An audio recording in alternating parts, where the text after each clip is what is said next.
Just go to your YouTube.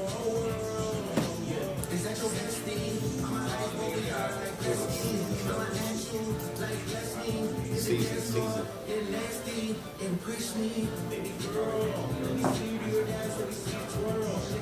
I think this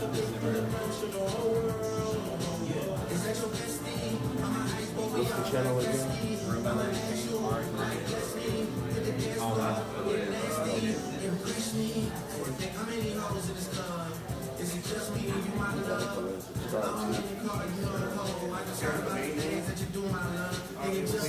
Yes, sir. So if you want, we can connect an audio source as well. I was calling you. Hi, good morning. Tabia, nice to meet you. And then I do have a permanent battery that I can put in there too. So it's, Battery is great. it's like, but it plugs in. So it's this. I wouldn't want to get in the way. Maybe Did I it can work? set it off offset. Yeah, it's working. Oh, so it's on Oh, bro, it's You gotta start a new stream though. So you have to set another blast. So you can do that, or you can do it. Honestly, if they go to that page, Levi, are you able to do it through my laptop for me? Alright, perfect. yeah, if they're able to just go through that page, they should be able to access that. People aren't as for me. Yeah, literally. You're right. It's good to assume. Yeah, Yeah. But we'll resend it as soon as it gets live. Is it live? Yeah, it's live. Let me see what else I can He has to feel special, I guess. We have to give him. Should we move this up the way just so This one is Yeah, because a lot of people are going to be entering.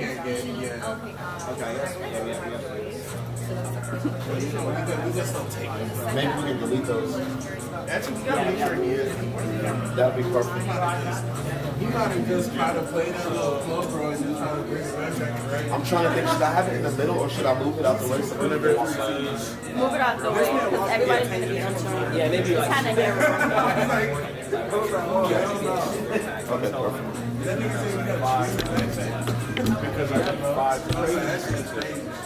Does that make sense? So it says 30, then it's 25 minutes, and then is that kind of make sense? It does. I think I could see it in person. Sorry, Coach.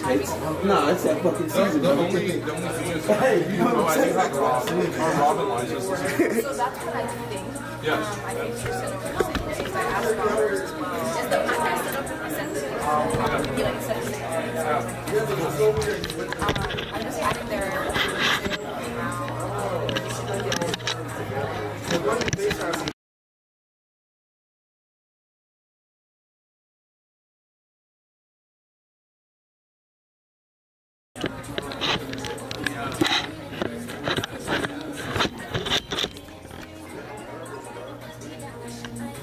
I'm gonna use it to hold the cord up. Okay. Or any lighting for the podcast setup? What I do best, say it against game. That means I'm like, hey, I'm gonna just push it together. We got some people in the waiting thing for the stream. Yeah, you have to delete it. Oh, we have to make a new one. Hey, what's going on, brother? Wait, you said there's people in the waiting room? There was like 10 people. Yeah, because I sent a blast this morning telling people, hey, join at 10. So that means people have to resend another blast for a new link. It's gonna be a different link completely. Yeah, so we gotta get message DJ and Ivy about the sequence. Yeah, the rule. We auto register, but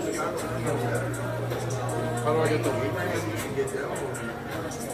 what YouTube channels and all? Dave, have you met Damian before? He's in Chicago too.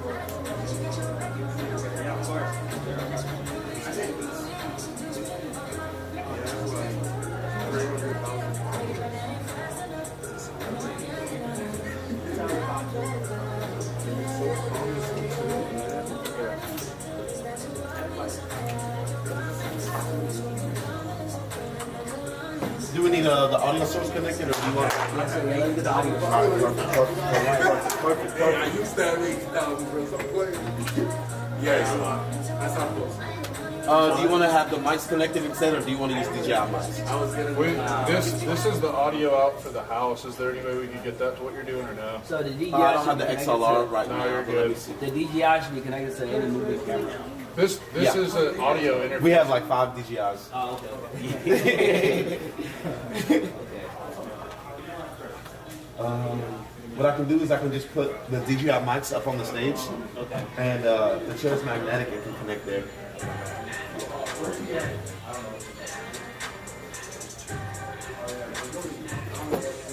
Battery won't die. The only thing we might have to do is just recharge this, the actual stream deck. We had 97%, so it's pretty good right now.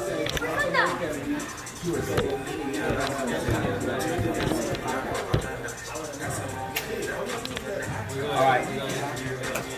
What's up?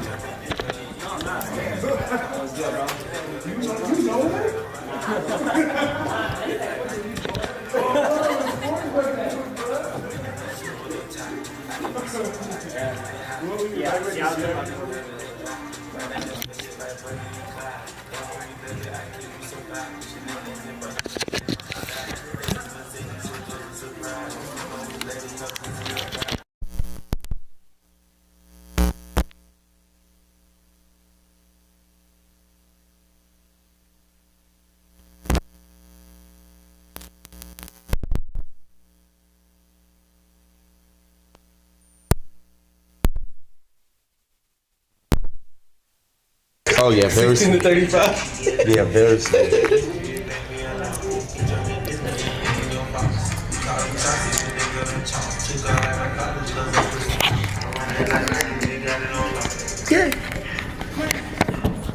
Yeah.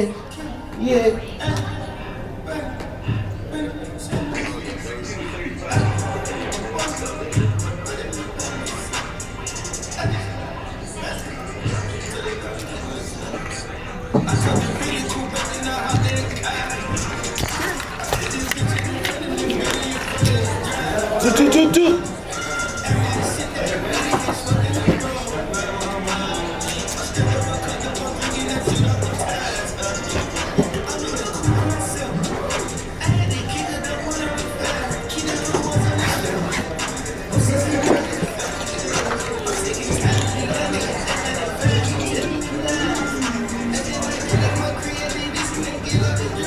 Coaches, it is that motherfucker.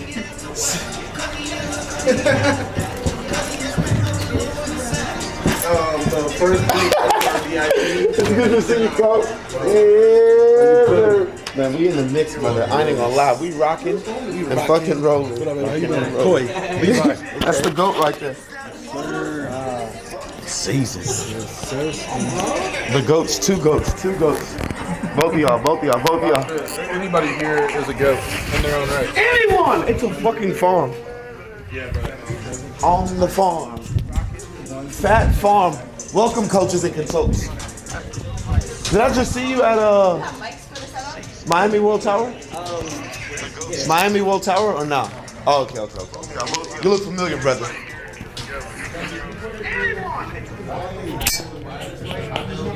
I just the chairs are magnetic.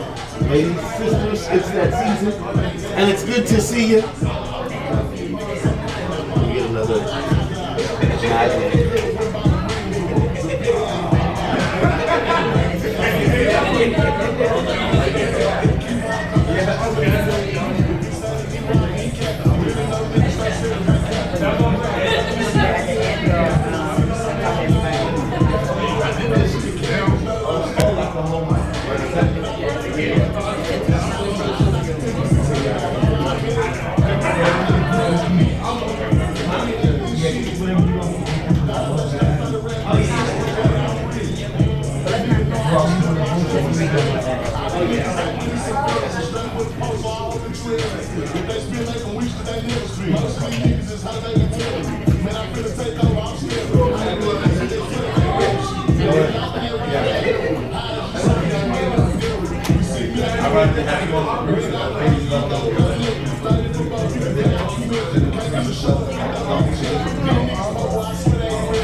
It's gonna start in like Yeah. 8 minutes. Oh, perfect. I'll go tap everyone on in on the inside right now. Mingling right now, which is I like it right at you. right, but we're already. Maybe it's just that. I know that's it. Yeah, I did. I saw my phone up to like another bit. This one, like this.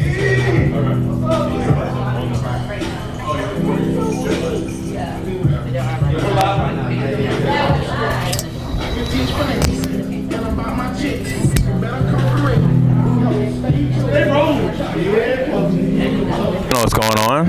We're about to have the content cartel mastermind. I got my. Yes, sir. Yes, sir. I got my guys rolling in. Y'all know what's about to happen, man. Let's get it. It's that season, you guys. It is that season. We are rocking and rolling.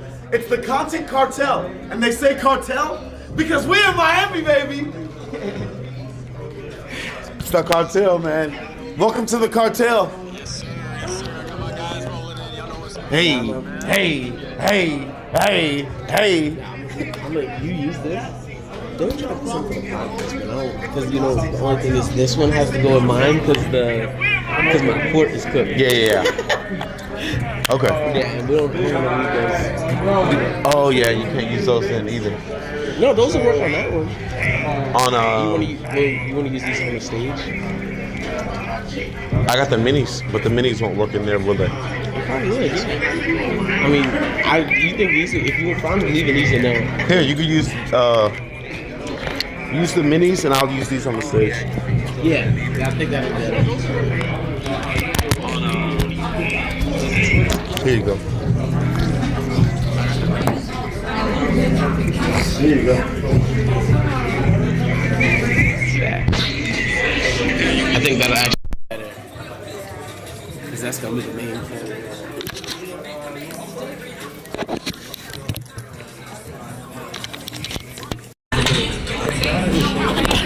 I gotta get it. Let me get the other mini over here. What? I gotta get it. Oh man. Yes, sir. Yes, sir.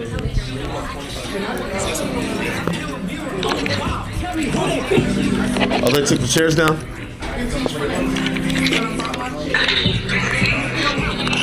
I gotta get it. Let me get the other mini over here. Oh man.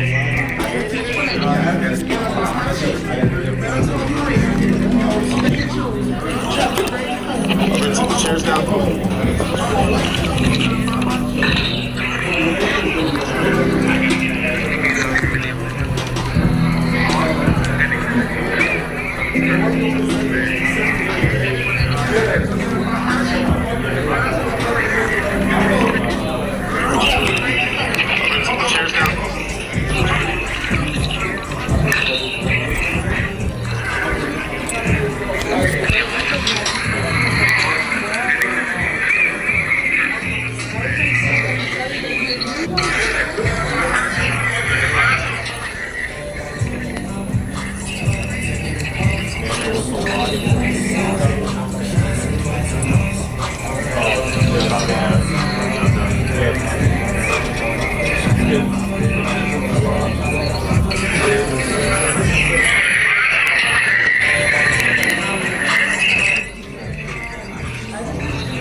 You didn't use this, did you, Timmy?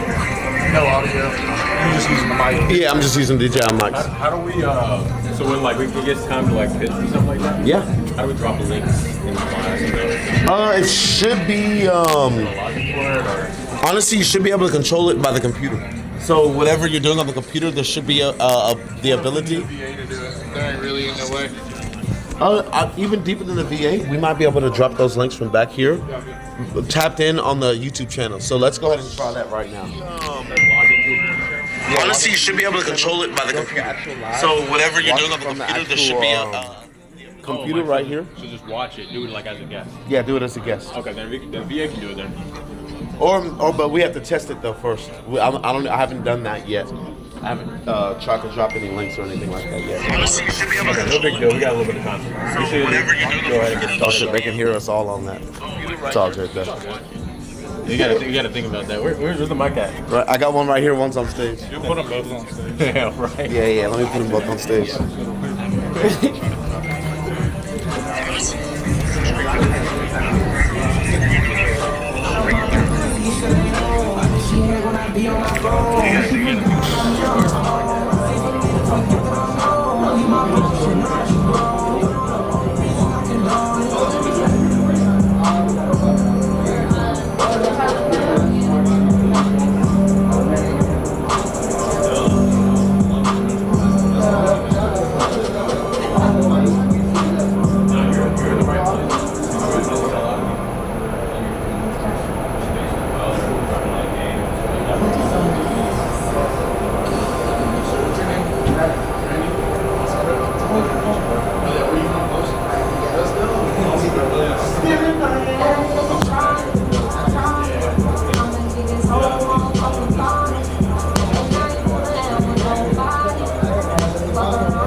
It got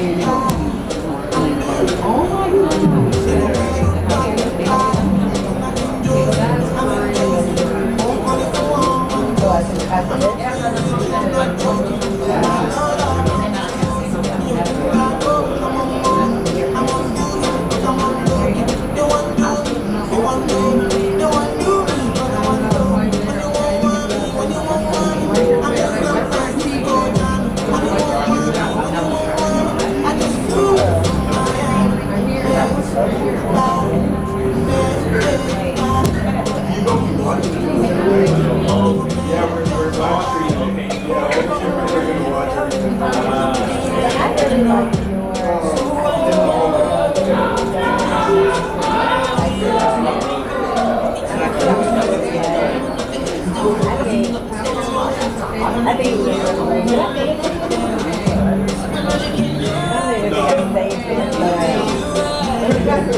Check, check, check. 1 2 1 2 1 2.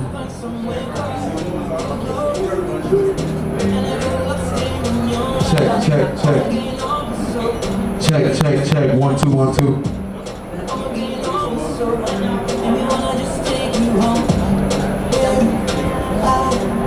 Check, check, check. 1 2 1 2 1 2. Check, check, check. Can you make it a little louder?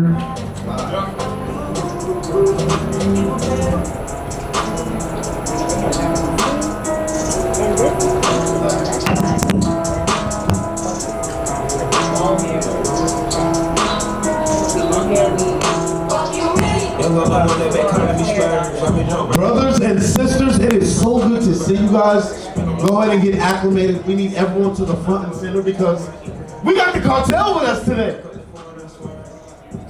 And it's so good to see you guys. My goodness. Everyone looks like they're about to turn their content into cash already. See, it starts off by how you look, the appearance. It's that season. Yes, yes, yes.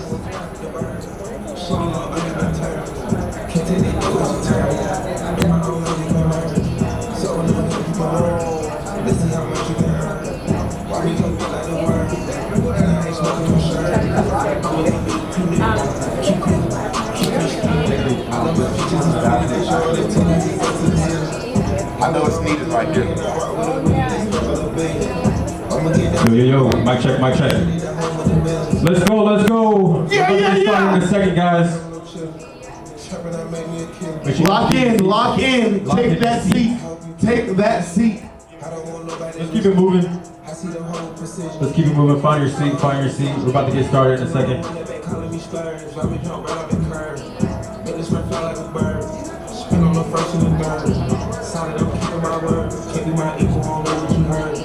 Crack up the phone, I swear.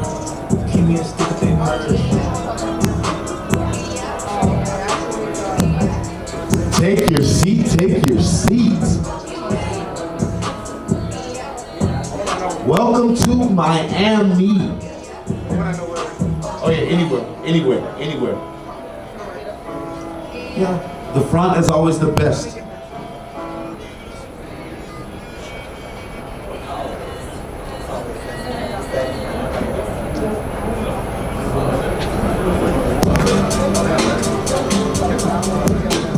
I don't give up if you love me. I don't give up if you like me. Ask me how did it feel. Can't say it didn't surprise me. Last time I looked to my right, you standing beside me. How can some people I love hang around, try me? Let's go. What did I miss? Yes, ma'am, yes, ma'am. Step up to the front, step up to the front. What did I miss? What did I miss? Let's go. Let's go. I'm whipping around like 600 niggas. Let's go.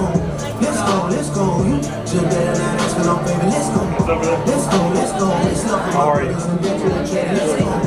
She might say no to me, never say yes to me, but let's go. It's already like 4 again. Let's go. You switch on the guys. Let's go. Let's go. What's the good at? It's TVB.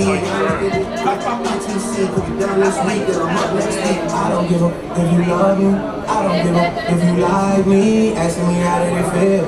Can't say it didn't surprise me. Last time I looked to my right, you stand beside me. How can some people I love hang around, try me? Let's go.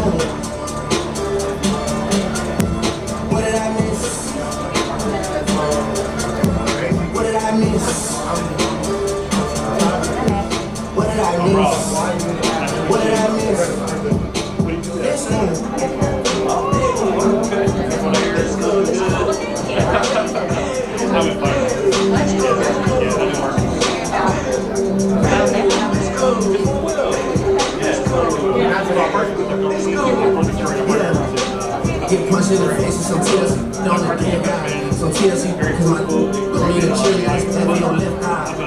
I'm back in the city tonight, walking around my head high. I saw bro in the pop, I would never leave, riding gang since he alive. It feels like nobody's there till they start giving out two tones. And nobody cares until you're in front of your tombstone. Y'all been on that type of time for too long. Ice man Tiffany, big stars, I don't even really right at a too long. Let's go. Let's go. Let's go. Let's go. I had a delay and everything, like, let's go. Yeah. Let's go. Let's go. What did I miss? When I was looking at y'all, cooking with y'all, we had a delay, and then we were on the runway for I don't know how long. It was on my crib. I got a plane, I was supposed to get here at 4, and I didn't end up getting off that plane until like close to 11. Yeah. No, it's good. Yeah, it was rough, but how was that for you?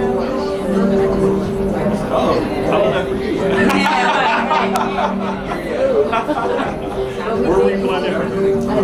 DC. She started singing with the band.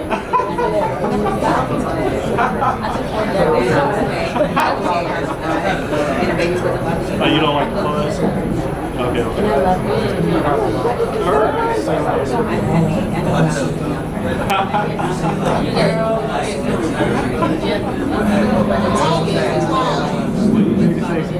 That's what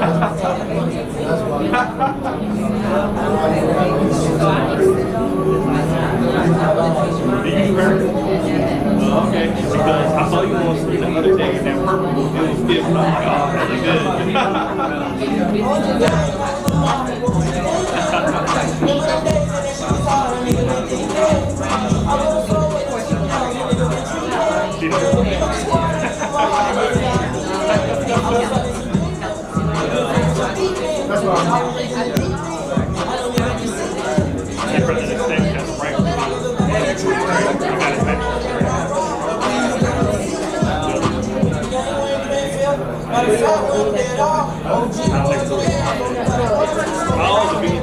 I didn't do, well, I went into BLB, I didn't do much of the recognition, but I did. Yeah.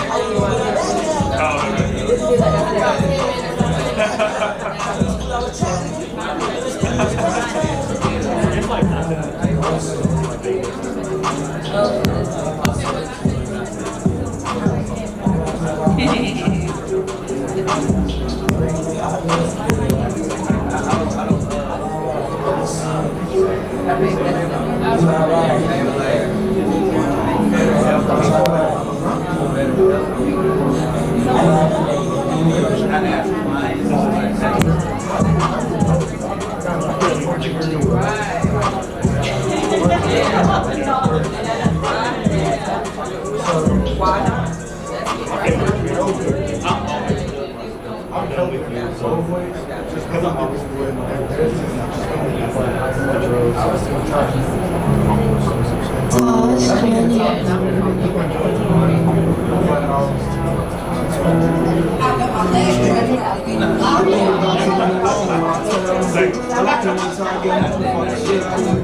I'm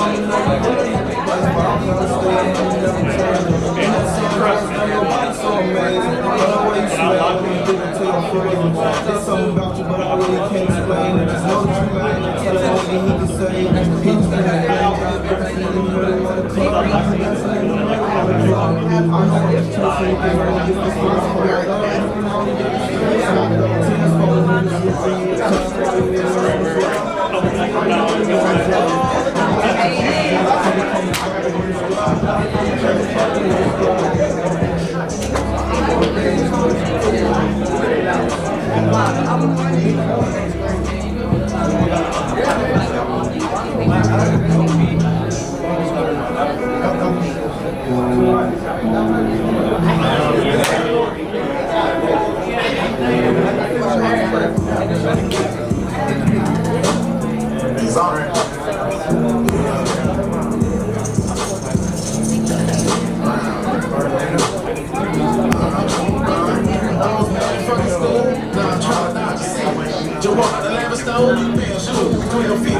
You want balls up here? I got a great game.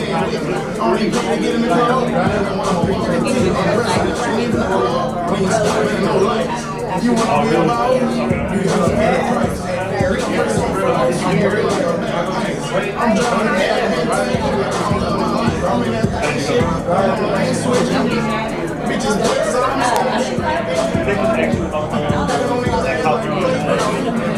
he keep talking, bro, won't leave his face. Man, he's alright. This ain't override shit.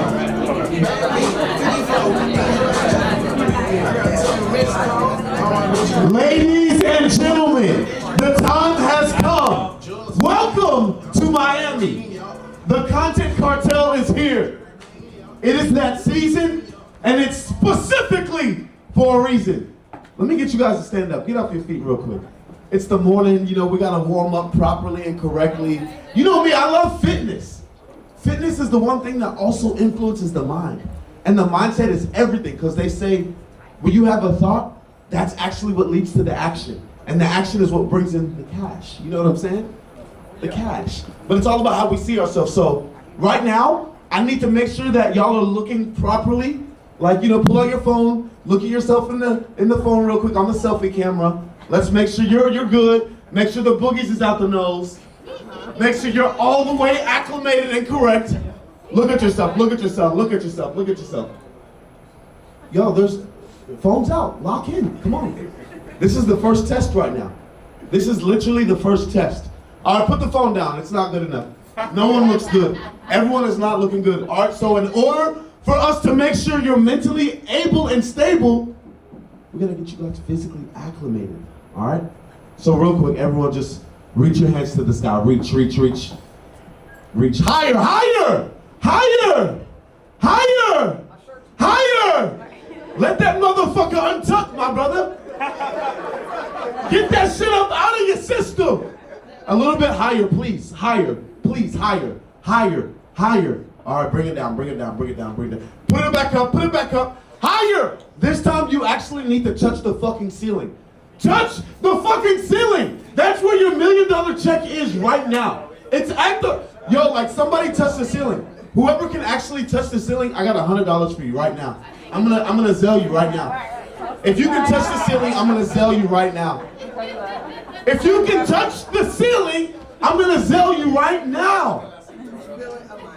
Oh, put the hands down. I see some people that don't believe in the back. I mean, you know what I'm saying? All right, hey, real quick, everyone just make some room real quick. Make some room. Make some room for yourselves. You guys come out, scoot out to the little aisle, to the hall. Scoot out, scoot out, scoot out, scoot out, scoot out. Hands out the pockets, please. Thank you. All right, we're just gonna get in a nice little flat feet squat position right here. Just hold that, hold that. Lock in, let's go right now, right now. Stay there, get there, stay there, get there, stay there. Oh no, you're already failing, y'all. You're failing in life. You have to lock in. You never know what you might come up against. It's 2026. This is the new year. Get down low, get squat. Come on, hold that joint. Come on, I'm right here with you. Yeah, get the knees correct. Meg knees, whatever you want to call it. Hold it, hold it, hold it, hold it. That's all. Hey, you gotta do what you gotta do. All right, stand up, stand up, stand up, stand up, stand up. All right, everyone go ahead and get back to your seats. Get back to your seats. I just wanted to make sure we were all the way acclimated. All right, so real quick, I want you to pull out your phones again. Now look at yourself. You might have a little, like me, a little bit of sweat, you know. That's all right. That means we're working. That means we're worth it. When you're working, you're worth it. And that's the most important thing. You gotta make sure you're worth it. Because a lot of people are working, but they're not really doing that. They got hands in their pockets. You know, they're not sweating. They're not actually making any progress. And without progress, there's no profit. And I'm not just trying to say profit like I'm preaching to y'all, but I'm talking about like actually accruance, gaining value over time, all right? So y'all, look at yourself in the mirror real quick. Look at yourself in the phone, selfie. Actually, go ahead and take a selfie right now. Take a picture of yourself and go ahead and post it. I want you to put as the text in the actual post on your story, equity. Just put equity right now. Yeah, that's good. That's good noise. That means we're rolling. That's good noise. Put equity. Put equity. Equity. Equity. Equity. Equity. Equity. Equity. Take the selfie. Take the selfie. I'm about to come around and whoever didn't take the selfie, you're getting taxed.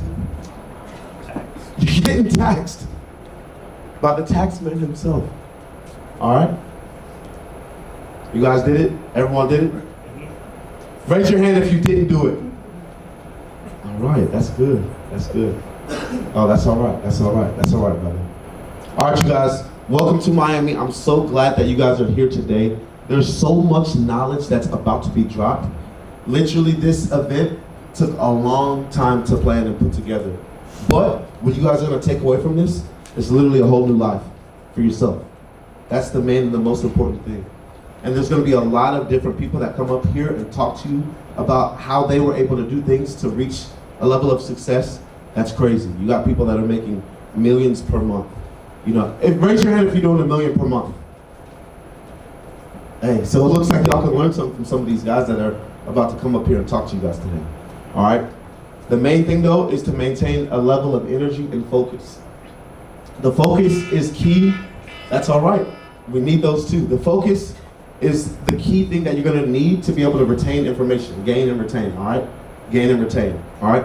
So we're about to go ahead and get started.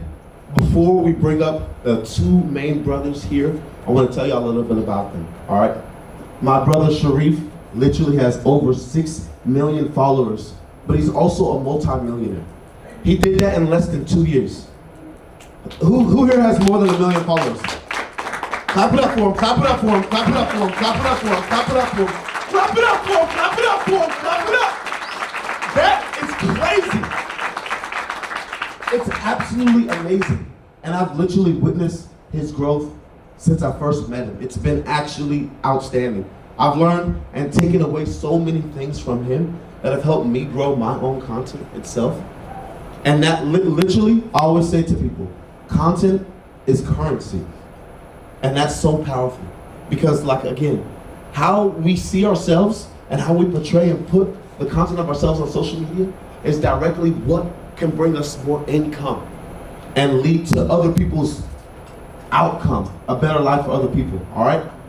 My brother Chris, this guy right here, I've seen him do so many different things. But everything that he's ever done and touched, he's been successful. He's been able to generate in the past year over $10 million. Yo, how many figures is that? Does anybody know? That's 8 figures. That's an 8-figure thing. Hey, that's powerful, all right? So, you guys, there's so many things that you're gonna be able to learn and take away from these guys. Right now is the time. We're in 2026 where content is literally king. Content is key. Content unlocks doors. Content literally can save and change your life. It can make a new path for you. So, this is so important that we're all here today learning this. All right? So, everyone stand up again. No push-ups, no burpees, no squats. Stand up. Hurry up, stand up, get your ass up. Get your ass up. Get your ass up. Whoa! Hey, without further ado, I need y'all to turn around and give love to my brothers, Chris and Sharif. Yeah, coach. It is that season. Yo, big shout out to Timmy. Y'all can make some noise for Timmy real quick, man. Man, I was fun. Always come with crazy energy. I love it. I love it. Yo, real quick, clap it up for yourself for making it here to Miami, real quick. I got a question.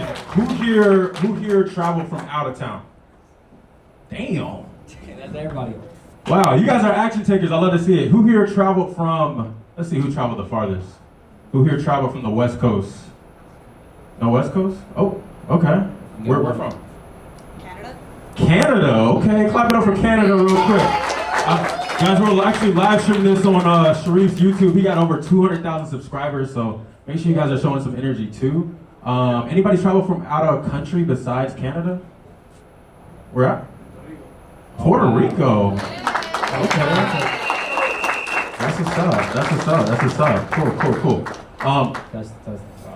You're good. You're good. Cool. I'm interested. We're going to be talking about a lot of different things, from content to credit to funding to taxes to building communities to what else are we talking about?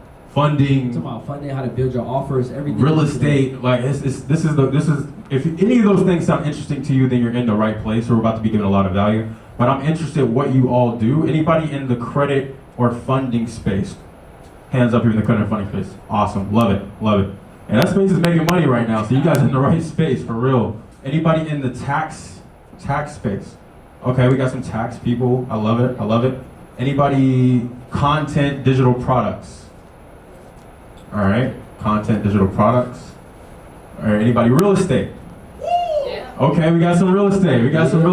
Love it. Cool. Anything else I'm missing? Nah, that's pretty much it. Anybody have an online community? All right, there you go. We got a lot of different places. Awesome, I love it.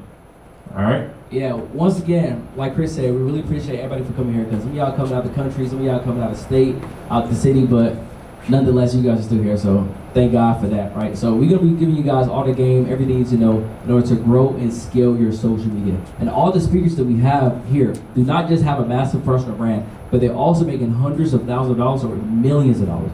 So who here wants to be able to make the first $1 million this year? Yeah. Hands up, let's go. Higher. Love it. All right, so we have speakers that's literally equipped in every single field possible. That's why we have literally over 20 speakers. I've never went to an event with 20 speakers, y'all. All right, so that don't really happen. So let's give a huge shout out to the speakers right quick. Yeah, some of them was in the last minute, right? It was in the last minute. I'm like, yo, we have this huge event. Can you come? Like, yeah, bro, whatever you need, man. All right, so hey, shout out to you, Leo, man. Shout out to everybody. Elijah, thank you, everybody for really showing up, man. Showing love, man. But just like what they're doing, who here would want to do the numbers they're doing, right? To have their first 100,000 followers, to have their first six-figure year, to have their first $1 million year. Who here? I need some energy. That's why you're here. That's why you're here, right? That's why you're here. Yeah, right. Because the speakers that we have today, they will give you all the game, everything you need to know. And just like Chris said, I have gained over 1 million followers on literally TikTok alone. In the last 2 years alone, I was able to grow over 2 million followers on Instagram alone, right? And have over 6 million followers across all my platforms that I generate organically. That's the thing, right? Because a lot of y'all may have some fake followers. Who got some fake followers in here?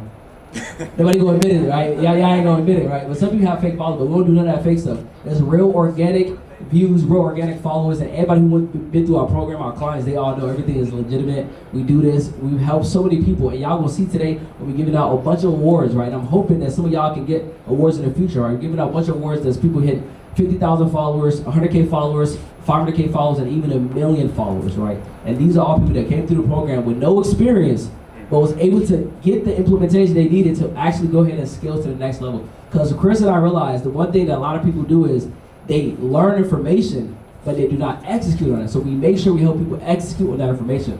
Who here is an executor? Yeah, all you guys. So you guys came from out of town. I always say information without implementation. I actually say it's humiliation. You're humiliating yourself by not actually taking action, honestly. I think that's humiliating. I don't know if anybody knows anybody that read every book. They hop in every community. They're in 100 school communities, but they're still broke. You don't want to be that person. Let me know, have you ever seen something online? You ever seen like a product or something, post or a new product, a new offer, something that happened, and you were like, that was my idea.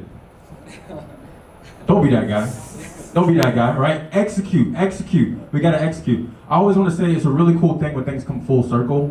Quick little story about me, not to go into like a whole detail or anything like that, but 6 years ago, I was actually living in my grandma's basement, right? I was living in my grandma's basement, right? I was broke, literally trying to figure out, I remember searching on Google how to make money online. I remember, I don't know if anybody's ever done that. Anybody ever done that? I was doing that. I was 3 a.m. doing that. Landed on drop shipping, didn't work. Landed on trading, didn't work, right? So I actually had to figure out what made it work. And before that, I was actually, you know, that's why I say it's full circle. I was actually throwing events. I was a party promoter, right? And then COVID happened, and I couldn't throw no more parties, right? But now here we are, we're in Miami doing a 2-day sold out event, right? So that's just God saying that we're doing the right thing and everything can come full circle. So I want to give a huge shout out real quick too to Jimena from Smart Credit. Y'all look at Jimena real quick. Smart Credit in the back. She is our premier sponsor. Make sure you guys check out her booth. She has a really cool thing with affiliates that you guys could probably lock in with. I know some of you guys have made a lot of money with Smart Credit. And I don't know, anybody rocking with Smart Credit in here? Okay, we got Bam, Josh. Hey man, what you doing? You rocking with Smart Credit? We got some Smart Credit people. Okay, so a lot of these people are making a lot of money with Smart Credit. If you're in this space on financial, then definitely get with her. Okay? Yeah, and a quick story about me.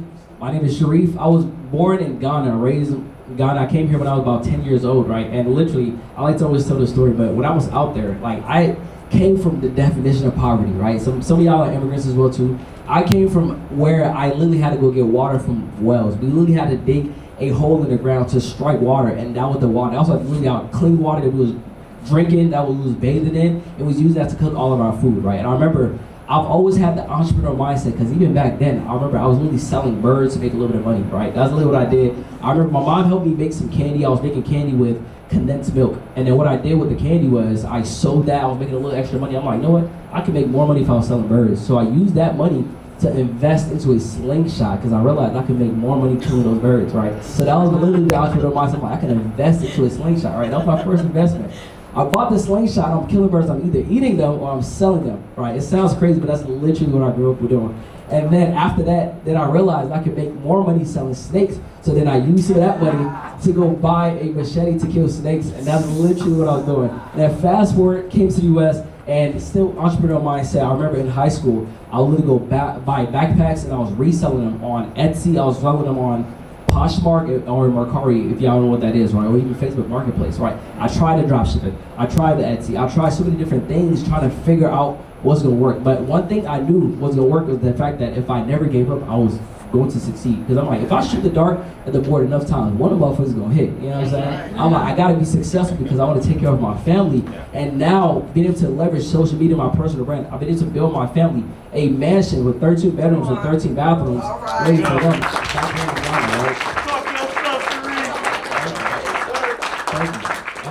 I'm really doing more construction, breaking down their old houses and rebuilding, because all of them are practically living in tents, right? Wooden houses and stuff like that. So we literally rebuild everything, and this is just the beginning, right? I literally have plans of doing, like, rebuilding my whole entire neighborhood, and that's really what I'm gonna do, right? And I'm gonna track the whole entire journey. But this is the power of social media.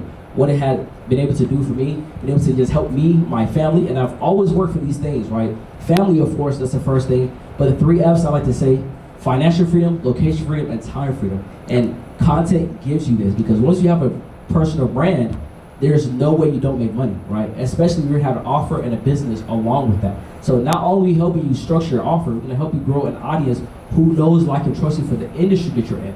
That is the key right there, because even if you're running ads, it's gonna convert way more if they already know you have a personal brand. Nowadays, I know before you go buy somebody off somebody, before you go buy something off somebody, you go to their account, you see, okay, this person, who are they taking pictures with? Right? How many followers do they have, right? That's literally what people are doing nowadays, right? So that's what you're doing. If you're not on social media, you're doing yourself a disservice. Now, the thing I realize is, a lot of y'all may be consistent, y'all may be posting content and everything, but the issue is you're posting shitty content, right? And if you're putting shit on shit, guess what? Nothing is really gonna happen. You know what I'm saying? So that's the thing we're gonna show you today, how to structure your content correctly, make the correct type of content in order to reach your target audience or your target market. I also want to say no goal is too big if you have the right team. Somebody say team. Team. That's what I want to get in. I mean, we did this event, but we didn't do it alone, right? We have a team. You guys can see everybody with the team badge. We got like 15 people that we came out here. And that's what made this possible. And that's the same thing how it's going to be for your personal brand and your business. So you have to have the right team, right? A lot of you guys, I think, are maybe, I don't know, maybe some of you guys are stuck thinking that you have to do everything yourself. Right, you have to do everything yourself. You have to post the content yourself. You have to film the content yourself. You have to script. You have to edit. You gotta run your own ads. You're not gonna get to the goal you want to by doing everything yourself, because you're limited by your time, right? So you have to be able to get the right people to work with you to be able to execute, right? So think about people like Alex Hormozy. Think about people like, any big person that you can possibly think of, and think about what do you think they're doing to get to where they're at, right? I talked with Alex. Alex is spending over $1 million a month on content. Let that sit in.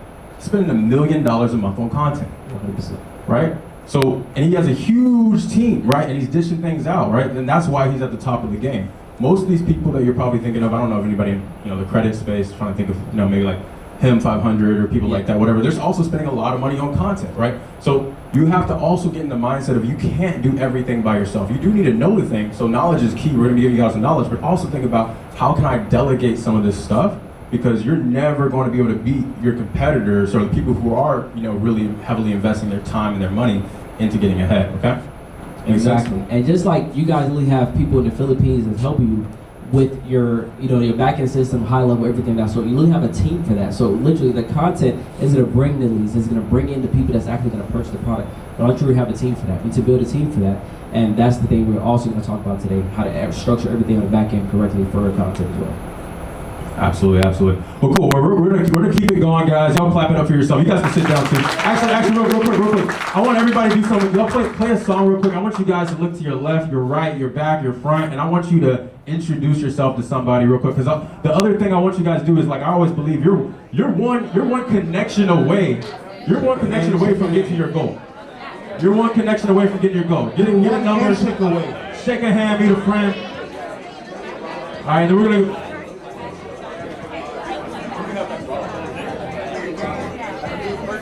Shake a hand, meet a friend. Shake a hand, meet a friend. Shake a hand, shake a hand. And I want to say too.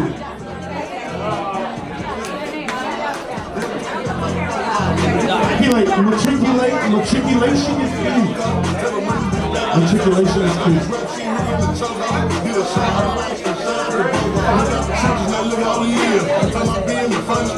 Walk out the mall with some shoes full of keys. Deposit checks in my bank full of years. I am already now, I'm up for the years. If you look crazy for me, when I pay for some dollars to the bottom of the room, take a piece on my neck, could have bought that one shirt. Say I'm the biggest, the largest. Been stepping up since my mama stayed in the parties. Regardless, my daddy told me to keep the heat even when I'm in forwards. I'm hardest, cause these niggas is hating on me just because I'm the biggest, the largest, the biggest. They don't put the California in the blunt. Then my little brother rolling the dirt. My little boy do whatever he wants. Man, I don't be asking for much. Pulling in on the nuggets and runs. Real rest of the drink in a punch. Lift first off from my head strut. Right rich, I just get it with players. 600 to lucky, you know how we come. Tell them niggas that I take them out. Thinking I'm business, we shooting the punch. That nigga go get you some money. I'm too finna go on and over. I'm good for you, drop me a nigga. Couple legs, no one up a nigga. Super Bowl, make sure I had to go. Say I'm the biggest. Get right.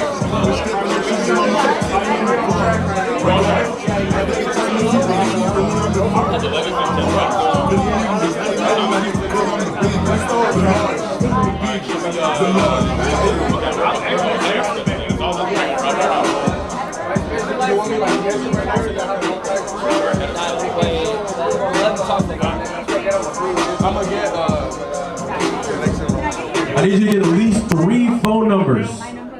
3 phone numbers.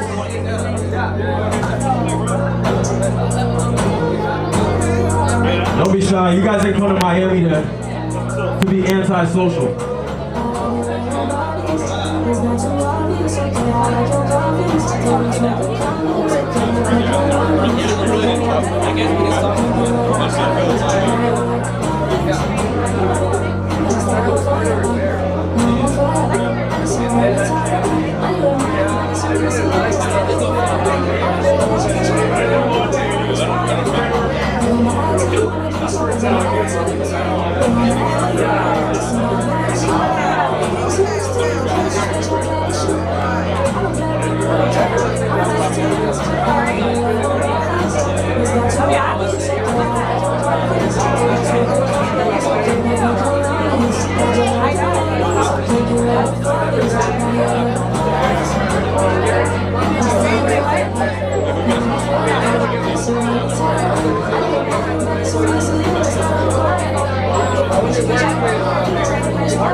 I can take a look at it next week.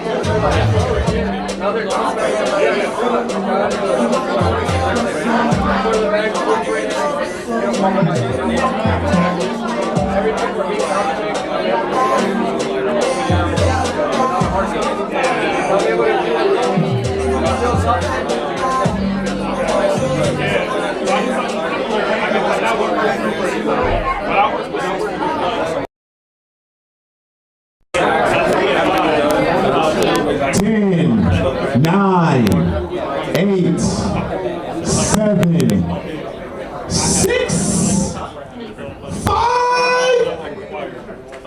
4. Let's go, let's go, let's go. 3, 2, and 1. All right, let's see. Who'd you guys meet? Sherry, who'd you meet? Who? Tilly. Tilly. Okay. Tilly, who'd you meet? Who else did you meet besides Sherry? That's it. I said 3 people. Yeah, y'all won't listen. We said 3 people. We wanna make sure, look, y'all can't walk out of here without 3 new numbers. You guys gotta lock in. You guys gotta lock in. 3 new numbers. Get in.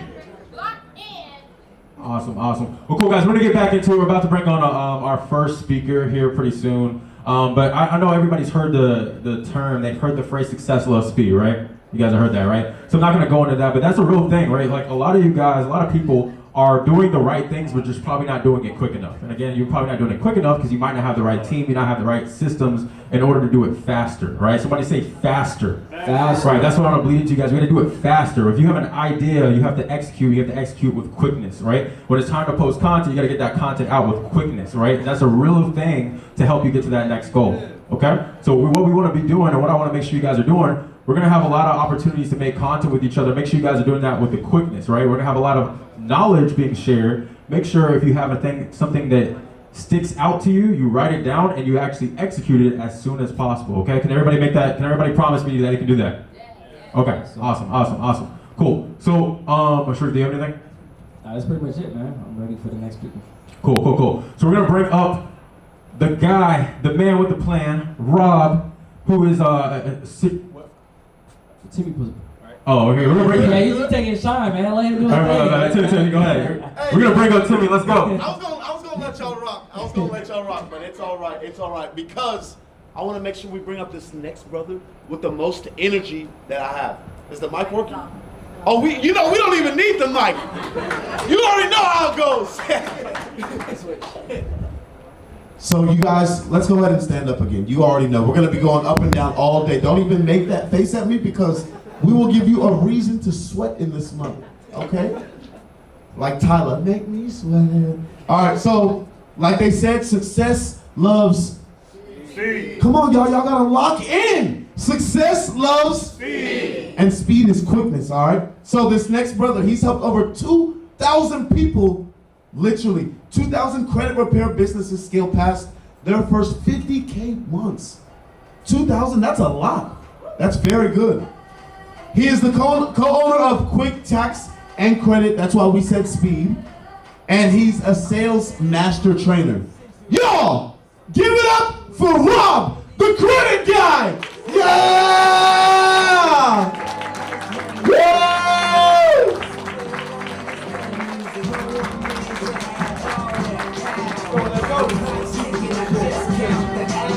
How's everybody doing today? Everybody hear me clear? We good? All right. Let's get these slides up. Take a seat. Yeah, y'all can relax, trust me.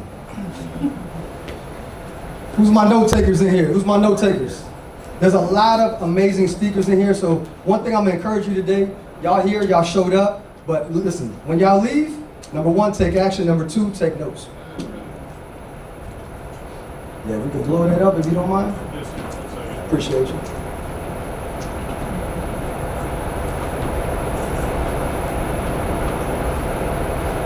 So for those of you guys who don't know why he's doing that, so I'm actually born and raised in Fort Lauderdale, Miami. So now we have an office actually in Dallas, Texas. We also have an office in Tampa, Florida. So One of the things that we're going to talk about, obviously, is scaling and growing a credit repair business. When they were announcing who does credit, if you guys could do me a favor, who does credit and who does funding? Nice. How many people don't do credit or maybe don't do funding but want to add that to your current services? Nice. Awesome. So by the way, if anybody does public speaking, when this happens, this is business. In business, what we do? We just keep rolling, right? That's what we do. So let's get it. All right. Let's start the show. Yes, that picture right there, I used to have hair. Okay, so I'm just letting y'all know that's really me. That's not AI. All right. So where it all started, before I got into the credit repair space, I actually started selling insurance. Matter of fact, I don't think anybody mentioned insurance. Does anybody do insurance in here? Okay, nice, okay. So I did insurance for about 6 to 7 years, and that picture right there, I'm just gonna quickly explain this. I was in a cubicle full of, we had at the time between 50 and 100 people at all times, and I'm pounding the phone. I learned a lot. And by the way, just so you guys know, I was about 22. I'm about to be 41 this year. So that was a long time ago. That's a lot of sales experience. And one of the biggest things that I learned, and you can see here, is I had to be coachable. I was really 19 when I started, but in that picture I was about 22. One of the things that I noticed is when I walked into this call floor, man, there was about 50 to 100 people, and there was a buzz in the room. And all you hear was just everybody just popping deals, making money. And me, I walk in, 19 years old, I'm like, everybody's older than me. I was actually one of the youngest people. And so I was like, man, all these people in here making money, if they can do it, I can do it. How many of you guys have that same belief? There's a lot of people in here making a lot of money. Nobody's better than you. I'm gonna tell you that right now. We just happen to know the systems to get to the place where we need to be. That's why you guys are here. So one of the biggest lessons is to be coachable. When they handed me that script, and I wish I could blow this picture up, I try to blow it up as much as I can, but on that cubicle, and even in the one I'm in, what do you guys see? Scripts. Because success leaves clues. If somebody's already successful, follow what they're doing. So at 18, 19, 20, again, like I said, I did it for about 6 years. All I did was follow the scripts and listen and be a sponge, but most importantly, I took action. So be coachable. Number 2, take massive action daily. So in this particular job, and really any job I've ever had, every single Monday, my paycheck would start at 0. That means straight commission. How many of you guys have worked ever before straight commission? You know why I like straight commission? Because you make your own paycheck, right? You can't sell me on, hey, $300 a week, and nah, none of that. That's not money, right? So take massive action daily. Number 3, minimum 300 calls a day. Now, some of you guys who've never been in a call center before, how many of you have actually pounded the phone in a call center, regardless of what you're selling? So you already know, yeah, exactly. It's not easy, but there's a lot of money to be made. And it's that consistent dial. I'm gonna tell you, one of my secrets to success as far as just making sales, every single day I make 100 dials. Back then I was doing 300 to 400, 500 dials a day.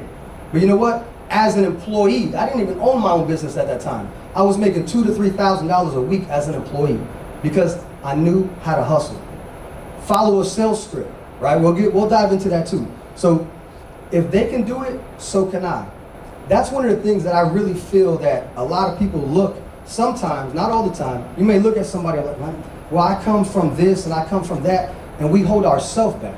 But in reality, nobody is better than you. You should be the hardest on yourself than anyone. And when you have that kind of attitude, that's room for improvement. This is a lesson right here where it says, leave that shit at the door. So one day, at this same job that I was at, I was fighting with my girlfriend. I came in, I had a bad attitude. And in sales, you have to have your mind right. Because if your mind is not in it, then you're not gonna be able to make no sales. You're thinking about everything else that you got going on in your life. So my boss, and I still, at 40 years old, I still remember this. He told me, Rob, what's wrong with you, man? Like, you're one of my top salespeople. Right? You're not making no deals today. Your attitude's off. You're not even eating. Like, I was just mad. So he's like, leave that shit at the door. Something so simple. Because right now, as I say that, somebody maybe is not fighting with their boyfriend or their girlfriend, but maybe you lost a loved one. Maybe Maybe your bank account is fucking negative right now and you spend your last dollar to get here. So whatever that means to you, leave that shit at the door. Because you know what? Nobody cares. And nobody's coming to save you. And that's the attitude that I have every single day. My income was capped. How many of you like capped income? Exactly, nobody raised their hand, right? So I knew that working for someone was not what I wanted to do. And creating a business for myself, and this is right here, my first year in business. First year after I quit insurance, I made $250,000 my first year. But my pricing was all wrong. I was charging like $200 a month or $100 a month, the low ticket. That wasn't making me no money. That was actually keeping me broke. I was also using the wrong merchants. If you're using Stripe, PayPal, Cash App, any of that, that shit will get shut down. Credit repair is a high-risk merchant, and a lot of people end up finding that out the wrong way. See, I didn't have a coach, I didn't have a mentor showing me every step of the way. So then what happened was, I think it was a long time ago, but it was a company very similar to Stripe, and they held $10,000. Now, $10,000 may not mean a lot to certain people, but when you're building your business, $10,000 might as well have been $100,000 to me. You want to see a grown man cry? Hold my money. They locked that money up for like they locked that money up for like 3 months. So I had the opportunity to say, you know what? I could just be mad and give up and go back to the insurance, or I could keep it moving, right? The other thing is I was very unorganized. Being unorganized in your business, it just creates chaos. And then what happens is you feel like you're all over the place because you're wearing all these hats. I had no systems. The quality of the service went down. So one thing that's really, really important to me and my wife is that our clients get red carpet treatment. We want to make sure that everybody's happy. We never want to be one of those credit repair companies where, hey, I signed up with this person, I'll pay them $1,500, and they don't even pick up the phone when I call. For those of you guys who do credit, how many times have you heard that from your clients? A lot. Those are the companies that we don't want to be, right? So when you are that one-man, one-woman operation, the quality of your service goes down. You have to invest in your team. Overworked and underpaid. I was working 7 days a freaking week. And you know what? I made $250,000 in the first year, but I was still broke. Why? Because all of my money was going right back into the business. So some people will look and say, man, $250,000, that's actually not bad for your first year. Yeah, but I couldn't even take a vacation. Because why? Because if I try to take even a 3-day cruise, and this is true, 3-day cruises, I'm over there still picking up the phone because I'm worried about my business and I had no team, no systems, and everything was unorganized. I had no life. So this is the first thing that I had to do. I have to shift my mindset. I was thinking too small. Now, I'm gonna make myself very vulnerable on the stage. And that's true, because that's not always easy to admit. How many of you right now think that you're thinking too small? I know I was. I was thinking way too small. Because you know what? Now we're making good money, and at a certain point, I didn't even think I could do that. So I knew that. I was like, man, I wasn't meant to just make $250,000 a year. I was meant to make millions. You're in business to make sales. I know a lot of us are in the credit and the funding, very similar, but how many of you guys want to dominate? I don't want to just compete. I want to dominate. I want people to know my name across the world. That's how big you have to think. If you're only thinking Miami and Dade County, you're thinking too small. If you're only thinking in your city, you're thinking too small. Look at Sharif. Sharif got 6 million followers. That's freaking insane. Like, that's inspiration for me. How many of you are inspired by 6 million followers? That's a lot of freaking eyeballs. And you know what? I don't just look at the 6 million followers. The amount of work that he had to do to achieve that is ridiculous. And that's why some people will never achieve that, because they're scared to put in the hard work. Step 2, sell confidently. You have to be confident in what you sell. And the reason why I started with the sales script and I showed you guys that picture was, number 1, I wanted you to see my amazing hair that I had before. Number 2, the sales script. The sales script gave me confidence because he was using a sales script. She was using the same sales script. So if I could use it, I know I could deliver that same kind of result. That helps with confidence. You have to train daily, every single day. Like, don't let my height fool you. I'm really good at basketball, I promise. And when it comes to basketball or any sports, you have to train daily, right? So think about your A professional athlete, Mayweather, or Michael Jordan, or Kobe Bryant, what do? They're the first ones in the gym and the last ones to leave. So I know none of us in here, at least that I know of, we're not professional sports athletes, but if we're professionals and we want to operate at an elite level, that means we also have to train daily. Would you guys agree with that? How many of you right now are training daily on sales or marketing or whatever it may be? Good, awesome. Honestly, everybody's hand should be going there. Stay ready. What do I mean by stay ready? Specifically in sales.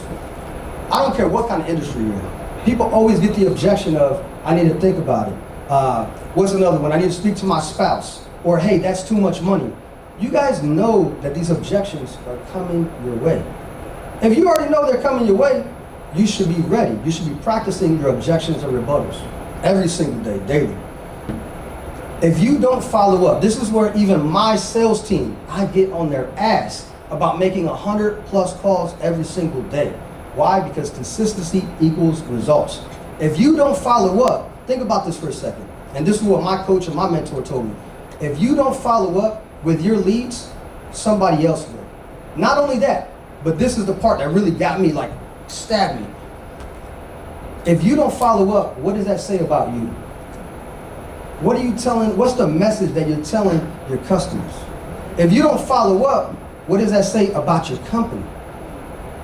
What does that say about your work ethic if you don't follow up? And sometimes this is the difference between you doing $20,000 a month and $50,000 a month, is simply following up. Because sometimes it's really just about calling them at the right time. So this is where I really encourage you guys. I'm going to give you the exact formula. If you're already doing $50,000 a month, you could take this, and let's say your goal is to do $100,000 a month. This formula, this is step 1, step 2, we're going to go through these steps. But I'm going to give you the exact formula that you need to make sure that you hit your goal. Because if you're trying to hit and achieve a goal that you've never achieved before, you have to know your numbers. And this is what we're going to do. We're going to break it down. So if you want to hit $50,000 a month, that's $600,000 a year. You have to get clear and obsessed with that number. It is not a dream, it is a target. How many of you use a GPS to get here? I know I do. I don't know where the hell I'm going. Right? I did see these nice boats and cruises and stuff, so I kind of missed my turn. But you have to be obsessed with that number. Like, think about it as soon as you wake up. I have it like on my whiteboard. I have it literally everywhere. Step 2, you have to know your offer. The average credit repair sale, and this is not my opinion, this is really based on numbers. So those of you who, my wife is going to be talking soon, she does taxes. So take the emotion out of it. And here really quickly, some of us will think, because of our background and where we come from, people can't afford $1,000. I know I used to think that. If I'm being honest, I used to think that. Well, how can I charge $1,500 if this guy said he can't pay his rent? But he wants to fix his credit.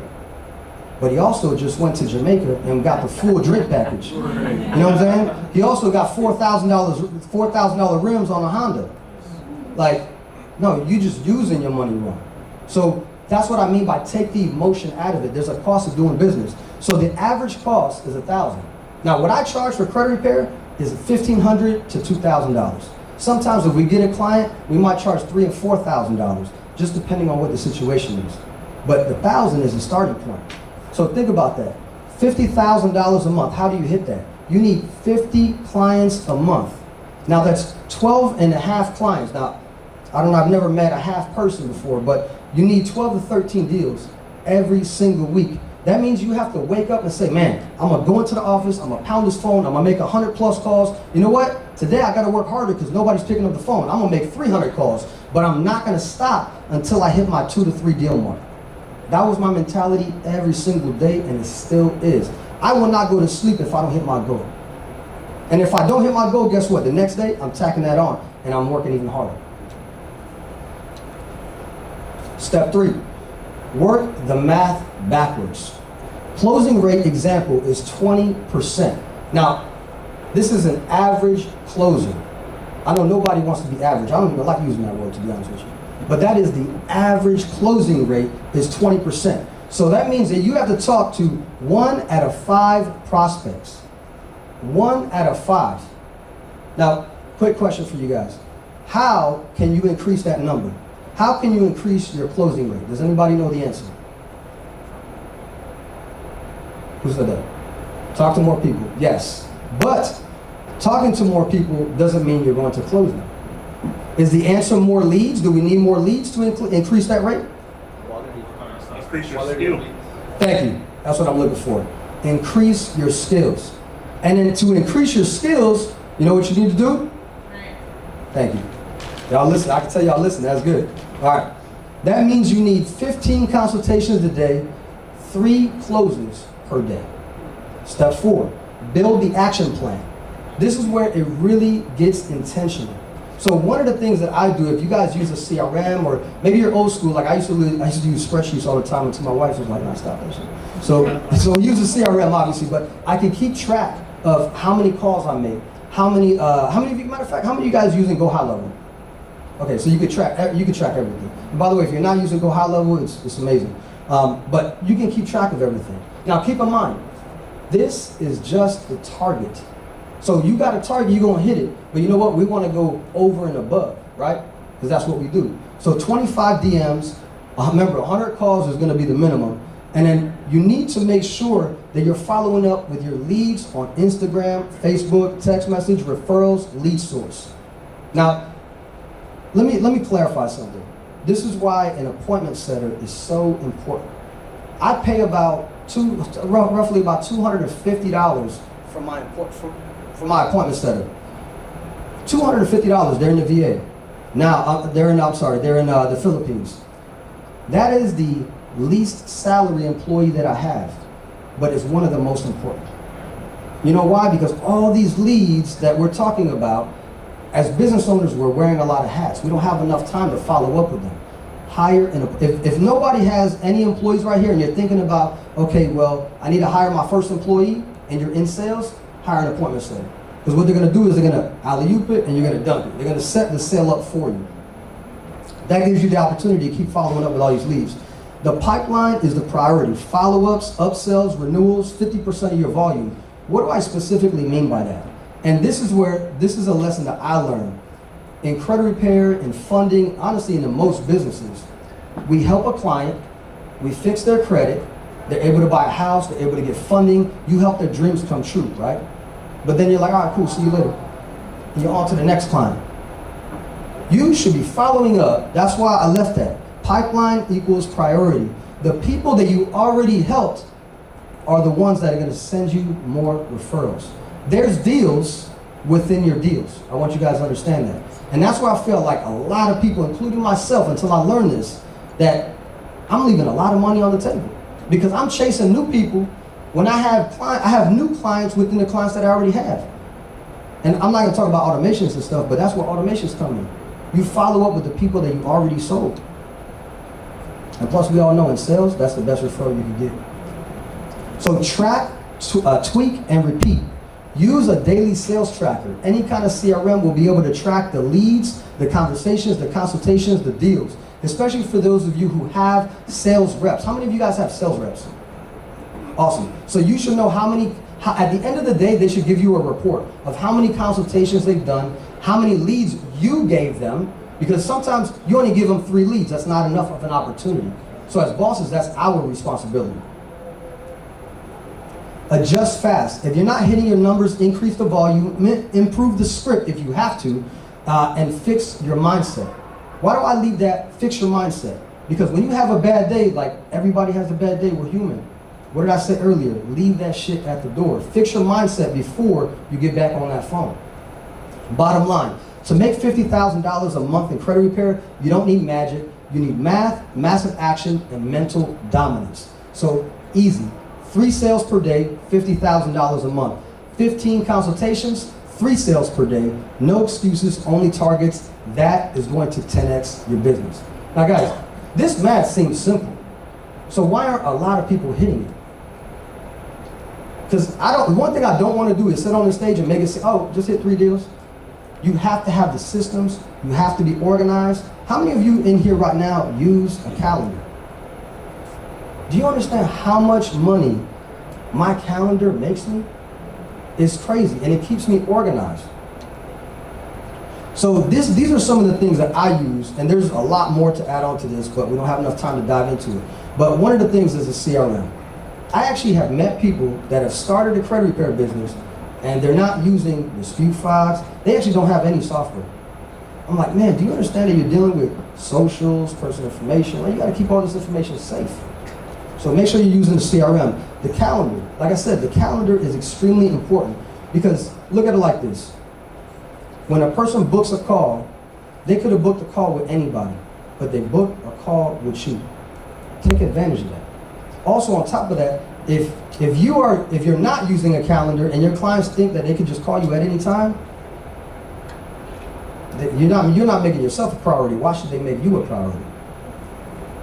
Always write notes. Specifically, when you're on the sales call, make sure you're writing notes because if you're like me on back-to-back Zoom calls and calls, there's no way that you're going to remember everybody's conversation. And why do people not follow up? Let's go back to that real quick. Because they don't know what to say. But if you were writing notes and you're like, hey, I know you told me that your dog was in the hospital. Is everything good with your dog? I'm not even calling about credit repair no more. Oh, man, that credit guy actually remembered what I said? I'm only knowing that because I wrote notes in my CRM and I use my calendar. ManyChat. How many of you guys use ManyChat? This is a freaking game changer. ManyChat actually makes me money. So we'll dive into that on another episode. But email campaigns. A lot of people think that email is dead, but it's not. I mean, and also you send out 10,000 emails, you get one sale. Isn't it worth sending out that email? Right? I mean, it's just like literally a click of a button. That's it. Appointment setter. Again, extremely important. Why? Because they're going to set up those calls. Most importantly, they're going to reach back to the leads that we thought were dead. And then on top of that, my salespeople, by the way, they're not just sitting around waiting for all the new leads to come in. They're actually making dials from leads from last year June, last year literally a year ago, and they're popping deals. So don't sleep on just the new leads. Make sure you're following up with the older ones as well.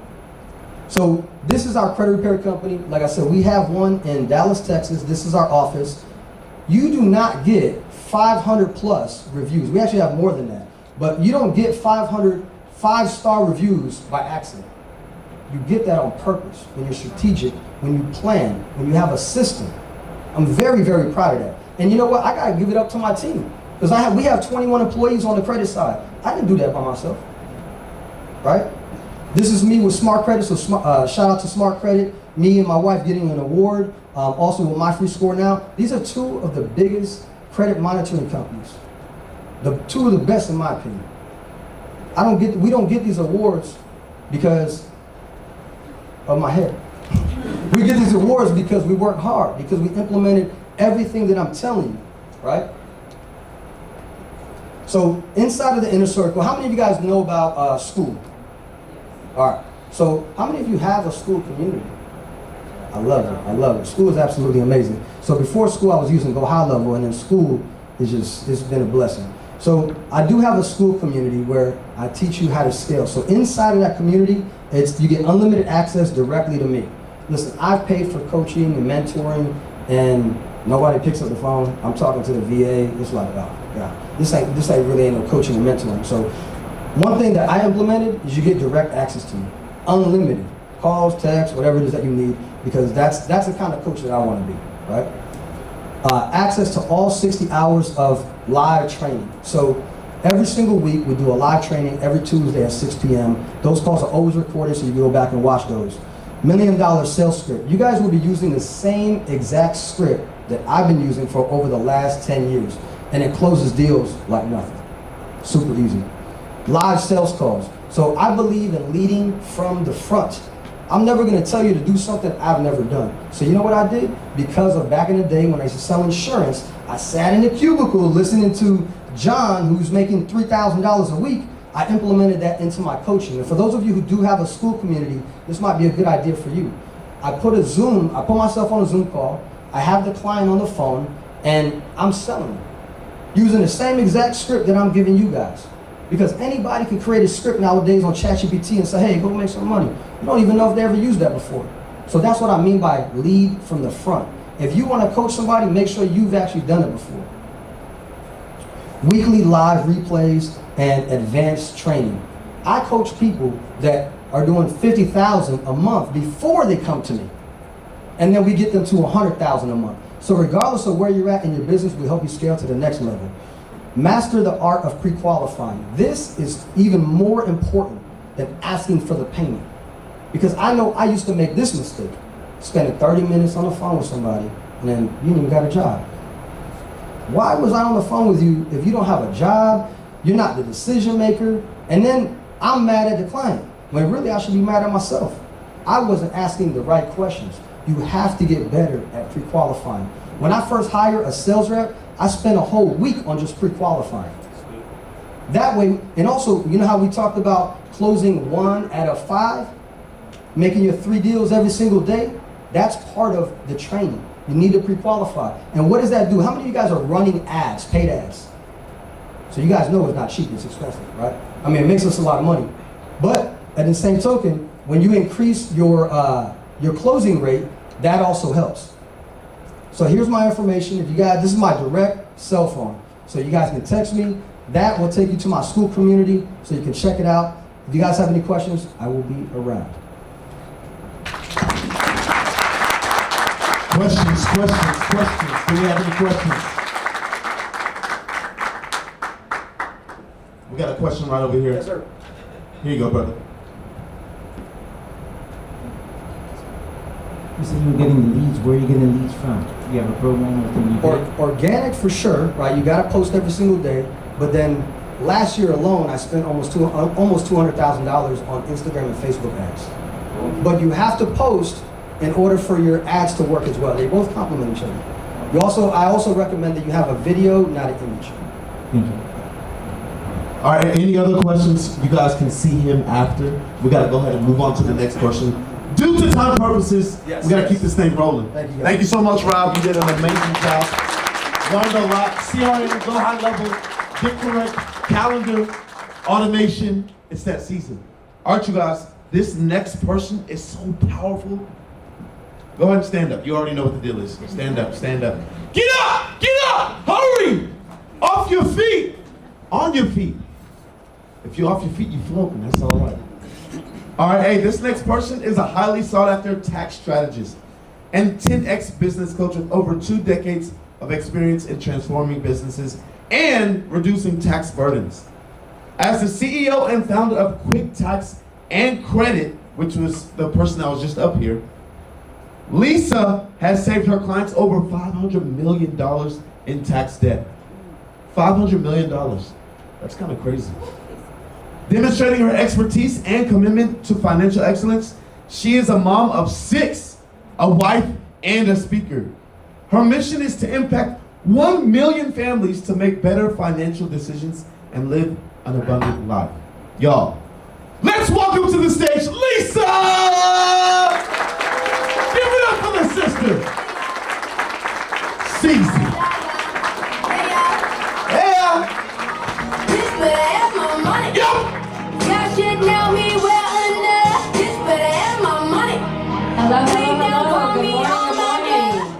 You could have chose to be anywhere but here on a Friday morning, but you are here in the room. One of the things I'm going to say that I get from a good friend of mine is note takers are money makers, so please make sure you have your notebooks out. You can take screenshots of everything we're about to talk about. But I always get brought up after my husband, who has an amazing story. He's like very animated. Get you guys, make money, make money, make money, but it makes sense because I'm here to teach you how to keep all that money in your pocket.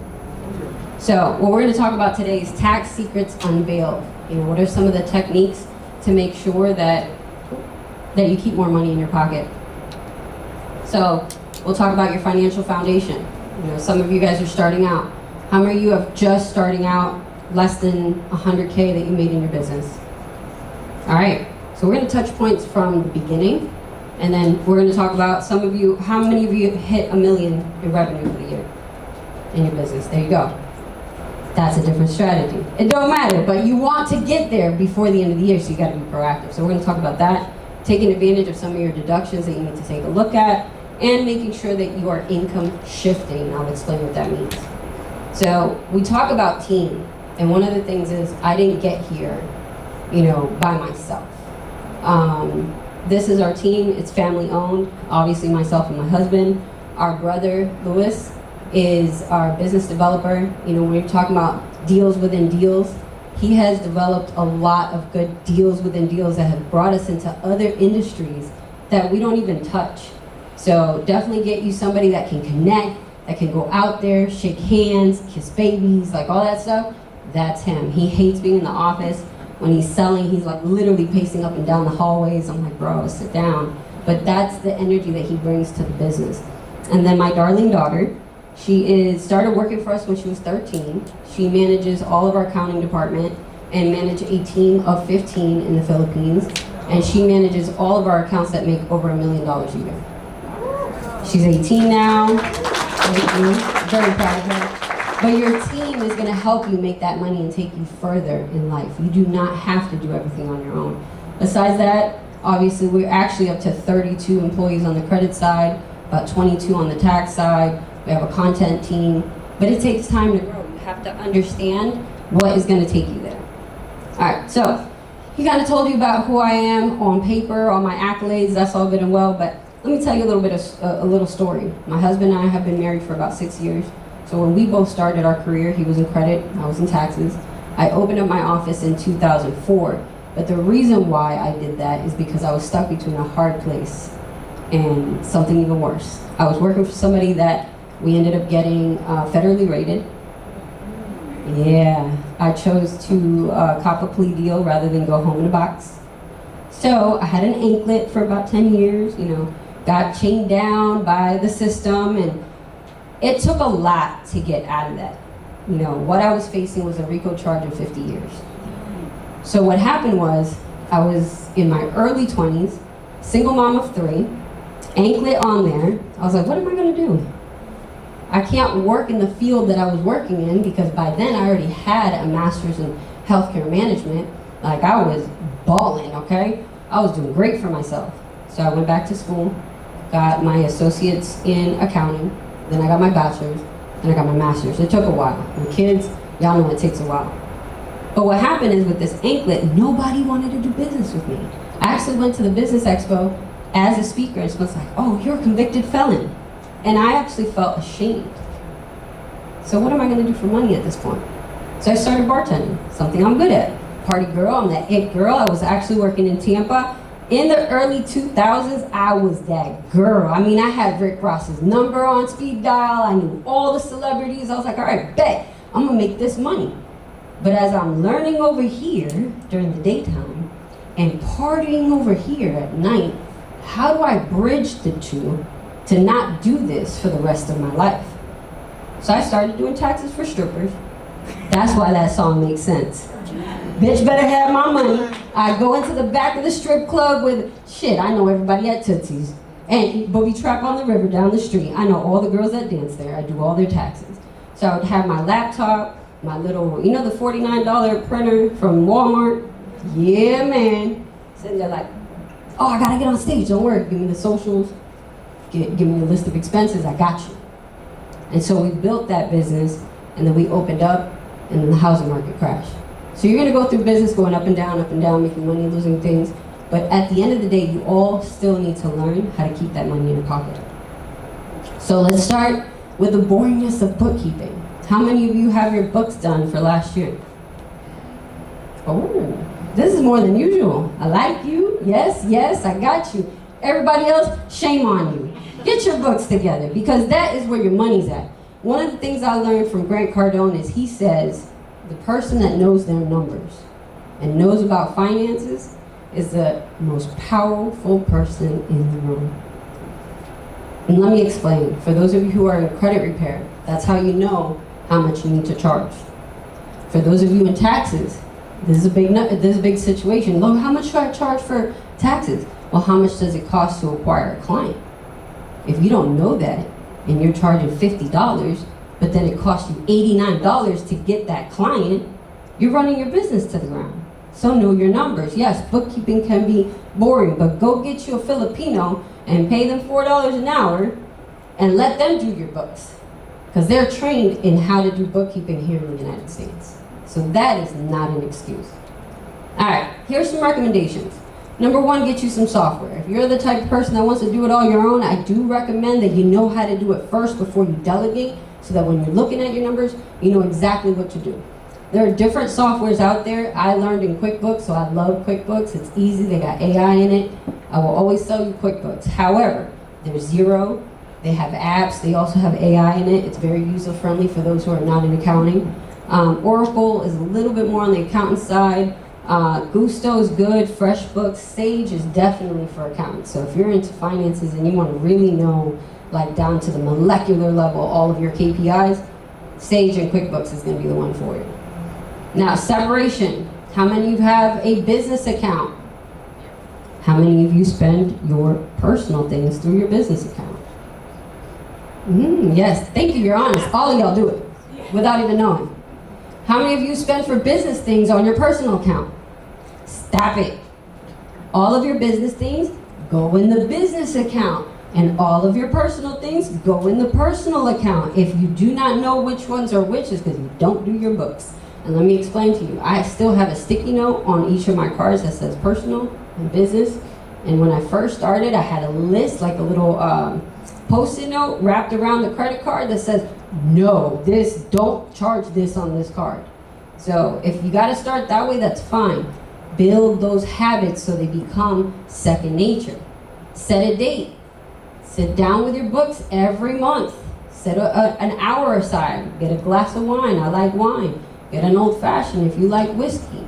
Go to a bookshop. Go somewhere separated from your business, separated from your house. Ladies, get away from all the hats that you wear and only wear the hat of the accounting for your business. Because then you know how much money you put in the business, how much money came out the business, and how much money you have left to reinvest in the business. Then create a cheat sheet. Write down all your recurring expenses. Delete the ones you no longer use. All of us are guilty of that. I'll do like a 7-day trial, and then 3 months go by, and I'm like, shit, I'm still paying for that. Why? Sit down and get rid of it. And then delegate. Once you're used to and you know what it is, and you've created your chart of accounts, like this is for this spending, that is for that spending, sit down with someone you can delegate it to and tell them, this is how I want this organized and categorized. All right, deductions. So this is important because this is one of the questions that I go through even with our multi-million-dollar accounts. They're like, oh, I didn't know I could deduct that. Or, you sure I can't deduct this? So, here is directly from the IRS. In order for a expense to be deducted, it needs to be ordinary and necessary. So I'm going to break that down. Ordinary is something that's commonly and accepted in your field of business, and necessary is that it's helpful and appropriate for your business to make money. Let me give you a quick understanding of that. I had a client who wanted to expense his boat. He is a party promoter in Tampa and does, what are they called? Reef parties. Like, you know when the tide goes down and there's like a little beach area? Well, he does parties out there. It's a little dangerous. They're really fun though. So he wanted to expense his boat. He got audited. It is ordinary, no, but is it necessary? How do you get your clients from land out in the middle of the ocean to this party? You need a boat. You're not going to go on a raft. You're not going to get a kayak. So we were able to deduct the boat because it was necessary. All right. Here's where we're gonna jump into income shifting in a couple of things. So I'm gonna tell you a tale of two taxes, not a tale of two cities. We have Larry and Carl. One is a party promoter, I already talked about his boat. The other one is Carl, an insurance agent. He wrote up way too many expenses and also got audited. Now, Larry hired us and we won, but his cousin Carl went and was like, oh, I got this. Guess why he lost his audit? He paid for Massage Envy subscription through his business account. and commingled all of his expenses. So they did something called piercing the veil. Write that down, piercing the veil. Do some research on that. I'm not gonna go deep dive into it because we don't have enough time. But if you need me, I got you. I'll give you my number, we can talk about it. What happened is he had an S-Corp election, which allowed him to not have to pay certain taxes and be, taxed at a different bracket. And because he was commingling, they're like, this isn't an actual S-Corp. It's an LLC, but it's more of a sole proprietor. So now you have to redo your taxes. They made him redo his taxes as a sole proprietor. He ended up paying an additional 25% on taxes. Yeah, it almost killed his business. All right, so in order to get to a financial plan, everybody here should have a financial plan. How many of you have financial goals? Yes. Buying a house, car, expand your business, not pay taxes, put your kids through college, maybe get into retirement. First step is have your financial goals set in mind and then create your tax strategy.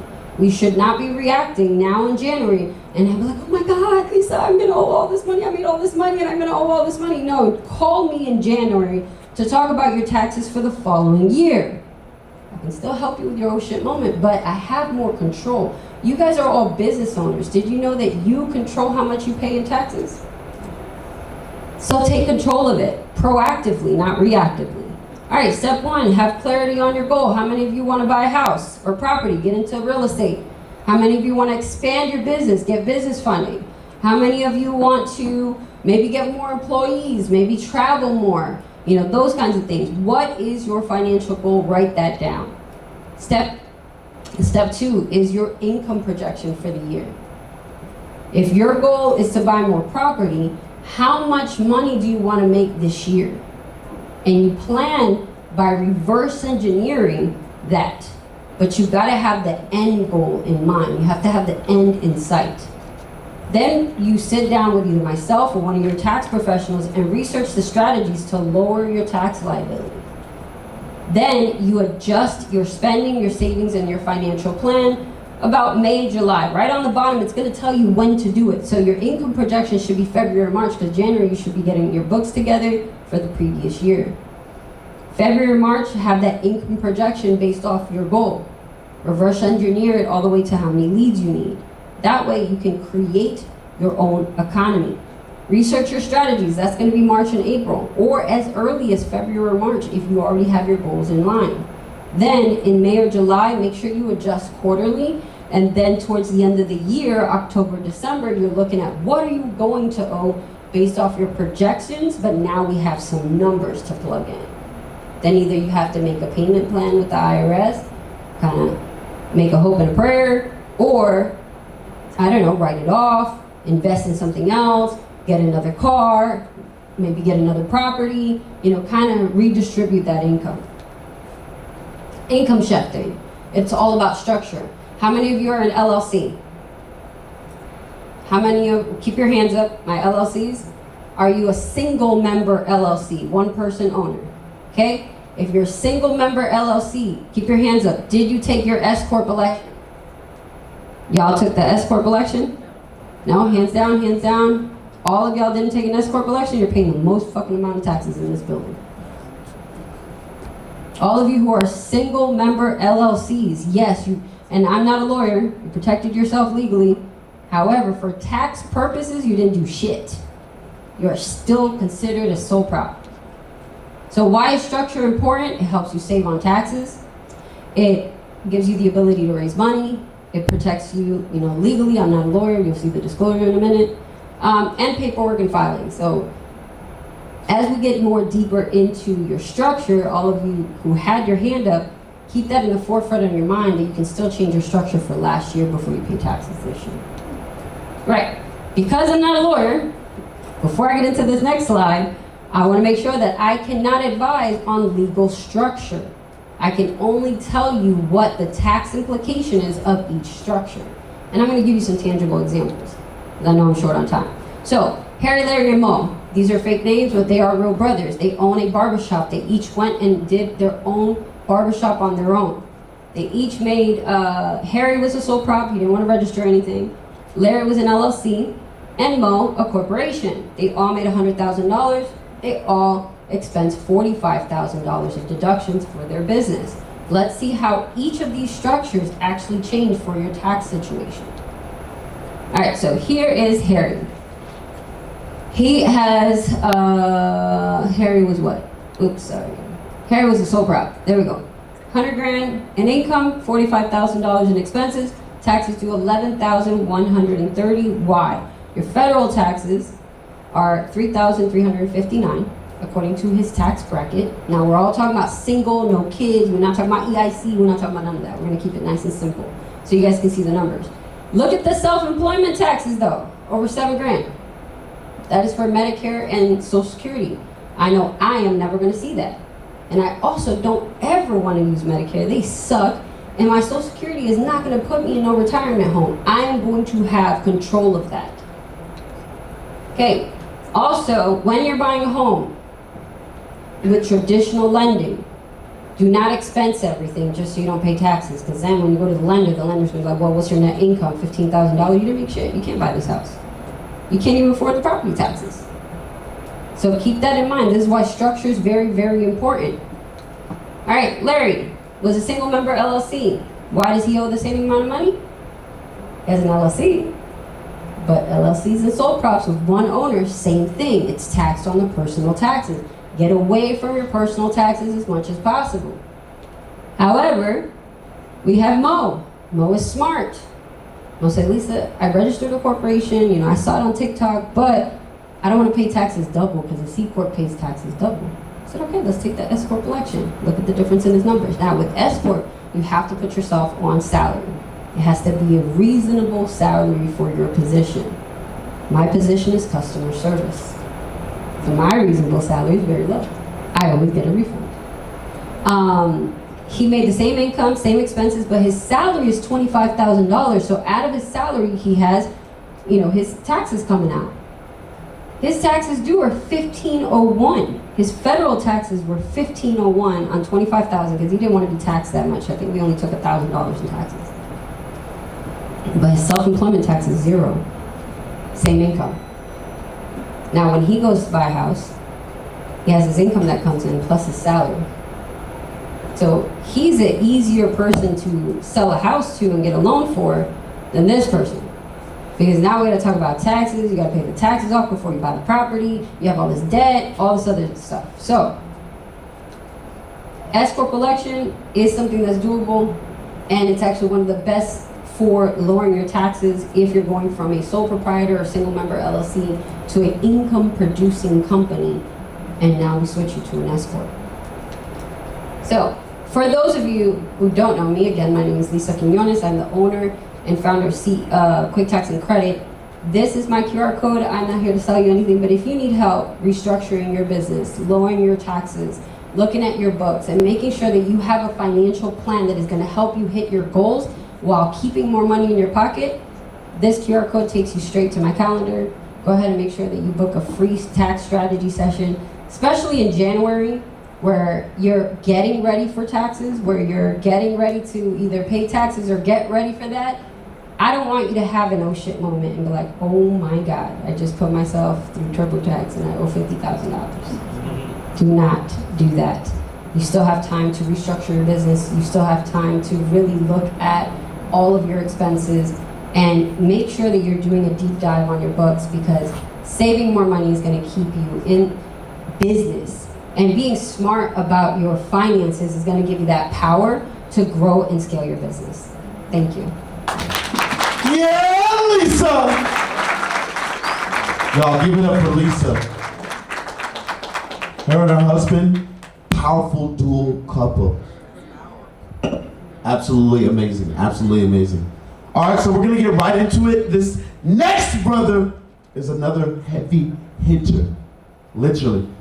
So you already know what time it is. Stand up, stand up, stand up, stand up. Y'all see how I just got onto the stage, right? Easy, one step. Leg straight. All right, this individual is a powerhouse entrepreneur, Army veteran with 2 tours of duty and a retired nurse by the age of 29. As the founder of and CEO of Wolves of Real Estate, he leads a thriving 8-figure enterprise and stands as the undisputed authority in the tax deed investing space, earning him the title of the Tax Deed Wolf. Joseph has empowered thousands to acquire property for under $5,000, transforming lives and redefining what generations of wealth look like. Y'all, give it up for Joseph Griffin. Joseph, it's your season. I don't give a if you love me. Yeah, I don't give if you like me. Ask me how that it feel. Yeah. Can't say it didn't surprise me. That's all I Yeah. Yeah. Let's go. You better not miss. I ain't gonna make y'all stand up the whole time. Y'all can sit down. I appreciate y'all. All right, man. Before I get started, who here knew that you could get property for less than $3,000? Raise your hand. Who here knew you could get property for less than $1,000? Less than $100? For $1? All right, perfect. I've done it all. All right. So what I'm gonna be breaking down today, we're talking about real estate, but more specifically, I'm going to niche down in something that a lot of people don't know about. When I first started talking about tax deeds, people were like, scam, ain't no way. So y'all pay very, very close attention, all right? So I'm Tax Deed Wolf, because I'm gonna break down why they call me Tax Deed Wolf in a second. On IG, Tax Deed Wolf CEO, okay? Now, let's see, where am I pointing the clicker at? Help me out. Okay, there we go. Perfect. So started out my career, I just want to give you all a little backstory just for those of you who don't know me. Started out my career in the Army. Okay, I joined the military when I was 17 years old. Originally from New Orleans, Hurricane Katrina came. Anybody old enough to remember Hurricane Katrina? All right, cool. All right. So Hurricane Katrina came. I ended up in Atlanta, Georgia. Joined the military when I was a junior. Army sent me to medic school. I became a medic, and then they sent me to nursing school. I became a nurse. Then I was National Guard, so I was doing RN, and I'm doing my drills on the weekend with the military. So long story short, I did a couple of tours and everything. I did all this, y'all. Why? To pay for college. Just to get a degree and then realize I didn't want to be a worker. I wanted to be a thinker. All right? How y'all, anybody feel the same way? All right, so I did all that stuff, man, just to pay for college. Now fast forward, you know, been making front pages of magazines. We have an A+ accredited consulting company and real estate investing company. We've been out here really, really killing it, and I want to show y'all how we're doing this.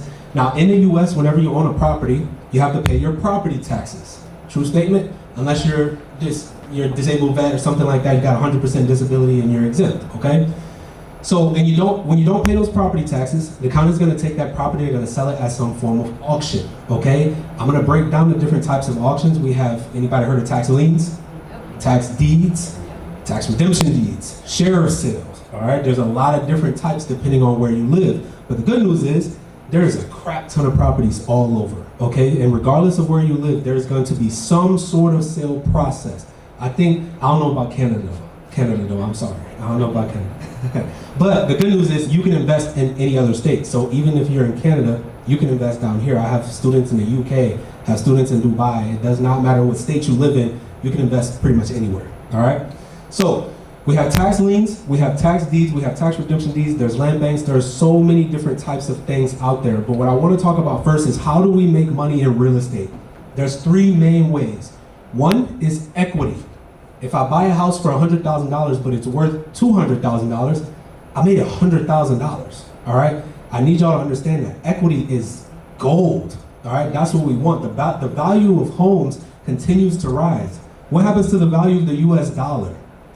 It continues to drop, all right? Grandma's house back in the day was $20,000, but grandma's house today is $300,000. There's a reason why we put our money in real estate, all right? Because inflation is killing us. You had a job making $15 an hour back in the day, you had a Mercedes, you were balling out. You got a job making $15 an hour today, you probably struggling, all right? You're probably struggling. We have to stay ahead of the times. So we have equity, we have interest. We make money, we put our money out there and we make interest, and then we have cash flow. Okay, those are the main three ways that we're making money from real estate. Now I'm gonna give you an example of each. This is one from equity. I got this house for $500, but it was valued at $25K as is. So did I make money as soon as I purchased the dang thing? Yes, that's what you wanna do in real estate. And this was from, y'all gonna wanna write this down, Parcel Fair, Parcel FAIR.com. So they have like a bunch of states on there, but this house specifically was from Alabama Department of Revenue. All right. Now this next one, interest. Anybody here from Texas? Hey, there we go. So Texas is what we call the redemption deed state. Okay. You go to auction, normally first Tuesday of the month, you win the property. There is a redemption period in which the owner can pay you back to keep their property. Well, the redemption period in Texas is only 6 months. And the interest is crazy. It's 25%. All right. So I went 1 year. First, I was doing this with I was doing it with my own money. And there was a lot of credit people and funding people in here, right? Raise your hands again. Credit and funding. So the credit and funding people told me, bro, you're an idiot. And I was like, what? They said, bro, the game of Monopoly doesn't start until the bank hands out the money. And what? Like, say it again. The game of Monopoly doesn't start till the bank hands out the money. So here I am using my own money to like do things, and I didn't realize I couldn't scale that way. So once I went and started going to the banks and getting more money, then I was able to scale, all right? 25% on one property, whatever. Well, we did 30-something properties in 1 year, made 6 figures just from interest. Somebody say scale. Scale. Think bigger. It's not about getting one property, it's about getting multiple. So just in interest, in 1 year, we made 6 figures just off interest coming back to us. All right, crazy talk, I know. Now the next one is cash flow. We took the tax deed auction list and then we said, I don't like being in auctions with Jeff Bezos and Elon Musk. They're outbidding me. How am I gonna win? Well, let me go get the properties before the auction. So then we started talking to the homeowners, negotiating deals before the auction ever even came up. And we were doing like creative acquisitions. This one particularly, seller finance. Anybody heard of seller finance? Gave the homeowner $6,000 down and said, I'll give you $600 a month. He said, okay, no credit checks, no nothing. Gave him the money. The duplex is mine now. It makes $2,000 a month. I give the homeowner $600 a month. We do that all day, every day. All right, you can do it with land. Win a land parcel for $4,000, seller finance it. Take $5,000 down and then $500 a month. We do that all day, every day. Okay? All day, every day. Now, I put a little picture here. Y'all can take pictures if y'all want, I don't care. Just to break down the states and the different types of tax sale that they have. So the lime green states are tax deed states. You can't really see the other colors, but the gray is tax lien states, and then you have the redemption deed states like Georgia and Texas. I don't care if a state is a tax lien state because even the tax lien states have a process in which you can go get deeds, all right? And I'm gonna break down why deeds are so important. With tax liens, do you own the property? If you have a lien, do you own anything? No, you just you pay the debt, all right? You own the debt, that's it.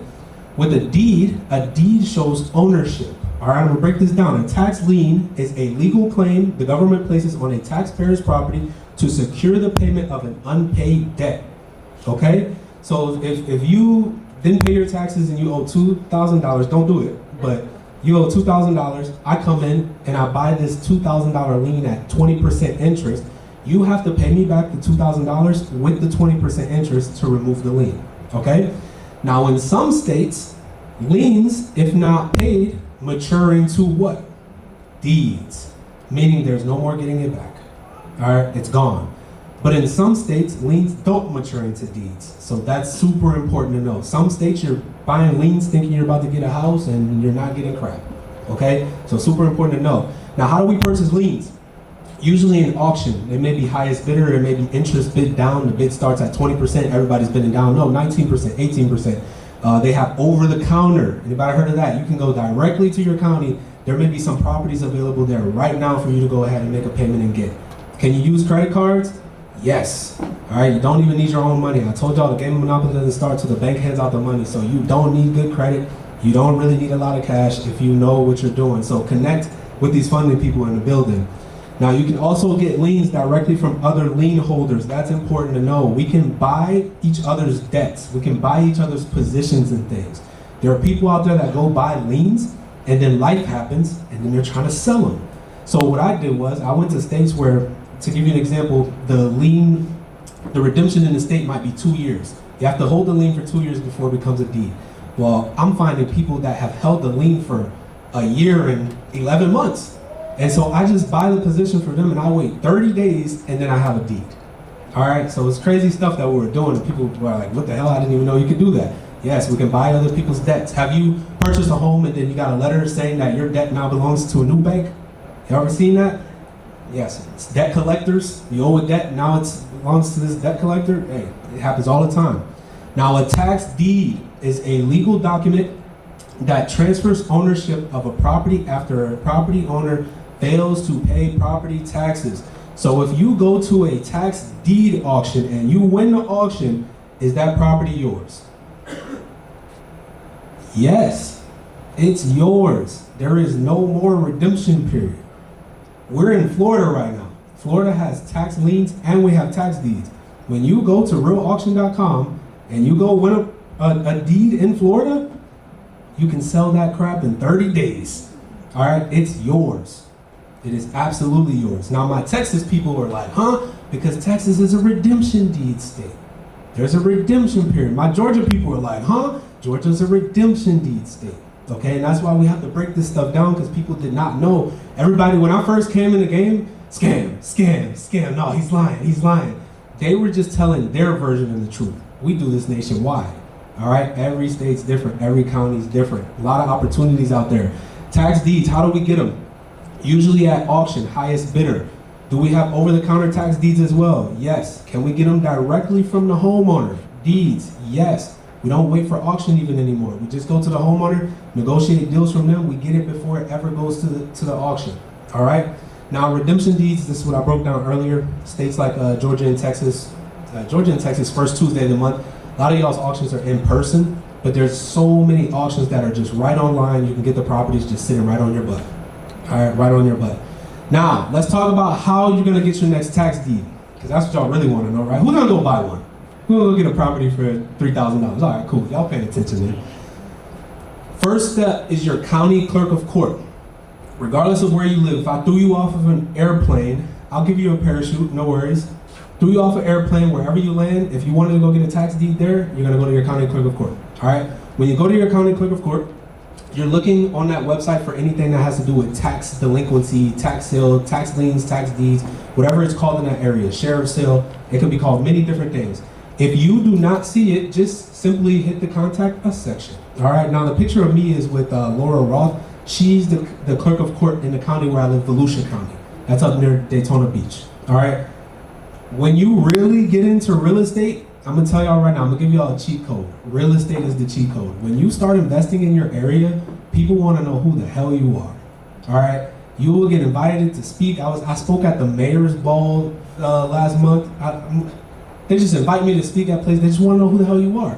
You're helping the county. The county, by not having taxes paid, it hurts them. They get a lot of money from these taxes. They got people to pay. So when the property taxes are not paid and you come in here and you're buying them like $2,000, $3,000, you'd be amazed how far that goes at scale. All right, remember, don't think about one, think about the thousands of unpaid taxes they have sitting at the county. They need the money. So you're like a savior. You're buying the bad apples in the neighborhood usually. You're not getting the multi-million-dollar mansions typically. It's the good neighborhoods and it's the bad apple that's just been sitting there. The boarded up home where you see the vines growing all on it. All right, you're saving the neighborhood. Now, and for some of you, you may end up at a different spot. So I sent y'all to the county clerk of court. That may take you to the tax assessor's office. That may take you to a third-party website like Bid for Assets, all right, or GovEase. There's so many websites out there. But typically, you're gonna start with your county clerk of court. Once you go to your county clerk of court, you're gonna see the list. You get the list well before the auction. You got time to do your due diligence. What type of properties you think we're not buying? I know some of y'all heard the horror stories. Wetlands, landlocked. Y'all ever heard landlocked? Land in the middle of nowhere, just surrounded by land. We're not buying that crap. All right, we're buying decent properties. We need access to them. We're buying the empty lot that's in a neighborhood that's full of houses. There's one lot sitting there. We can go get that lot for $5,000 and sell it to a developer for $30K. Those are the properties that we're buying. All right, do we do it every week? I got a student in here, Ivan. Do we do this often? Do you have some? Thank you. All right, we do this all the time. There's auctions. There's 67 counties in Florida alone. All right, every state has delinquent taxes. Every state, y'all are sleeping on gold mines. Some of y'all gonna go look at y'all's county clerk of court and be like, damn. All right, and people gonna be wondering how you got so much real estate. So I retired from nursing at 29. I think I became a millionaire at like 30, okay? I'm 33 now, and people be asking me how many properties I got. I don't even tell them anymore. Everything's in a trust. I don't own nothing. All right, people be on social media talking too much. I don't own nothing, all right? So you get the list, you have the parcel number, you have everything that you need to go ahead and do your due diligence. What you're gonna do is just make sure you're buying a good piece of property, whether it's land, whether it's a house. We need to make sure there's no other liens on this property. We got to make sure there's no other debts associated with this property. We need to make sure the value of the property makes sense. If we're gonna buy it for $5,000 in auction, it needs to be worth more than 15K, right? Depending on how much money you're gonna make. So we're doing all of our due diligence. We show up to auction on auction day, and we simply bid, and we just win. Now, I told y'all about scaling, right? This property, this auction right here, when I learned about funding, I got a line of credit from American Express, all right? Business line of credit, I just say, give me $20,000, they wire it to my account. All right, y'all know lines of credit? They just put the money right in my account. Instead of going and winning one property, I went to this auction and I won 7, okay? Scale. I didn't get 1, I got 7. Now, what's the price that I got that for? Y'all can see that? $2,200. Now, all 7 I got for around $2,200, okay? Each one was worth anywhere between $16,000 to $25K. So I made 6 figures from one auction. The line of credit that I only took like 20K from Amex. All right, I took like 20K from the line of credit. They gave me like 50,000. I took 20K, went into an auction, bought 7 properties, made 6 figures from one auction. Okay? Real estate, equity. That's how we get paid. Now, is real estate a get rich quick? No. Hell no. All right, don't think you're gonna make $1 million overnight. It's not gonna happen. Have I done big deals? Yes, I've done some big deals. But real estate is a life change. You're making money in one vehicle, you need to put that money somewhere. One of the smartest places to park your money is real estate. One of the dumbest places to keep your money is a bank account. Y'all are gonna hate me for that. It's one of the dumbest places to keep your money. They're getting rich off of you, they're barely giving you any interest at all. So when we invest our money, we're making 20, 30%, 40% on our money. How much is your bank account giving you? 0.003. So I'm gonna give y'all one more example. This was Detroit. One of my students, Billy, he went to one auction. He got 5 properties in Detroit, 23K total. 5 properties, over $150,000 he made. Okay. To give you an example, he sold one of the properties for 40K. But he was 23K all in for all 5. He sold one for 40K. He made his money back plus profit when he sold the first one. Okay? So strategies real quick, and y'all let me know how much time I got, but I'm gonna give y'all some real quick money-making strategies. Tax deeds is just an acquisition. That's just how we get a property. Then we have to know what to do with it once we get it. So the first thing, we flip it as is. First rule of real estate is always buy at a discount. Okay, so we made money as soon as we purchase, so we're able to flip it as is. The second strategy, we become landlords. We put tenants in there. Okay, we may have to do a little bit of rehab, but whatever, we'll do the rehab, and then we still have that equity, y'all. What's the beauty of equity? Robert Kiyosaki said he went to the bank and they gave him like $500 million or something like that, and then he invested that money and then he became a billionaire. Why did they give him $500 million? Because he had enough assets, okay? So when you have equity in a house, you got the house for 20K from an auction, you put 30K into it, but the house is now worth $150,000. We go refinance that, and we take that money from the bank, all right? It's tax-free. We get taxed on loans. No, it's tax-free. We take that money, and then what do y'all think we do? We repeat the process. Just repeat the process, which leads us into the third strategy, the BRRRR. Buy, rehab, rent, refinance, repeat. This is how I became a millionaire. This strategy right here. I got houses in like 7 different states. All got equity. Okay, that's how I became a millionaire. My money ain't sitting in the bank. I'll tell y'all that right now. My money's sitting in assets. If I need the money, I can go get the money. But I gotta keep my money protected. It's gotta keep growing. So the BRRRR strategy is awesome. You can turn them into short-term rentals. But the biggest thing that I want y'all to understand is due diligence. You can't have an exit without verifying. You can't say, oh, I'm gonna make this an Airbnb, and you never check the numbers on Airbnb, okay? Or if it's even legal in that city. Okay, like you have to do your due diligence. I've seen people do a lot of money just by listening to these social media gurus. All right, this content cartel, but look, y'all don't want to get got. Okay, you gotta pay attention and you have to like really verify things. This strategy number 5, one of my favorites, seller finance. We buy properties this way, but we also sell properties this way. I'm a real estate pimp. Okay, I sell the property. I'll give me a down payment and pay me. If you don't pay me, what I'm gonna do? I'm gonna take my property back and I'm gonna go give it to somebody else. Same way the banks do. If you stop paying your mortgage, we foreclose on you. We get that money back. And we don't owe you any security deposit back. That was a non-refundable down payment you gave us. All right? So seller finance is one of my favorite strategies because statistically, people don't finish paying mortgages. I'll just give you all a little secret. Most people want to move. They want to think about how many times you moved in your life. Seriously. Most people do not finish paying a mortgage. All right? So we always usually end up getting the property back. All right? Somehow, some way. I'm gonna skip that one. Just wanted to show y'all like the BRRRR strategy. We literally get houses for free. We put a down payment. We use it all OPM. All right, we'll take 90% from one bank. So we get a lender, we take 80 to 90% that they're gonna give us, and then we get the other 10, 20% from another bank. Okay, so we're literally getting the house for free. We're doing the rehab. We're getting reimbursed on our rehab, and then we're refinancing the properties. We're in a buyer's market right now. Y'all are gonna see a lot of houses just sitting, trying to get sold. A ton of houses in most areas. So we're doing this because we can go as fast as our lender. We don't have to wait to find a buyer. We refinance, we take our equity, we get paid, and we're on to the next. The tenant's paying the mortgage. I'm gonna tell y'all another secret. We don't care about interest rates. We're gonna outperform the debt every time. Whether it's a credit card, people crying, oh, it's 22%. So, how much money are you gonna make?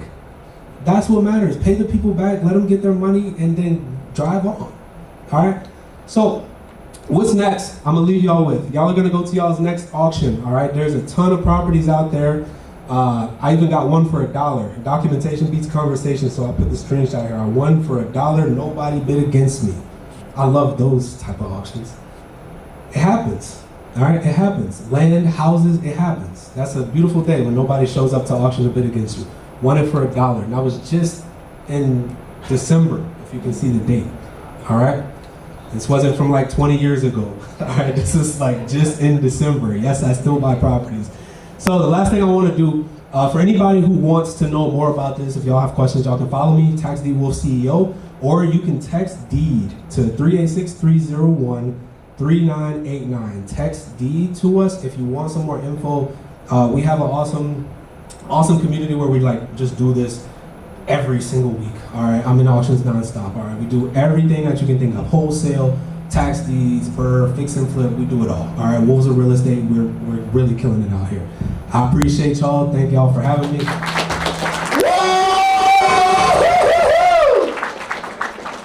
What an amazing job, Joseph. Thank you for all the valuable information. My goodness. Very important stuff. Thank you, thank you. All right, y'all, you already know what time it is. It's almost that season.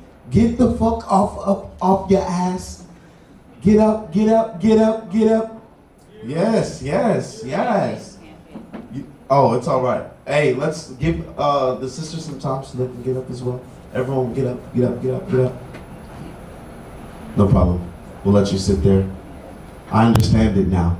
All right, you guys, we're going to bring up Chris back again. Have you guys been getting a lot of value so far out of the speakers that have been here? Love it. Clap it up for him. Yes. All right, we're going to bring up Chris again right now. He's got some very valuable information for you before we head to lunch. So, Chris, come on up here. Yes, sir. Clap it up for him. Sheesh! What's up? You guys having a good time? Make some noise. Having a good time real quick. Yeah! Love it. Guys, quick temp check. Just want to see a quick temp check from everybody. What's something that you have gained knowledge from? What's something that you've learned so far? Ask it. Anybody.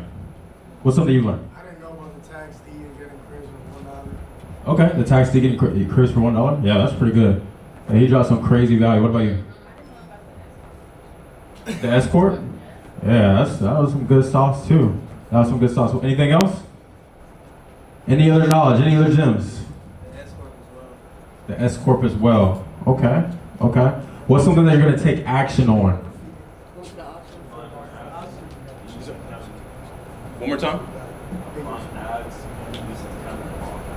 Applying ads and using the calendar. I think that was Rob that said that too. Right? Yeah, he has some crazy sauce.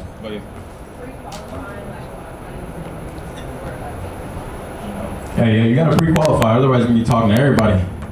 You don't got the time for that. That's a good one. Anything else? Last one. Love it, love it, love it. Yeah, upsells are huge, are huge. And guys, there's the two things that I think all of these speakers were speaking to me on, and it's an underlying theme that I always hear. And one is, always going to be, taking action on things, right? So taking action. Somebody say action real quick. Action. Yeah, taking action. The other one is building a team. So I know Rob talked about it. I think Joseph talked about it. And I know that Lisa talked about it as well. Building a team and getting the right people to support you in all these things. Okay, so that's really important. Like I said, you can't do everything yourself, right? How many of you guys have at least one employee? How many of you guys got two? How many of you guys got 5 or more? Okay, we got some people with some teams in here. Okay, so you guys know how to build teams. That's good. So that means you guys can delegate and you guys can actually execute and do the things you need to do at scale, right? I always think about, there's this thing called the 4 C's of leverage. I'm gonna talk about it real quick and we're gonna go to lunch. 4 C's of leverage. Now, as an entrepreneur, as a business person, I think that you need to do things that are gonna give you higher potential to scale and higher leverage. And the 4 C's of leverage, the first C of leverage is going to be, it's actually going to be cash, or it's going to be cash, right? Now, why is that, right? Because you can actually, if you have cash, if you have a money problem, you don't really have a problem, okay? If you have a money problem and you have cash, you don't really have a problem. Why? Because you can always invest back in your business. You can invest in things like ads. You can get more team members to scale. So now you have cash, right? The second C of leverage is actually going to be content, right? And you guys know we're in Content Cartel right now, so that's one of the most important things, okay? So why is content a high leverage? Because when you build something once, whether it's a course, ebook, or whether it's content that you're putting online, that's something that can be utilized over and over and over again, okay? So that's high leverage, right? Instead of having to talk with somebody one-on-one, you can talk to somebody one-to-many because now you have a content. Content can also be SOPs for your team, okay? So you create the content one time and now you don't have to train somebody over and over again after you hire them because you have an SOP, you have videos that you can just show them, okay? Third C of leverage is going to be code. We're not talking about that too much, but code as in the sense of automations and different things, tech. So things that you can do with AI, things that you can do in tech, that is a very high leverage model for you. Okay, so I want you guys to be thinking about in your business, what can you automate? Right, what can you automate? What can you delegate off of your plate that you can do with AI, that you can do with these things? And the fourth C of leverage, which is my favorite C, is actually going to be community, okay?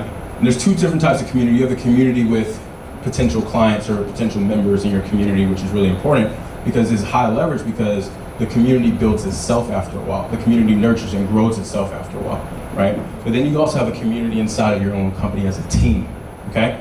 People that you hire, people that you bring in. So when you build that community, it builds that culture to grow and to scale, okay? So I want everybody to be thinking about that as well, okay? So the 2 big things that we talked about, again, taking action and making sure that you are building a team.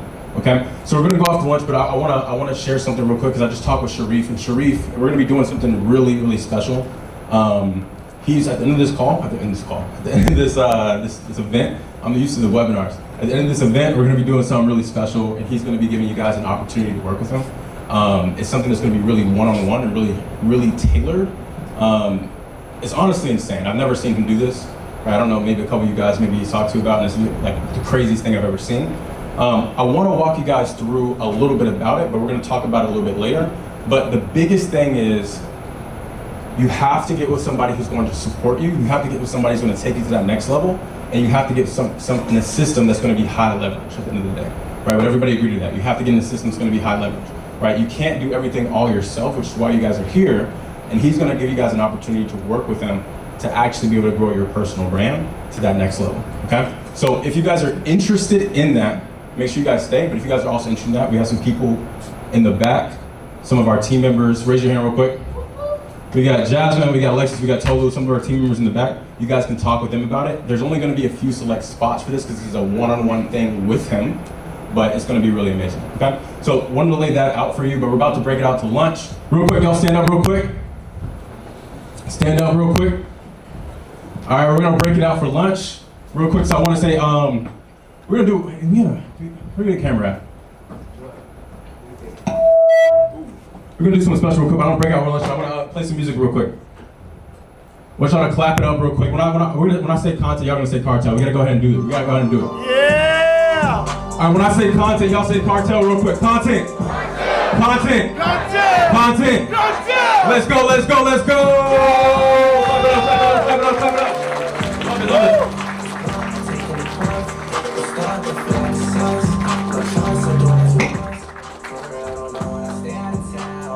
When I stay out of town, 500 shots, I got 500 rounds. Plus I got 500 pounds. Sitting on my toe. Aren't you guys? Oh, snap. She hate when I be on my phone. She forgot I got me on my phone. I say for me to forget that I'm known. Oh, you my bullshit. Yeah, they know. I know you a flirt. She tell me to flex. And I say for work. Get you to the sir. What I'm trying to learn. I'm just rushing now. That she got a purse. She told me she bad. I say you can do worse. I'm gonna be blessed. I live with a curse. My shit is a mess. I'm rolling the first. I smoke on my blood. Then I hit the church. Cause nobody get where you coming from. You nobody get where you going on. You know what we on. How you try. Shit with bullshit. I love my life a story. It's not a potion. My life a party. It's not a function. I never needed no introduction. I'm a star. I'm still a trusting. But I can't go out like that. And that's why I'm clutching. And I see it when they run around. But all this shit ain't nothing. So you can send a picture. So you got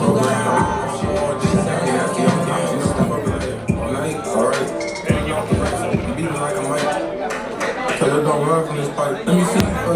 Go ahead, say something. Put my chain on. Got it going crazy, let it shake off the move. Or you gotta fuck it up, not the one who make the rules. Left, right, let me see you do it. Left, do it, right, do it. Left, do it, right, do it. Left, do it, right, do it. Left, do it, right, do it. Left, do it. Fuck it up. Fuck it up. Right, left, right, left, right, left, right. I'm in the car, baby. I'm a star, baby. Life goes on. I need a hug, my baby. Woke up looking for the rock me. Keep a hard on. Duck on my seat. I'm the shit. The blueprint is by me. Mr. King, I fuck it off with my feet.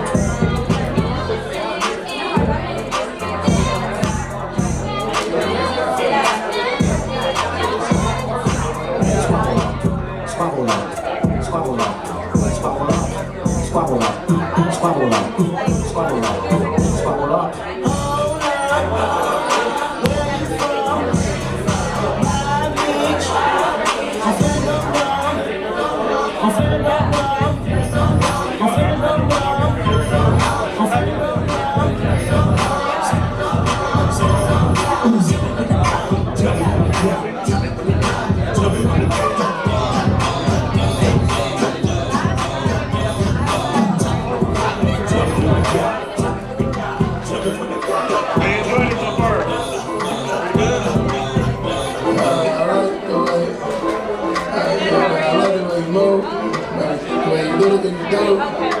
I'ma go like a folk, baby, I like the way you move. The way you do it, you do. I'll get you in the bed, baby girl, I can fool. Touch your toe, baby girl, you do.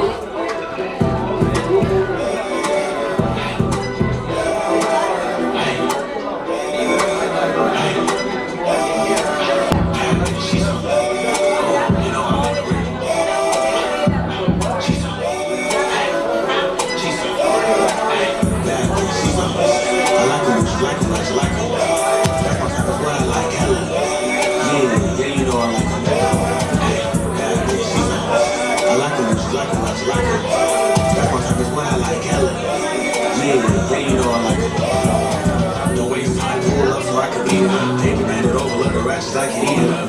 Bitch, I love the beach, she better eat me. I'm the type of nigga bitch down to her knees. Little bitch, so she coming with some nice things. I like all my bitches, so baby, I ain't nasty. Nasty, real freak bitch from the Canada. Fine bitch, this is that Mr. Adams. Bad bitch, she's on. I like the look, she like the look, she like the look. That's my type, that's what I like. Yeah, you know I like it. Back it up, let me see you back it up. beat it up, yeah, I like the way she fuck. You walk around smelling money, that's us. I'm seeing she ain't come to play, back it up. Back it up, let me see you back it up. I beat it up, yeah, I like the way she fuck. You walk around smelling money, that's us. I'm seeing she ain't come to play, back it up. I told her bring it back, she know I'm having racks. I'm so much smoking tracks. I told her arch your back, told her don't throw it too close cause I hit it. Cash in the air, on the floor, we just strip. She a city girl, the way she actin' up. Back it up, make a trip. Next week, I'm on the next lip. I'm up late, now summertime, don't give a fuck. Let me see you back it up one more time. Let me see you put an arch in your spine. If your leg up, grab it from behind. I want that, back it up one more time. Rewind. Rewind. Rewind. Rewind.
I swear up in that corner, whoa. Bitch, hold on tight, cause I'm tweaking this bitch, I let this shit go. And I heard that she wanna show. Whoa, me who she be, I'm kinda fucking with it, show me some more. I swear up in that corner, whoa. Bitch, hold on tight, cause I'm tweaking this bitch, I let this shit go. And I heard that she wanna show. Whoa, me who she be, I'm kinda fucking with it, show me some more.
Do not hire another content team until you learn this secret. Listen, most people hire.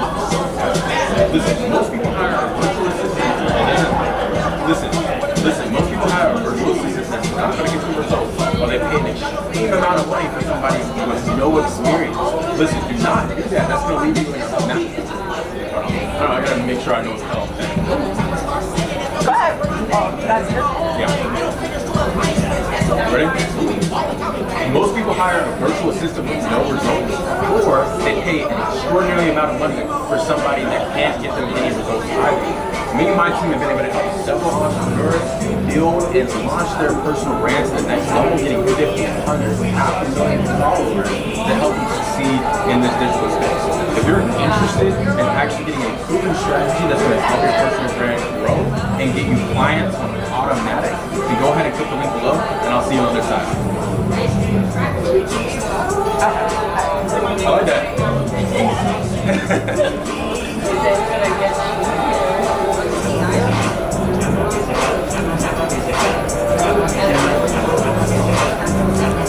I need another one. I'm gonna get the light too. Here's how.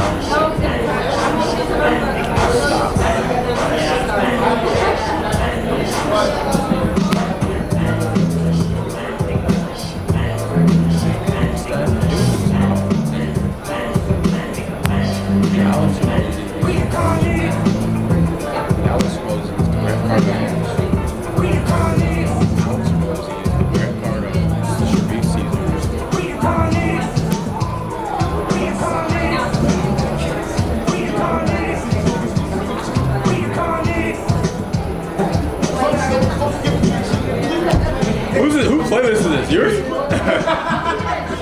That's what I thought.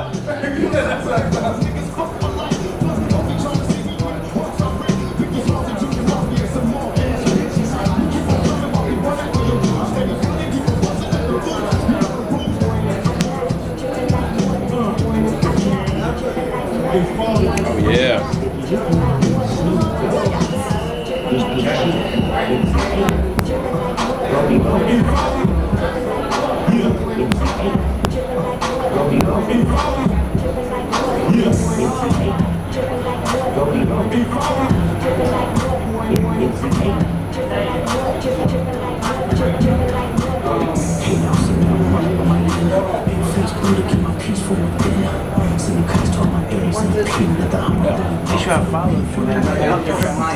Yeah. I just wanted to see if that's okay with you. Of course. Yeah, man. How would the... Yeah, I was emailing you. I remember. Where, oh, thanks for doing that, man. Yeah, absolutely. I invited like 10 people. Here I am, just me. No, it's the mindset. I had to separate myself a lot of people. Hey, you gotta do that sometimes. Yeah, I got you. Thanks, man. What do you do? I work sales, retail, but now I've been working with IT, so it's my problem. Okay, so you're working with Joseph? Yeah. Oh, I've been waiting for a year and a half. Yeah. But then also, I'm transitioning to commercial projects. And that's where the career money got. Oh, I've heard. So I'm part of also a group with Mike and Bo. You ever heard of that? They're really big too. They own about $200 million in commercial property. Oh wow! And yeah, they got. You're getting in the rooms, man. You're with the right people. I'm trying, man. I'm trying. It's a slow process, but we're getting there. Yeah. Mind if I get a? Let's do it. I'm gonna try to post it there, man. Thank you so much for your Great time. meeting you, yeah. Thank you very much. You got it. Is that $100 bill? It's my emergency money. You're asking for somebody to come So get it. everybody You're like, says ooh, I that. got a phone and a It's been there for years. Anytime my grandma sees me, she's like, girl, look at that. phone and a $100 bill. That's 2 for 1. And my ID. 2 for 1. I have a whole new identity. Alright. Is this music not distracting? Alright.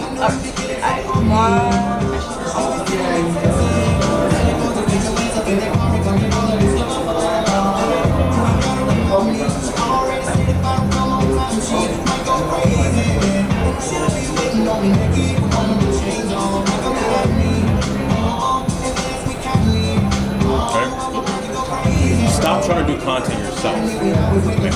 Stop trying to do content yourself. Instead, do what the top business owners do.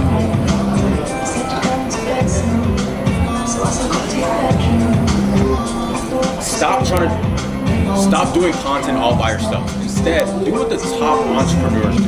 The Alex Hermosis, the Grant Cardones, the Sharif Caesars, they're not editing their own content, scripting out all their content, or posting all their own content themselves. They are spending hundreds of thousands of dollars, sometimes millions of dollars, every single month on a team. That's why they're ahead. Listen, me and my team, we will take care of the scripting, the editing, the posting, all for you. We're not going to charge you hundreds of thousands of dollars to do that, but we're going to get you hundreds of thousands of followers by executing our strategy. If you're interested in this, then go ahead and click the link below and book a call with our team, and I'll see you on the other side. Let's go. That was a good one. That was a good one, right? Yeah, it was.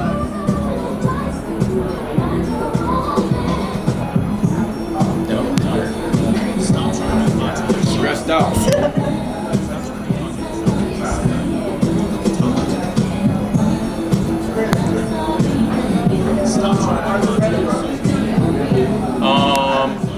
No, I haven't seen them either. So we got Evan next. I'll message. Yeah, they be coming like an hour, 2 hours before their thing.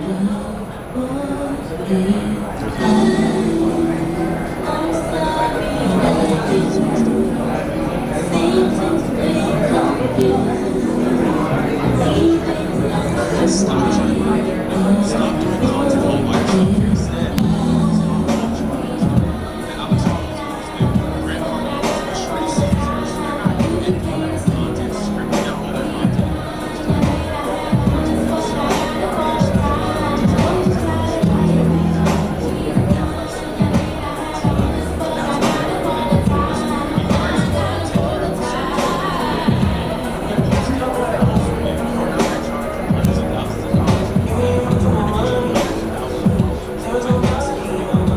Instead, that same script again. That's good. Maybe in a better lighting. Okay. Yeah, like I was saying, the lighting is. You want to do the podcast stuff? Yeah.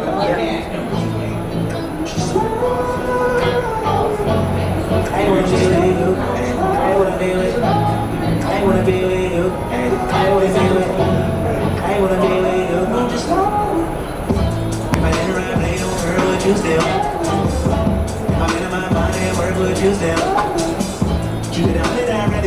squeeze into.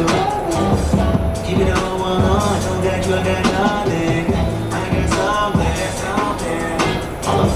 We gon' function, show us some shit. Feeling like lights on with it. Look at that lights on with it. Only for the night, I'm kidding. Only for life, yeah, only for life, yeah, only for life, let's get it. Get that show to me. I know what coming over me. That's your goal, see. I know what you need. Already on dead, already come in. I'm feeling go out this, feeling that without this party won't end. If I didn't ride me, oh girl, would you still? If I'm in my mind, where would you still? Keep it out of that, rather you trust me than to. Keep it on one on, don't got you, I got nothing. For my money, there's no money, no money, no money. Take me around for my money. So I can't feel it all. Nah, you feel it all. No one's just on just slide. I wanna be with you. I wanna be with you. I wanna be with you. I wanna be with you. Move this slow. I wanna. Just slow. I wanna be with you. I wanna be with you. I wanna be with you. I wanna be with you. I wanna be with you. That you settled down, that you found the girl and you married now. I heard that your dreams came true. Guess you gave everything I didn't give you. Old friend, why are you so shy? And I you to hold back, oh, hide from your eyes. I hate to turn off out of the blue, uninvited, but I couldn't stay away. I couldn't fight it. I hoped you'd see my face and that you'd be reminded that for me it isn't over. Never mind, I'll find someone like you. I wish nothing but the best.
I didn't even know what I was saying. I'm not gonna lie to you. I heard like the video and then I heard the Discord. Oh, yeah. Like a couple.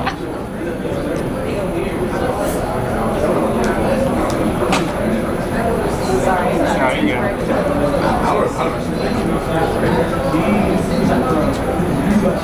Yeah, that's fine.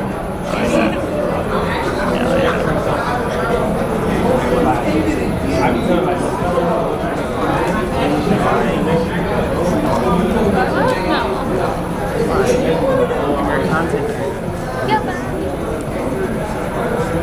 I just gotta use like more steps. Huh? Use what? Just use clips and then He was clips of what? What you do?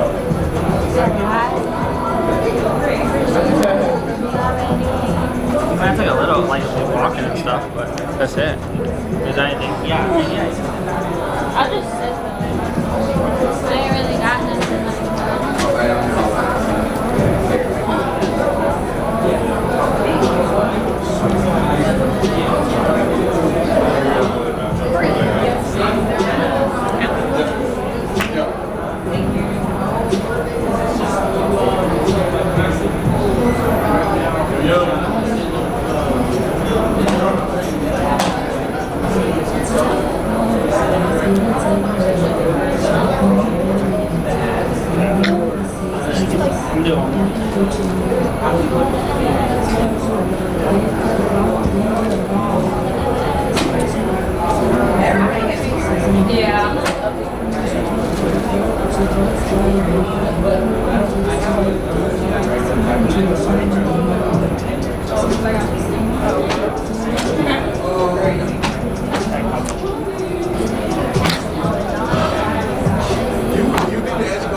Imagine they say if you don't take notes at home, you get the notebook for free.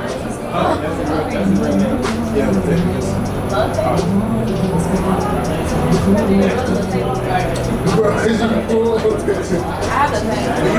You're supposed to bring a camera. Look at this. What is this, bro?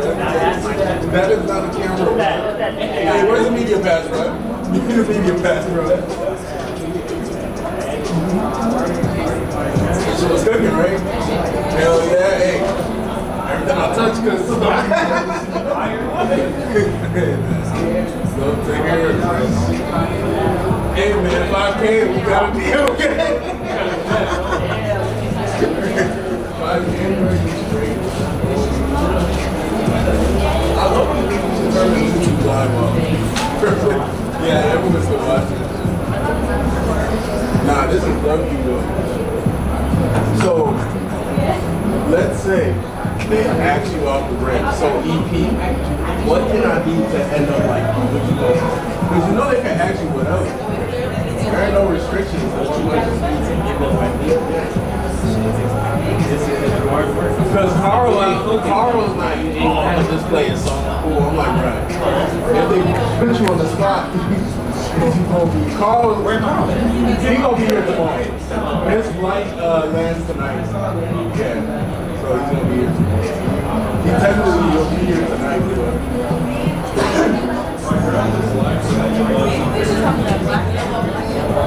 They stole that shit. So that took that. Easy, bro. Keep doing shit like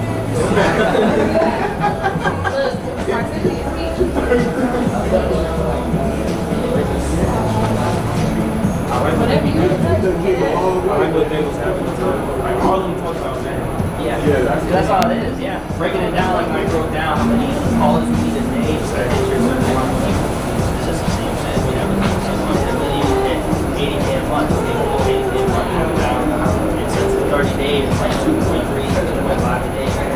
I got to figure out how to make 2.5 a day. Sell $2,500 options.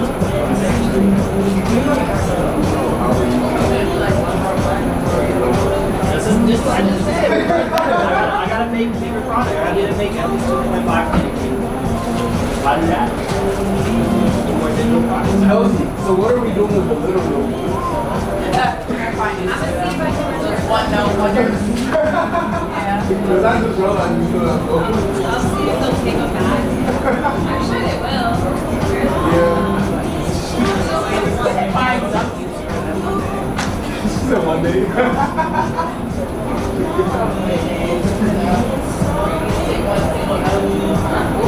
What's that? Yeah.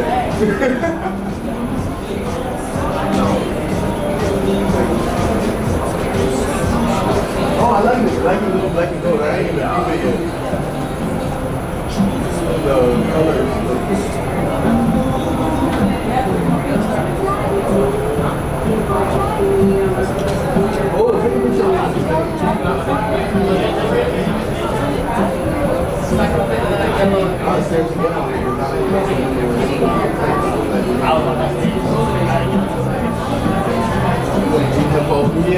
No, I didn't. He just be good. I didn't fall through. You ain't gonna fall through. I wouldn't say all that. Oh, hell no. I hear crap. Oh. And I say jump.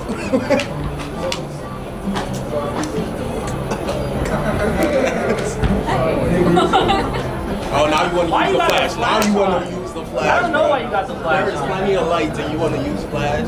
Okay. He made me look like a shadow earlier. I'm taking pictures, I'm spamming them, so you just, do you. Do you? Hey, where's the mic? Where's the mic? I got a full of Bill Crane here, guys. Smile. Be happy. If we had more yellow.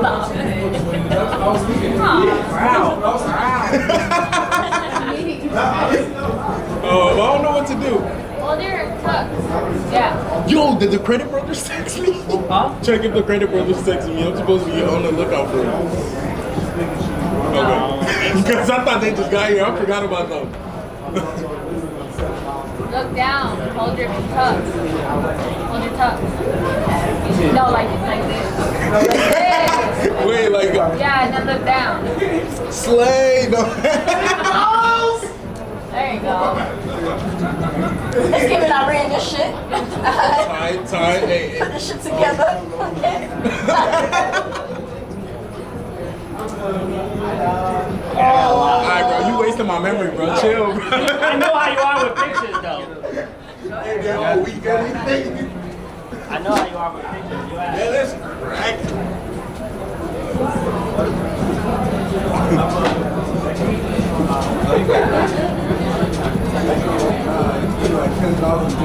Hey, you cool? Bro, I have to make sure you're gonna thank me later.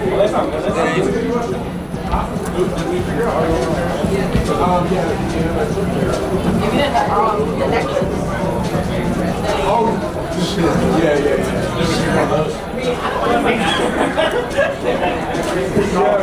We're gonna put the clear chairs. Like you know, okay, we're speaking on the panel together, and I just wanted to make sure. I wanted to make sure that y'all were introduced. I'm gonna lob the questions along the questions because the audience has questions. So I'm just gonna lob. Oh, it's a video? Oh, warning. You didn't give that for my video.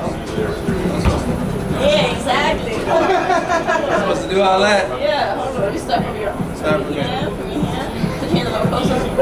Like I'm trying to get you. How can I sell $1 million offer to someone? What's the name? Point at me now. Coffee, that's what. Point at me. 23. I had to think about that. I need some regular pictures. I got you. Gotta be doing the most stuff. I'm trying to get a couple pictures and get off of Here's the my stage. video first. My video's fire. Okay. Yeah, you like that. Look at the grin. Okay, you put some Miami music behind that. A little, you know? Hold on, look at the pictures. Why are pictures? Why are you looking like that? Oh, I don't know. Where's my pictures? I know I took a picture. Did that for me. $300. Try to keep the comments chill. I'm on the budget. Yeah, in Miami.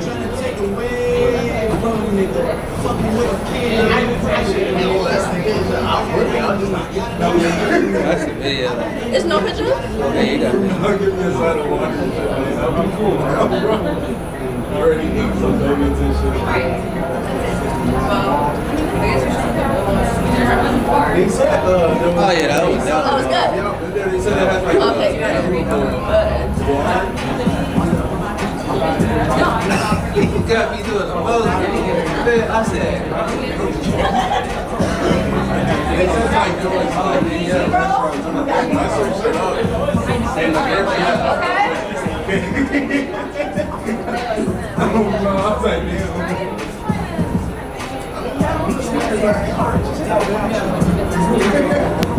I just don't want anyone playing that. Yeah, I already ate it. Because really, like, okay, I don't know, like, if they don't want to go eat, we should just go to eat. I don't even know what type of house to go to. That said, like, something was good. It's yours.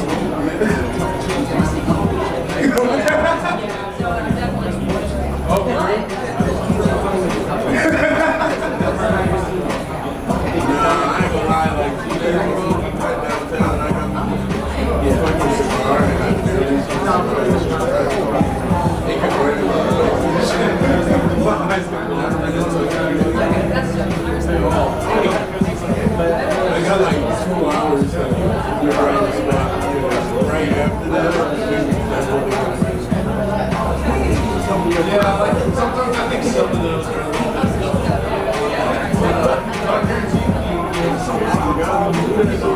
you always have to like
Did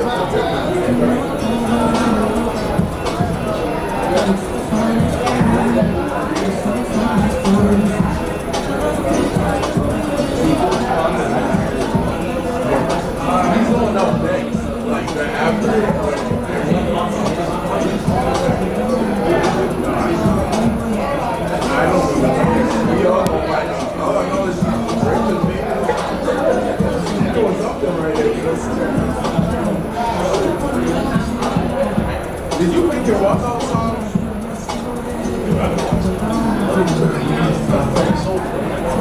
Great. Chucky.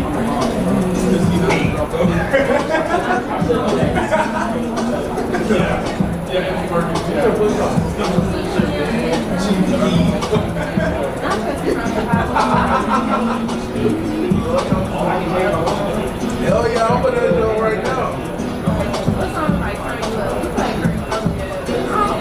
You probably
And some high stairs. What's my good side?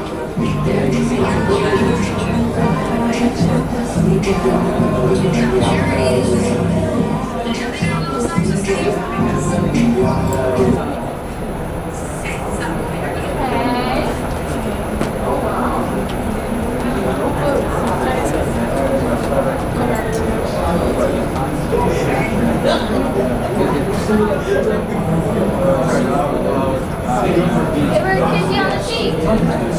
Don't go back. Go back on and like. Yeah, that was cute. Aww. Okay. I just got off the stage. That's it? Oh, yeah.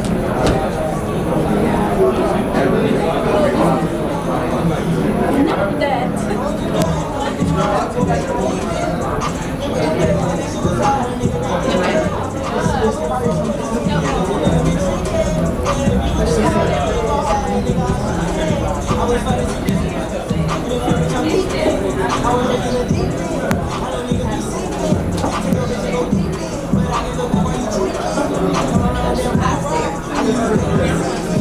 Thank you, baby.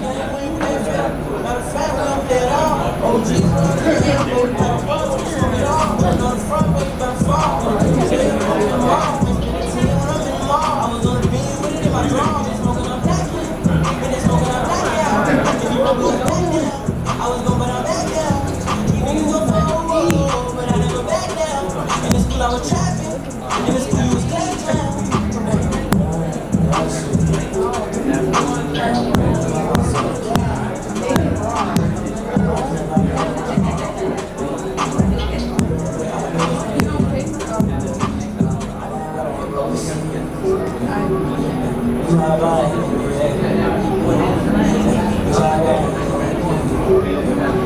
I got it right now.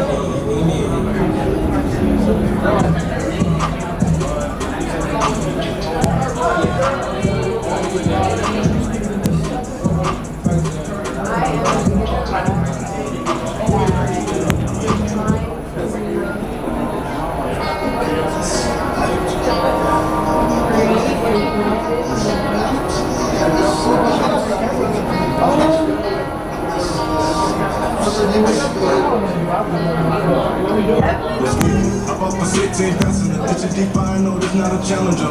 I get some numbers with me in the fridge, keep cold, sick, they some cannibals. They like to get geek, drink a whole bottle, wake up and repeat. I took a look, Mr. Winter, chill out, bitches and 6 in 3D. I go in the jungle, they need a coat, I bet I come out with a mate.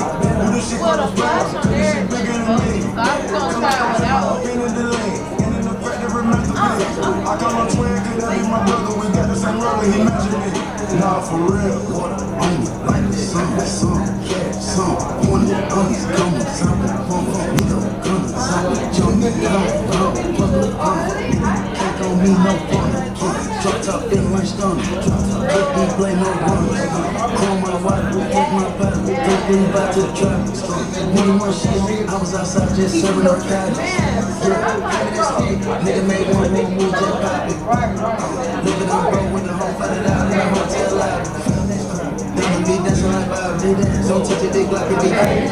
Show me a piece of your bar, we get bitches gon' trend on the top. Keep the way I pull up on the pop, and then nigga don't stop. Pull up, put this shit on, get a cup of that drip. I'm a motherfucking fight. Keep stacking your back, I get big. Put some shit on nigga, I'm taking. Little niggas don't play with these niggas. I see the big bitches, we up on these niggas. The hundreds, the one you can call me nigga. I got your back, you gon' follow me nigga. When they get up, we gon' ball on these niggas. Fuck this shit up, cause it'll be like the system. You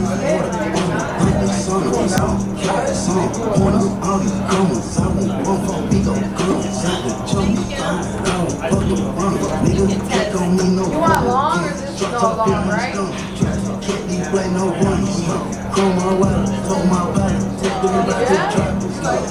Shit, I was outside just serving our nigga made one wrong move, just popping. Bro, with the whole flag out in the hotel. Yo, we're about to get started. If you guys can make your way to your seats. We're getting started in 60 seconds. 60 seconds. We got Evan and Ruben come to the stage. Make sure you guys make your way to your seats. Let's go. Stand in front of him.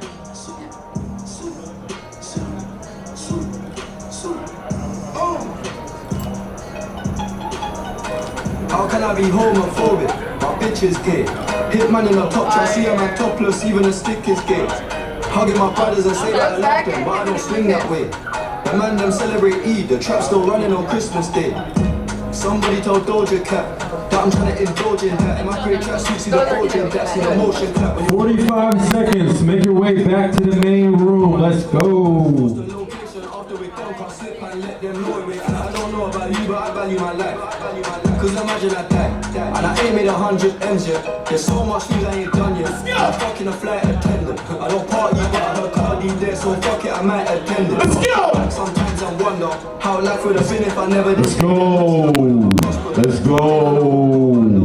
Been out of town for a month. Let's go! Let's go! UK Joe, I mention my name if you talk about the genre. How can I be home? Coaches and consultants, you guys go ahead, come on and take a seat. It's mandatory, my brothers. Oh, bro, everything. Lock in. Quickly. Take two if you're really about it. Fill every page. Immediately, brothers, quickly. Lock in. We're doing tap-ins. The trap still running on Christmas Day. Quickly, quickly, quickly, make your way, make your way. It's a new wave, it's a new wave. Let's go ahead and get a seat, coaches and consultants. Unless you're locking in someone right now using fan bases or Stripe, take a seat immediately. All right, walk. Oh yeah. Coaches!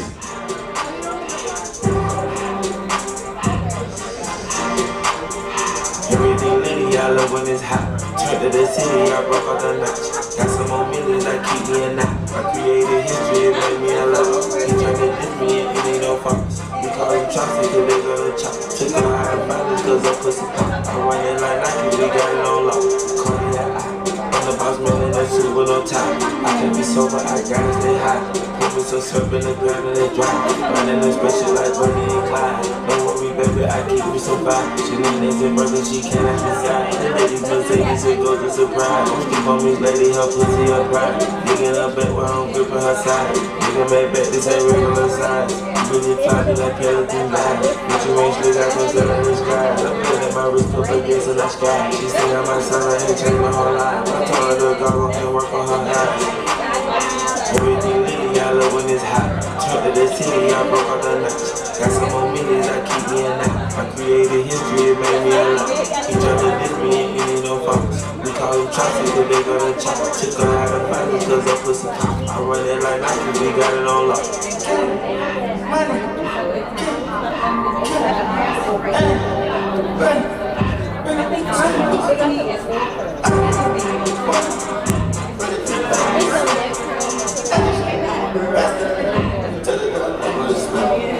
I took the Billy to back in the Holly and Kai. I put this bitch in front of the Billy in front of the driver. And that shit that we ain't smoking the road. I still never cut the one drinking. Let's go. 1 minute. Call your friend.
Oh baby, you be lying in person. I be here and say you bad in person. I can't even lie, you ain't my side, you ain't even know they fine in person. I can guarantee you if you my class, you got every bag. You can imagine big house, I can really be bragging. 100,000 in my mouth, I was having. Not the big cheap, that's embarrassing. He and me, you can keep it comparison. My bitch, probably one of the bad. Good girl, turning into a sad. This bitch got a problem in traffic. We can't do it, imagine she wagging. Low key, I been keeping it classy. Could be pretty out here doing the math. Niggas couldn't even see me in action. Just started and them niggas in laughing. I ain't even tried to when I cast and giving up. I contribute to fashion. Drop a song, I be giving them cash. Stand alone, I should raise the ground. Brand new car is noisy. Come through and enjoy it. You ain't got no worry. Don't care about your boyfriend. See me and get nervous. I damn near did it perfect. Work hard and determined. It's safe to say I earned it. None of you guys can flash me. Matter of fact, none of you guys can hide me. Post my drip up daily just so they can see. Turn me up some more so my haters can hear. I put it up in the back of the car and tell her to go. She when she laugh, she bring me back, she back on the road. She know how I get when I get in that mode. Ain't fucking with bitches, ain't buying no clothes. Only do shows and maybe some songs. Man, she the other, she come and get songs. We fuck with the scrippers, telephone. We play with our money and not what I know. I used to go to the west to get lost. I just came back from the west with a trophy. I'm on some motion. She said she missed it and sending emojis. No time to keep it on my west emotion. Can't say I miss you, I don't got emotions. I'm on that back when I step on the ocean. I'm on that lean, the broken, the dotion. I'm on that back when I spit at the ocean. Ain't on my broke, I'm just stuck on my ocean. Don't take them drugs, I don't know how to cope. And I know one thing, I'm never gonna be open. If you tell them what was said, you were wrong. Got a new car, feel like a stone. Brand new car, it's noisy. Come through and hit home. You ain't got no worry, don't care about your boyfriend. See me as you nervous, gonna get it perfect. Work hard and determined, it's safe to say I earned it. None of you guys can find me. Matter of fact, none of you guys can find me. Post my drip up daily just so they can see. Turn me up so most of my haters can hear. Brand new car is noisy, come through and enjoy me.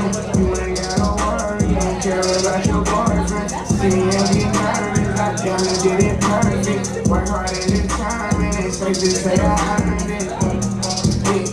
None of you guys can flash me. Matter of fact, none of you guys can find me. Post my drip up daily just so they can see. Turn me up so most of my haters can hear.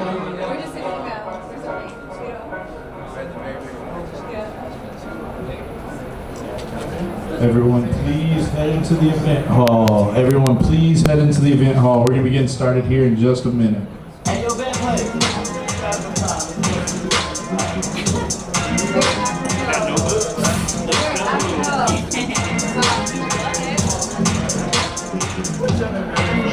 Hey, I just went by the watch with a whole lot of diamonds to show all these niggas it's my time. Took a trip out to Cali to hang with the clip, make a play and get high off that Zaza. I say R.I.P. Kobe, a nigga. Don't turn me down. Don't even turn me down. We gotta be turned all the way up. Yeah.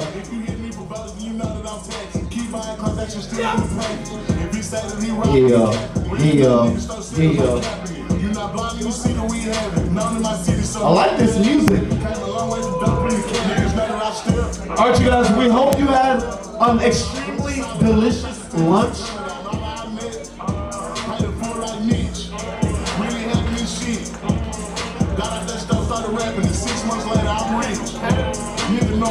I step with some energy. All these niggas out with some fellas and stuff. Yeah. So I hope that you ain't spit. If they spit, make them wish that they never spit. Most of these niggas is how they get telling me. Man, I'm finna take off off step. How you bang this shit, they say it ain't real shit. If your dog ain't raining, ain't help with it. That's how you jig in Dallas, you know what I'm saying? Shout out to anybody from Dallas that knows about that. But yeah, we hope that, hey, it's that season. Yep. We hope you guys had a very delicious lunch. This next brother that we're about to bring up is doing something different. Now, there's not too many white folks in the credit space, but this brother is not only one of those that's dominating amongst all cultures. He's been able to make over $1.5 million, and his business literally does $500,000 per month. Now, who's making $500,000 per month? Raise your hand. Raise your hand if you're making over 6 figures per month. Shout out to, can we give it up for this brother? But this brother is doing over $500,000 a month and literally one of the greatest to do it ever. You guys, let's go ahead and stand up and give a warm welcome for my brother, Evan. Let's go!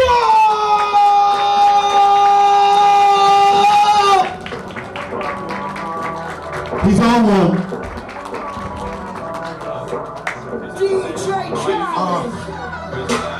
I'm getting so down. I ain't with this hard since I was 18. Apologize if I say anything I don't mean. Like, what's up with your best friend? We get off. Yo. What's up with these niggas? Why they think it all comes so easy? But get it while you here, boy. Cause all that hype don't feel the same next year, boy. Yeah, and I'll be right here in my spot with a little more cash than I already got. Tripping out cause you had your shot. With my skin tan and my hair long. My fans who've been so patient, me here 40 back over. Everyone on Instagram yesterday was saying it was 2016, so had to bring it back. Let's go. I'm on one. Yeah, very straight up. I'll be very transparent. I've gotten access to $1.5 million of business funding at 0%. That's great. You can get access to $1.5 million at 0%, but if you have nothing to do with it, you're just going to be in a mountain of debt and you're fucked. So the first half of this is going to show you how I've gotten access to $1.5 million. And the second half is the mechanisms you can add to your business to make the most money possible. Now there's essentially, when I look at speakers, there's sort of two different types of speakers. There's speakers that will come up and sort of go with that like bad gospel, type speaking where they'll sort of talk about, oh, you want to make more money, you want to have more time in your business, you got you guys so excited and get you guys pumped up. What I like to speak is literally just like a video game, like, hey, here's exactly how I did it, here's the recipe, here's what you can do to apply these skills to your own business. A couple more people shuffling in from lunch, let's go. Okay, cool. So again, very, very straightforward. How to fix your credit, how to build your file, how to get access to the most available funding possible. Now I know there's a lot of, how many of you guys are in business funding here?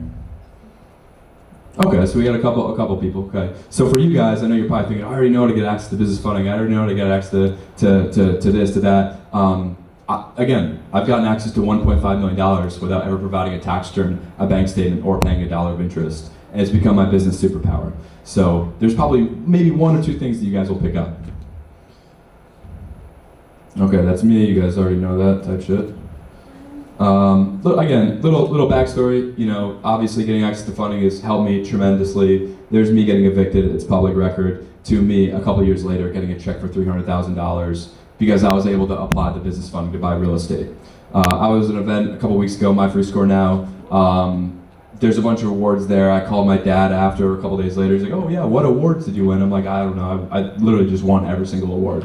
So, yeah, let's go. But the most important thing, is revenue. Like really, my goal in talking to you guys is to help you guys make the most money possible, right? That is the scoreboard we have. That's what we play by.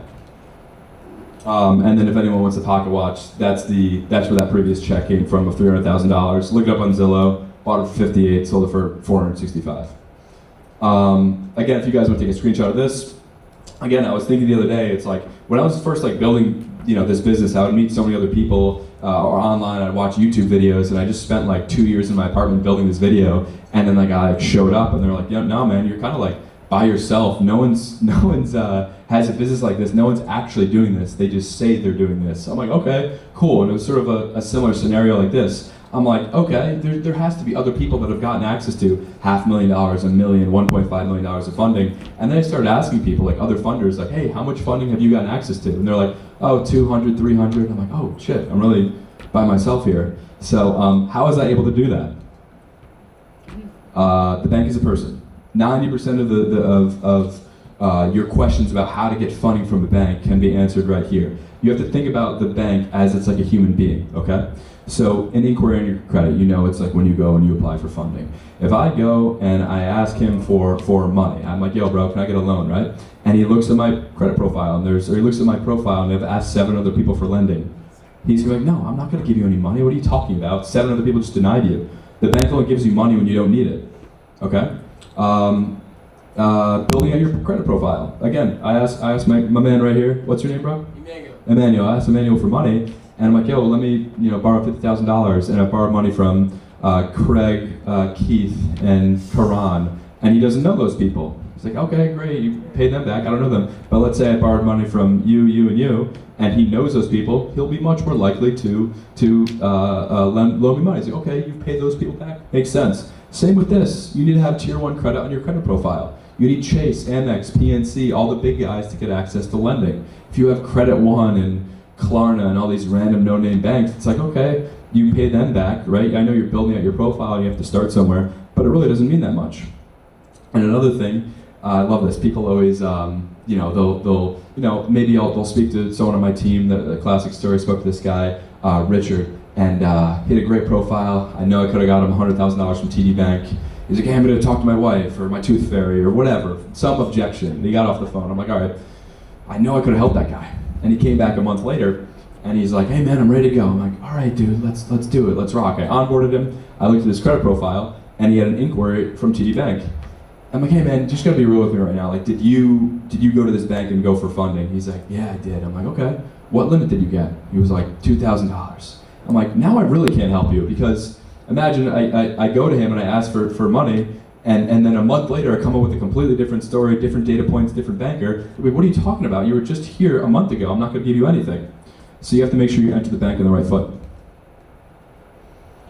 Just some receipts. There's me getting approved for $100,000 a couple months ago. There's me getting approved for $200,000 in October without providing a single document. I can't pull up my Credit Karma right now, but that's my credit score. Okay, so guys might be thinking, okay, well this guy's he's just helping people get into credit card debt, or he's in a bunch of credit card debt. Like, great, why is he on a stage talking? That doesn't help anybody.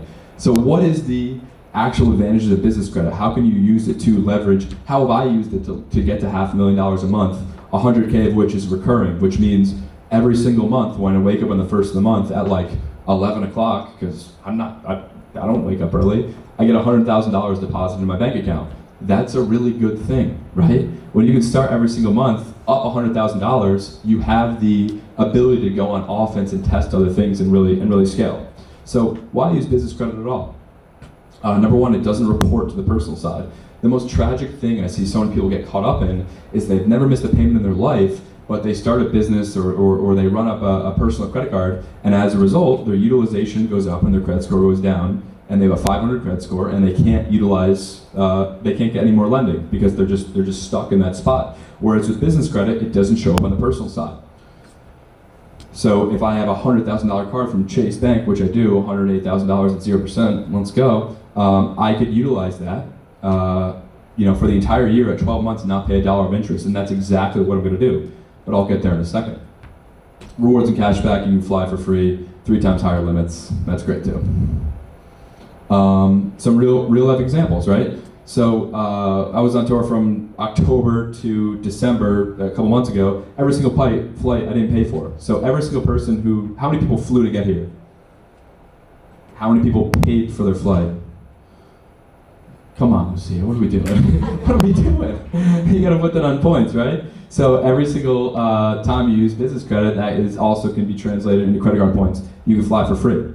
Another thing, again, like right here, and we'll go over here in a second, okay? So current balance, $58,000, total credit limit, $76,000. They're like, oh, this guy's cooked, he's in so much debt. No, because I had that, and I'll fast forward a little bit, but I had this for the last year, and I can't see where the other slides are, so I like to skate to where the puck is going, so I don't know what the next slide is, but it's okay. But I utilized that, $58,000 of $76,000. I borrowed that money from Chase for an entire year for free. This will make more sense now. Okay, got it. So, so that credit card I had right there, to go back for a second, okay? See, $58,000 out of $76,000. I utilized that for a year for free. And this is like real life, like this happened a week ago, right? So what did I do? I had that for a year, so January 1st, the promo period was over. Because obviously you might be thinking, okay, why are banks giving you money for 0%? They need a reason for you to walk in the door.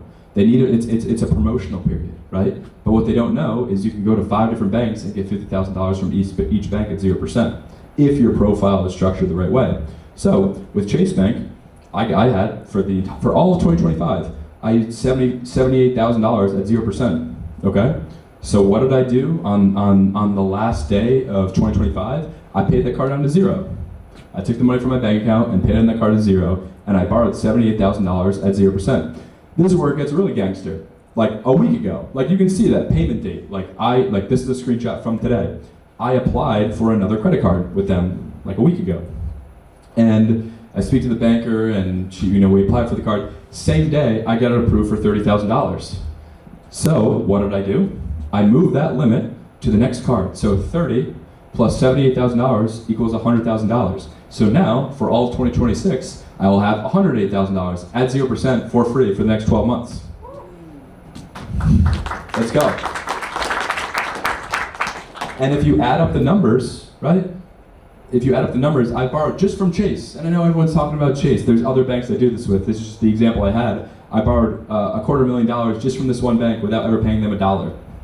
And I will continue to do that. Next year, what am I going to do? 12, right around Christmas when I'm eating sugar cookies for breakfast and I don't know where I am, I'm going to pay that card down to zero. I'm going to pay $108,000 on that card, and Chase will be like, hey, you did a great job. Here's another $30,000. Because you guys understand, these previous cards are useless to me. I've never paid $1 of credit card interest because after the promos period's over, I don't use that card anymore, right? So the next thing I'm gonna do is next year I will probably get another $30,000 limit, transfer that to the next card, and then I'll have $138,000 on a card. Because the most successful people in the world, Elon Musk, Mark Zuckerberg, anyone you can think of, they're not coming up with new ideas every single day. They just have access to the best available capital possible, right? There's some other things here. Yeah, 0% up to 18 months. Again, it's like if I borrow money from Simone, the bet that she's making, the bet that the bank makes, which is just insane to me. Like I saw several approvals this morning for my team. We got people $38,000 at 0%. That's like Simone saying, hey, you can borrow $38,000. You don't have to pay interest until September of 2027, right? That's how bad these banks want to work with you. That's crazy. You remove all hard inquiries, ability to balance transfer. Another thing, if you get to the end of the 0% promo period, there are numerous ways to balance transfer or to get another line of credit or business credit card to pay off that credit card debt. And again, like I said, using your personal credit card, it's non-tax deductible. So let's say you're using your personal credit card for your business, you can't even write that off at the end of the year and you're not really in tax compliance. This is sort of the breakdown I sort of went through. I'm not going to give you my whole backstory, but essentially I was my first client. Before I started Let'sGetFunded.com, I was working in real estate and I needed to fix my credit. So literally just read the manual on credit, everything, front to back. That's what Mark Cuban says. If you want to make a lot of money, just read the manual on the most boring thing and become an expert on it. So, and again, feel free to take a screenshot of this, go crazy. I was speaking at an event a couple weeks ago in Las Vegas, and a guy walked up to me, and this is the background on his phone, which I'm like, that's really cool, because I'm sure you love your dog or your girlfriend, your boyfriend, but if you have this on your background, maybe you need to fix your credit. Let's say you have negative items, incorrect information, late payments, repos, bankruptcies. All of that is fixable. You guys are consumers in America. I had an eviction. That eviction I just showed you guys, it's public record, that was on my credit report, and I was able to get it removed, okay? So you're able to fix your credit. Like I said, you guys are consumers in America. We don't have the most time, but essentially, I will tell you, I've done it myself. I removed all my inquiries, removed my collections, removed my late payments. I'll give you a very quick example. We have a lot of people that come to us all the time with student loans. They have negative items in their student loans, whatever. It switched servicers and they weren't able to set up the auto pay. They got a 30-day late. That is a federally backed loan. Let's say you live in LA where there was the wildfires, or you live in North Carolina where there's the floods. That is a federally backed, that is a federal emergency, right? But that's like the most extreme examples. There's examples, yesterday in Miami, there's very strong gusts of wind. That's a natural disaster. It's a level 1, it's a very low natural disaster, but you can cite those things to remove those negative items off your credit report, right? Because again, you're consumers in America and we leverage those laws to remove items. Level 2, building out your credit. Level 3, getting access to non-doc funding. And again, to be really clear, to get non-doc funding, the goal is to then be able to get bank statement lending. Then the goal is to be able to get corporate credit. Then the goal is to be able to get SBA lending. You're able to get bank statement loans after you're doing $10,000 a month. You're able to get corporate credit after you have 2 good years of taxes showing growth, right? You don't want to stay in non-doc lending forever. And we've gotten people $500,000 SBA 7A loans. We've helped people with tax return-based loans. But I've gotten to $1.5 million, actually $1.526 million of business funding, and I'm only a level 4. So it's obviously our business is going to continue to grow and I'll be able to get access to more leverage and credit. You already know, getting access to business funding is awesome. Let's go. We already went through that. Okay, cool. So the nitty-gritty stuff that people don't really talk about. Oh, get a 720 credit score, you get $250,000. That is not true. And I just hear so many people just spreading bad information for a TikTok, which is fine, I don't care. You have free will in America. But for example, LexisNexis. This is something that nobody talks about. I'm the only person I know who has access to it. I spend about $3,000 a month to have access to LexisNexis. So if someone shows up to a phone call or if someone shows up to the bank already knows your height, your weight, any felonies you've ever committed, any LLCs you've ever been attached to, any person you've ever been connected to, and more importantly, they shows up if you can be verifiable. And if you can't be verifiable, you're never going to get a dollar from a bank, right? So I use it. I have this product so everyone that we're working with goes through LexisNexis. I give them their personal credit report. I give them their business credit report, which, I'll pull it up and they'll be like, how do you have this address? That was 20 years ago. That was my ex-boyfriend from 15 years ago. How is that attached? But why does that matter? How does that put more money in your pocket?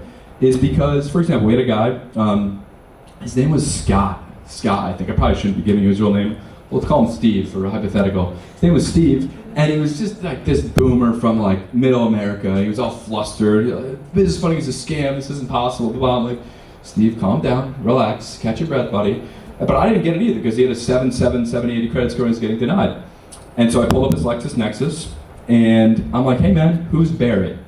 And he's like, oh, Barry's my ex-business partner. He died of cancer 5 years ago. I'm like, okay, that's very sad. Right now, LexisNexis thinks that Barry is the owner of your company. So do you think a bank is going to give lending to a dead guy? They are not. So a lot of things on your LexisNexis you wouldn't even know are there, and it's important that you remove it. Another fallacy that I hear people talking about all the time, they're like, oh, freeze your LexisNexis, get it off the, just opt out, right? Oh my God, it's just like, that's like the worst thing you could do. Because when you opt out of LexisNexis, the bank can't verify that you're a real human being at all, okay?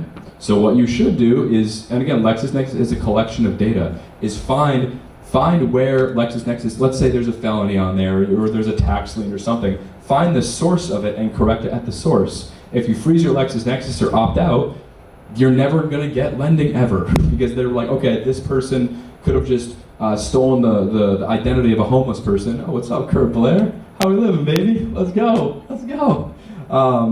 Yeah, so that's a huge thing. And again, experience small business. That's another thing. The more data points that you have that can prove that you're a real human being, the more verifiable you are, the more you're able to get lending. Understanding how banks think. Chase Bank, Flagstar Bank. We're gonna get there in a second. So everyone, every single person that you guys know, probably in a Miami balcony with a bad haircut, is talking about Chase Bank. Go to Chase Bank. It's great. Blah blah blah. But why were they printing as much as they were? You guys deserve to know why they were doing that. Is because Silicon Valley Bank failed, and as a result, they got J.P. Morgan Chase. They got 90% of the deposits from Silicon Valley. So they're like, oh my God, we have all this extra liquidity now. What do we do with all this extra money we have in our books? They lend it out to consumers. So that's why they've been giving out so much money over the last couple of years, right? Who to look out for in the next year? It's really just all in the books, guys. Like Flagstar Bank, they are limiting their exposure to rent-stabilized buildings. They have billions of dollars in mortgages on rent-stabilized buildings. So what are they doing? They're pulling that back. Where are they going to lend it to? Why do you think they just gave me $100,000 without providing a single document? Because they're easing up their lending requirements, And honestly, relationships, right? I go back to that, you guys remember in the beginning, I showed you guys how I got access to $200,000 from Western Alliance, because there's guys like Curtis Blair that I know, Curtis Blair, raise your hand, what's good? So, I mean, he doesn't work at that bank, he's not associated, but he helped me dramatically. He's a West Coast guy, and he was able to get me into that bank and help me get $200,000, right? So we truly, I should have a seat at a lot of these banks, because I know all their operations. I'm pushing more applications than any of their bankers. Okay, so yeah, all our buddies work at these banks, just a bunch of white people, let's go. Okay, so part two, and again, Christian, you can just flag me down if I'm going over and want to be respectful of everyone's time. But okay, part one, I know we speed ran through that. Okay, you have access to money, great, you're ready to go. Okay, now it's time to turn on the fucking money printer, right? So raise your hand if you know what app this is. Does anyone know what app this is? Oh my God.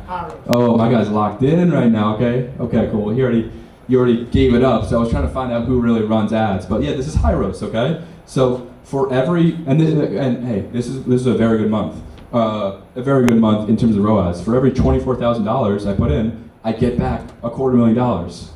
So the goal then becomes, okay, how do I spend as much money as humanly possible, right? If I give Simone 25 G's, and she gives me back $250,000. I'm gonna do that every single fucking time, right? So, okay, how do we get to almost a 10 ROAS? Red Lobster, right? Great American restaurant, right? You're going to think, why is he talking about Red Lobster, right? Because this is the principles of business right here. Advertising, setting, closing, fulfillment. Your goal is with your business is to set up the game in your favor as much as humanly possible, okay? So I'm gonna give you some high-level examples. So advertising marketing, the owner of Red Lobster right now, he's doing an awesome job. He brought them back from bankruptcy. What do you think he's doing now? He's on the Breakfast Club, he's talking, he's doing podcasts, he's making people aware, hey, I exist, right? He's making people aware I exist. Hey, Red Lobster's in business, we'd love to help you. Setting is when you drive up to the restaurant, how does it look on the outside? How are the parking spots? Is it a well-lit place? When you walk in, there's a bunch of lobsters when you walk in a tank. They're conditioning you and getting you ready to buy. When you sit down at the restaurant, at the table, hey, would you like a bread? Would you like some water? Just so you're salivating, so then you can get sold something. Hey, would you like a steak? Hey, would you like this? Would you like that? You know? And here's a little like antidote. If you're, like on the other end of the spectrum, if you're buying a cheeseburger, and let's say you get because I've been there, you get the double cheeseburger, add the mac sauce because it's cheaper than a Big Mac. You do that and you get the cheeseburger for $3, the mac sauce for $1. That dollar kind of hurts, right? But if you're buying a steak or buying a lobster's $100. Oh, $9 for butter. Oh yeah, you don't even feel it, right? So selling more expensive things is smart. It's a good thing to do, right? And then fulfillment after you're sold. And another example here, right? I see people all the time, like in the closing perspective, they're like, it's like the timing is so bad. The timing is so wrong. They'll like sell someone a steak, and then like 10 minutes later, they'll try and sell them another steak. I'm like, what are we talking about right here? That's incorrect timing. And then fulfillment, right, is the waiter, or sorry, is the guy in the back making the food, is the guy at the bar making the drink, right? Law of constraints, right? Each one of these things has to rise at the same level. That's what I look at every single day. Hey, how good is my fulfillment? How good is my ads? How good is my setting? How good is my closing? How good is my fulfillment? And I just rank them every single day. Okay? Now I don't have that much time left, but I will try and run through a couple other things. Like, let's show this guy. What's up, gang? look at my boy Phil here. So you're probably like, okay, who is this guy? I expect no one to know who this person is. Does anyone know who this person is? Perfect. Okay, so this guy is the guy who bought Regal Cinema, okay? Regal Cinema, he was notorious for buying things that people had no idea. Like, Phil, why are you buying movie theaters? That is kind of like a dying business, right? But he realized that when Google said, when I was researching him a couple days ago, they said he bought it in 2002. That seems off, so that could be off. But anyway, he realized when you go to a movie, you just sit there for like 20 minutes until the movie starts. So what did he do? He introduced ads. He turned on ads when you watch an ad before the movie comes on. And it changed the entire unit economics of movie theater. And he made billions of dollars, and that's probably why he looks like that. So you're probably thinking, okay, why, that's a cool little story, yay. But why are you telling me that? Okay? It's because, how many of you guys take Zoom phone calls? Boom, there's got to be more people. Okay, Zooms, okay, you're taking Zooms, you're talking to people on the phone. Okay. So, Risa, what happens when you jump on a phone call with someone on Zoom? No, before that happens. Right, looking at what? Bang. So, what we do is we turn on a 3-minute video, and they're sitting there watching, absorbing everything about Let's Get Funded, all of our testimonials, all of our videos, everything about us, Trustpilot, all the just everything you could want to see before they jump on that phone call. And if I could see someone joins my Zoom meeting, I don't click that button, I don't let them in for 3 minutes, I let them absorb everything. Yeah, you're not coming in this Zoom call. Learn from my boy Phil here. Okay, so they will sit there, absorb all that content, and then even to take it a step further, because we're operating at such scale, I can like sort of tweak these things, is if I have another call wrapping up, I will admit them in so that they see the other person wrapping up and they sort of pass each other. And they're like, okay, this person, I just got completely indoctrinated to this person. I see he's extremely busy, he just got off of another phone call. And there's 1,000 other examples of that, like super small tweaks, super small things. They're like, yo, honestly, how did I come out of nowhere and pass all these funding companies? Because all these little tweaks. You know, it's not one silver bullet. There's not one secret sauce. People are always like, oh, I love it. All these, preacher Instagram guys are like, yo, you gotta spend money. It's like, okay, great. On fucking what? Your course that doesn't work? Yeah, exactly. Shout out to those guys. But that's a high level there. I mean, I'll give you one more example just so you guys sort of know. Again, like back to the LexisNexis. No, let's go objectionly. This is my last example, then I'll wrap up. My guy. Is essentially objectionly, this guy is either talking today or tomorrow. Objectionly is an app, and again, there's probably 50 different examples of these small tweaks that we do, but just to drive home the point, objectionly is an app that you connect to your Zoom calls that will tell you the exact objections you've gotten on that phone call and how the salesperson has gone through it, right? So if it's a money objection or someone has to talk to their wife or whatever, this AI tells me everything that's going on.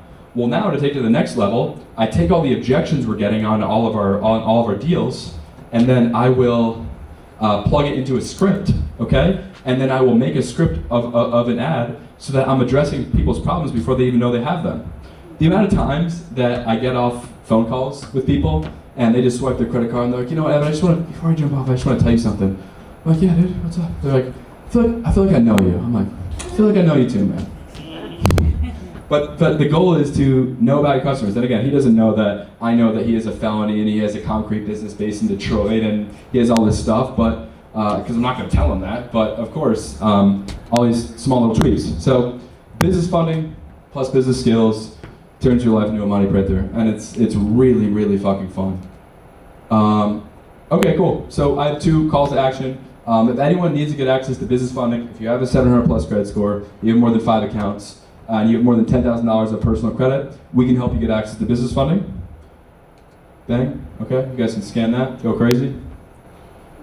Only if you have a 700 plus credit score. If you don't, or you need credit repair, I got you in a second. It comes with way more than that, but this is and you can do both, by the way, too. Can you confirm if you scan it, does that scan work? Does that bring you to a link? Gang, cool. All right. Okay, so that's only if you have a 700 credit score, you want access to business funding. I'm an extreme example. I've gotten access to $1.526 million of business funding. I'll get to probably $2.5 million by the end of this year, but obviously I had to build out my profile the right way to get there. Now the second thing, if you have credit repair issues or a variety of different things, right? Actually, let me sell it a little bit more. Let me actually tell you what you guys get with this. So it comes with free credit repair. It comes with all the data points. Every single data point I have used to get access to $1.5 million. And it's not like, we had a guy, Nathan Delgado, he joined last week. He's like, dude, you really give away the data points. And I'm like, what do other people give away? I have no idea. So that's every single application I've ran to get the access to capital. So that's all in there. It comes with free credit repair. We do the credit repair for you. It's not do it with you, we do it for you. Done for you credit repair, $1.5 million business funding. I'm gonna regret saying this because I kind of feel like a librarian when I do this because I'm just pulling so many people's reports. Every single person that joins our inner circle, I will give you your LexisNexis profile. Only people in here, I don't want to pull it for every single person off the street, but every single person who joins, I'll give you your complete LexisNexis profile, both your personal and your business, stuff that you wouldn't even know, people you don't even know you're attached to. I've had people realize they have tax things they don't even realize, or maybe like you're not getting funding. There's a zillion things on there that you wouldn't know, and again, that's worth it in and of itself. So free credit repair, done for you LexisNexis, $1.5 million in funding, and also we have calls every single day. So right now, currently, every Monday, how to fly for free. Every Tuesday, how to get a virtual assistant. A lot of you guys know Franco. I'm flying to the Philippines tonight to go to the Philippines and hang out with those guys. So how to get, and I know you guys know how to go on Fiverr and get a VA, but this is like how to get like a really talented gangster, like next level Filipino or next level virtual assistant. For example, we just hired a guy. We're paying him, I don't want to put his numbers out there, but he'll never see it. He might. He makes, shit, but whatever. We're paying him $2,000 a month, and he is a guy from Atlanta. He was born in Atlanta. It's like I'm talking to one of you guys, but he just happens to live in Brazil. So he's just like an American in another location. So we show you how to get those type of people. That's every Tuesday, every Wednesday. Call with me, sort of going over the 1,000 sober BBs for your business. I advanced it quick. Every Thursday, credit repair call, answering any questions you have on credit repair. Every Friday, we show you how I get about 60 million views every single month on my Instagram. We're going to switch it up a little bit more in 2020. 6, but you guys won't lose access to that. So that is that link. Bang. Yeah! Let's go. Give it up for Evan. Click the link! And like just like other crazy stuff that you would have no idea. Like, for example, the name of our company is letsgetfunded.com. I was able to buy that domain for $9.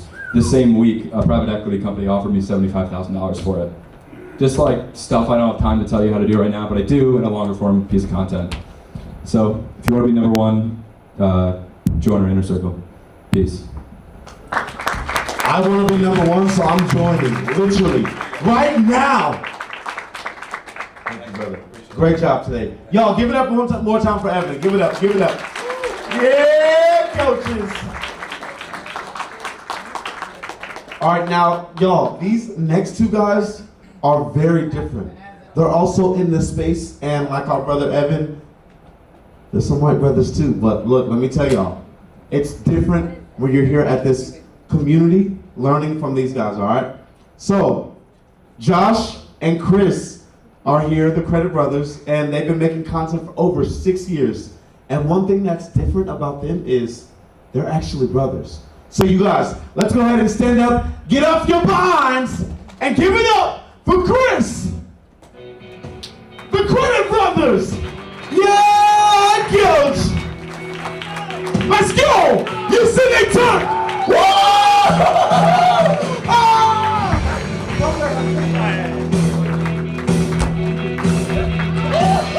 Let's go!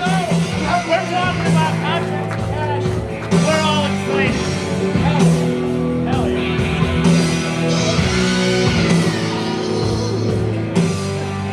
It's about to rock. We salute. Alright, anyways. So, what's going on, guys? My name is Josh. This is my brother Chris. We're the Credit Brothers. Happy to be here. This is going to be awesome. What we are going to be talking about has nothing to do with credit. So if you're wondering about whether or not you should get the new Amex Platinum card or what you're doing with your Built card, they dropped that trash update. We can talk about it later. This content presentation is going to be all about our viral video system that actually sells for us. I don't have a clicker, so I don't know how to. Okay. Let me make sure your mic's on too, real quick. Oh, for sure. Testing. Hold it, yeah, hold it here. Oh, okay. There's a button. All right, that was Acclimated, fascinating. fully acclimated. See, I normally just use my voice to like scream. That's all right. But all right, let's get going. So, clicker. Who here wants to make money?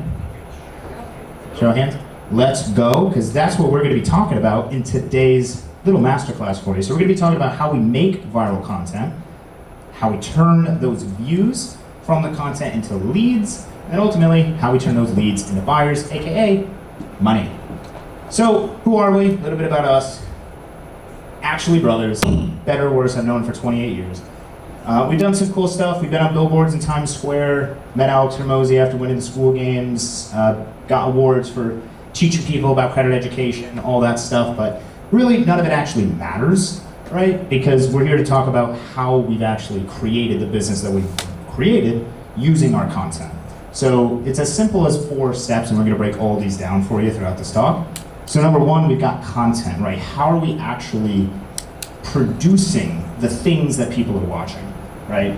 And then through that, how are we then giving the people that are watching that direction for what they might ultimately be a lead to buy, right? So it's very sequential, right? It's really nice. So we've used this framework to get Oh yeah, here. more views and a shitload of followers, more leads to talk to, new community members, lots of sales calls, launched products. Basically, this exact framework is how we've been in business for actually 6+ years. We got to edit the slide deck. So let's dive in. So let's talk about content. So for those that don't know us already, we primarily produce short form content. So these are things on Instagram, Facebook, YouTube Shorts, like anywhere where you can put less than a 60-second or a 90-second video. That's primarily the type of content that we produce. So essentially, the goal in this stage is simple. We are trying to get as many people as possible to know who we are. Because the more people that know you, okay, well that's something. We can do something with that. So we do that by, again, posting on the major platforms that you guys are all familiar with. And just as a little note about this, we primarily are making the content for Instagram and then syndicate it across the others. If you are somebody who's on TikTok, you know that that algorithm is just a little different. Like the content that really hits on TikTok is gonna be a little different than what hits on Instagram. So for us, primarily gonna be Instagram-based content, even though, fun fact, we started on TikTok. So things that we cover in our niche, right? What are we actually talking about on these platforms? Primarily, things that you would expect. Credit cards, travel hacking, credit repair, business funding, right? But then also things that are outside of our niche, things that are a little bit more interesting to us, like travel news stories, financial news stories, like government updates, snacks on airplanes.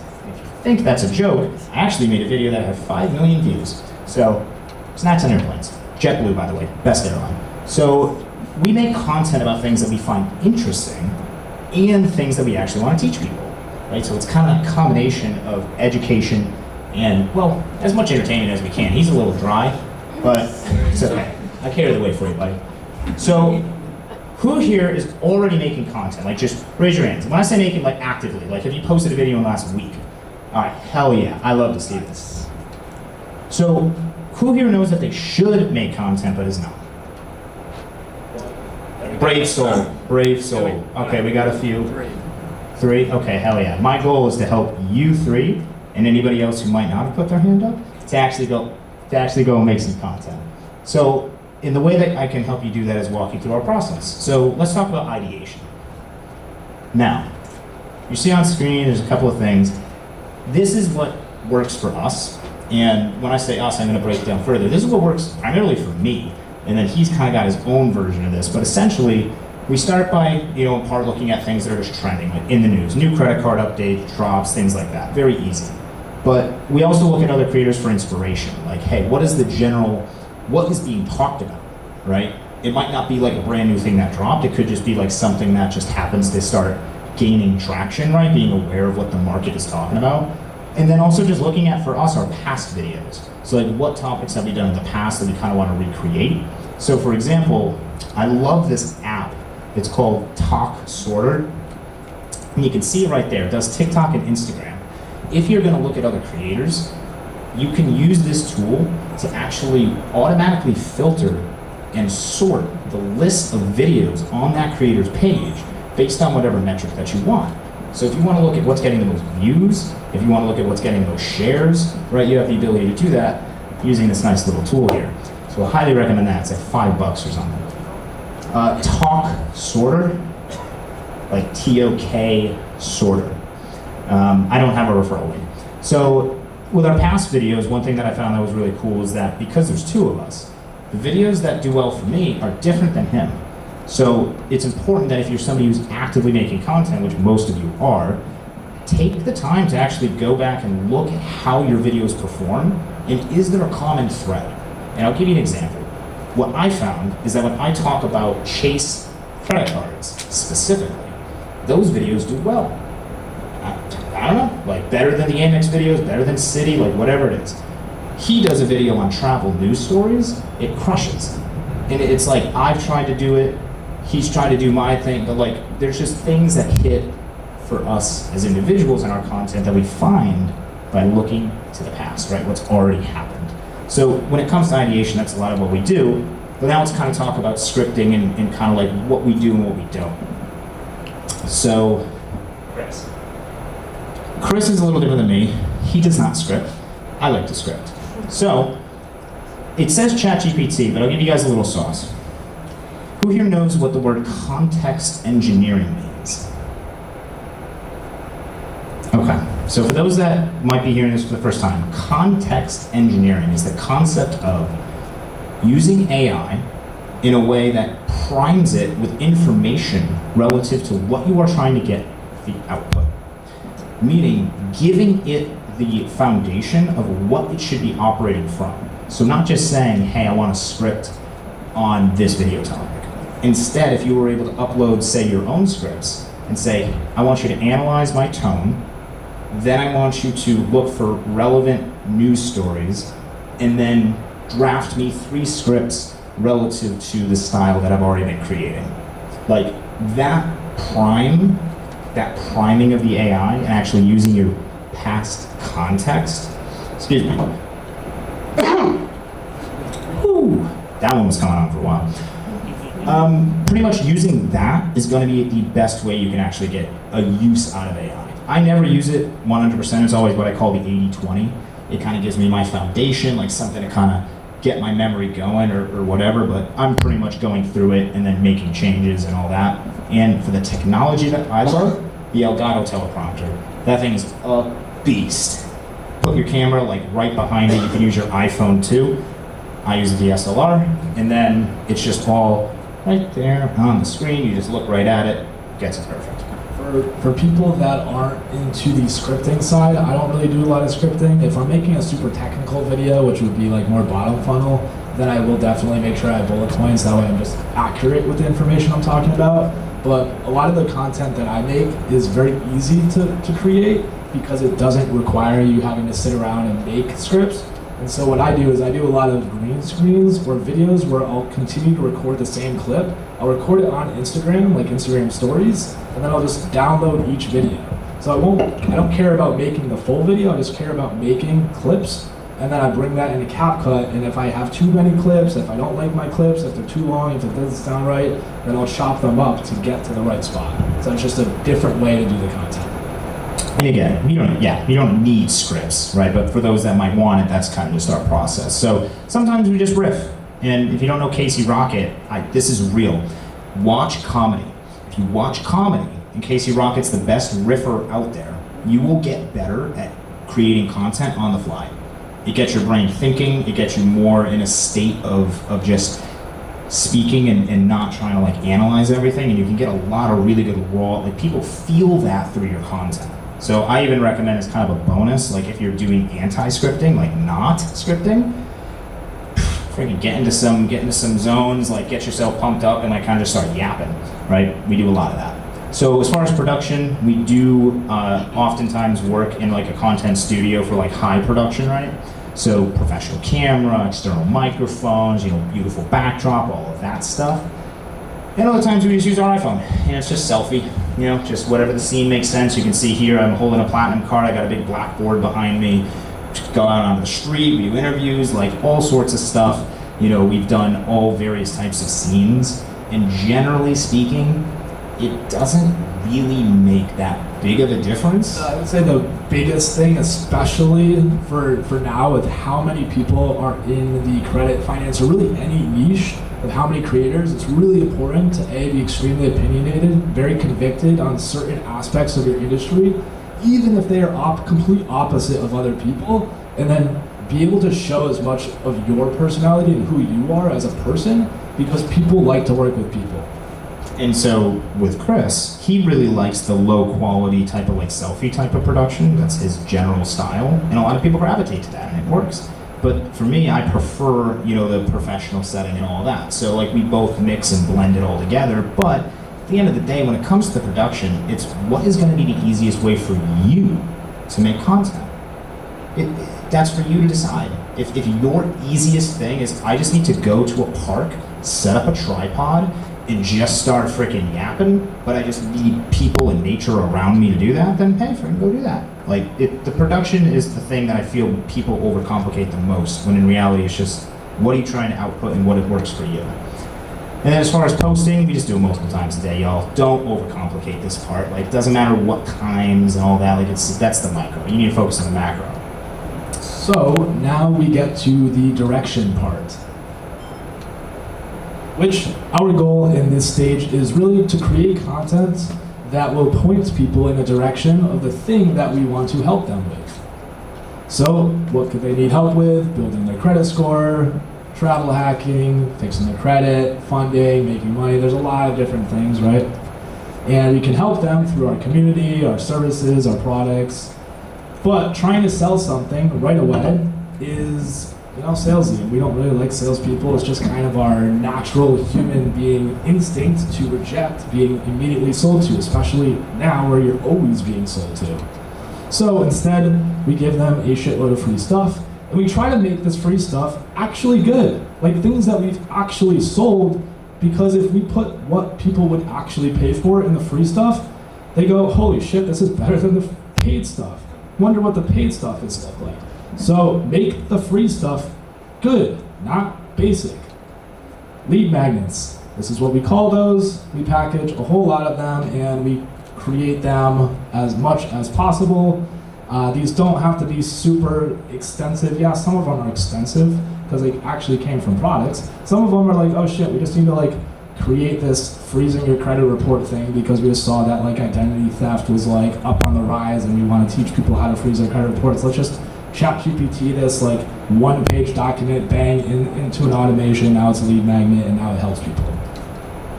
Direction-based content, here's a couple different versions. We have the green screen, which is on the fly. I think I was on a walk doing that video. Josh talking inside of one of our apartment complexes we were in. And then we were actually in a studio where we edited a prior video and just actually added a CTA in the video. So we didn't even intend that video to have a CTA. And just with the direction-based content, right, relative to the viral content that we were talking about earlier, this is for the directed purpose of leading them to the lead magnet. So if you just go back to like one slide real quick, these are example lead magnets: Profit, Blueprint, 800 CS, whatever, Amex Transfer. Go to the next slide. These videos right here are examples of, we have the lead magnet and we actually create the video based on the lead magnet. So it's, you know, kind of that backwards engineering. Right, and so people will watch our content and it's explicitly designed around the lead magnets that we created. So then they get interested in the free thing we give them, and therefore they want to get it, and then we go, okay, well, how are we going to give them this free thing? Well, this is where leads come in, which maybe you guys understand this meme here. Nematodes. And so we use call to actions, which I'm sure most of you guys are pretty familiar with. These can get filtered all over the place. So we'll stack them in the middle of the video, we'll stack them in the CTA, in the caption, we'll put them in the comment section. One really low-key hack that I've done, which is the super laziest way to integrate these CTAs, is to go look at the viral videos that you have, or the things that have done well. They don't have to have millions of views, just things that have done well, and see if you have a lead magnet or compare a lead magnet relative to that video that is, would make sense to have it. And then look at the analytics on that video and find the drop-off point in the video where people leave the video. And then go into CapCut and just add a little CTA caption in the top left or the bottom left or the middle and like gray text with white that literally has a, hey, if you want help with this, comment X keyword, because now you're gonna repost the video. It's gonna be a new video in the algorithm because you edited it. And now you're gonna capture like 95% of people right before you automatically know they're gonna drop off the video. And like I said, that's pretty much, we put them just all over the place. And when people hit that, CTA, they go to a menu automation and then an opt-in form. Now they become a lead into our CRM, they get tags and tracking. Bunch of data, just collected a shitload of emails, which again, emails and leads, you can actually sell things to. So now you have the leads, and you're like, oh, Didn't think I'd get this far. Don't really know what to do next. That's fair. In business, they don't really write the rules on how to do this. You just kind of figure it out as you go. But that's where phase 4 comes in, which is buyers. So now it's time to nurture and sell. And should I clicker? So we've done things like webinar funnels, right? Hey, let's teach you the step-by-step system that's helped thousands go from credit denial to 800 plus scores, unlock $4 million in funding, and save $700,000 collectively a year on travel. It's all real data. We've done book a call funnels. So hey, watch this VSL, then schedule a call with our team. That's Chris, believe it or not. It's Chris right there. And we've also done product launches. Hey, Inner Circle's open. Now's the time to join. Kind of flash. Hey, get in before spots sell out. So we've done a few different types of mechanisms, right? But putting it all together as far as the system, right? Because that's the point. This system's modular. It doesn't matter if you're selling a product and you're doing a service and you've got an agency. Like it doesn't matter what your offer is. The point of this is a modular system that you plug and play what's relative to you and your business. So, content. You create the content relative to the direction that you're trying to give your ideal avatar your leads that ideally opt into your system through a mechanism, right? For us, MiniChat is kind of the back end that lets all that happen in Instagram, by example. And then once you've got those leads, well, now it's just about having an offer that's going to convert those leads into buyers. So you can backwards engineer from buyers back up to content, and that's really how you ideally create what we've called bottom of funnel content, which is that comment profit for this thing or whatever. Top of funnel is that viral content. We're trying to get as many people to see us. But that bottom funnel content, we reverse engineer from buyers back up to content. And that's pretty much it. This is kind of some extra time. I don't know how much time we have on the stage right now, but kind of got some general Q&A. Let's go Pats. They're playing the divisional weekend. And I don't know. What do you guys want to talk about?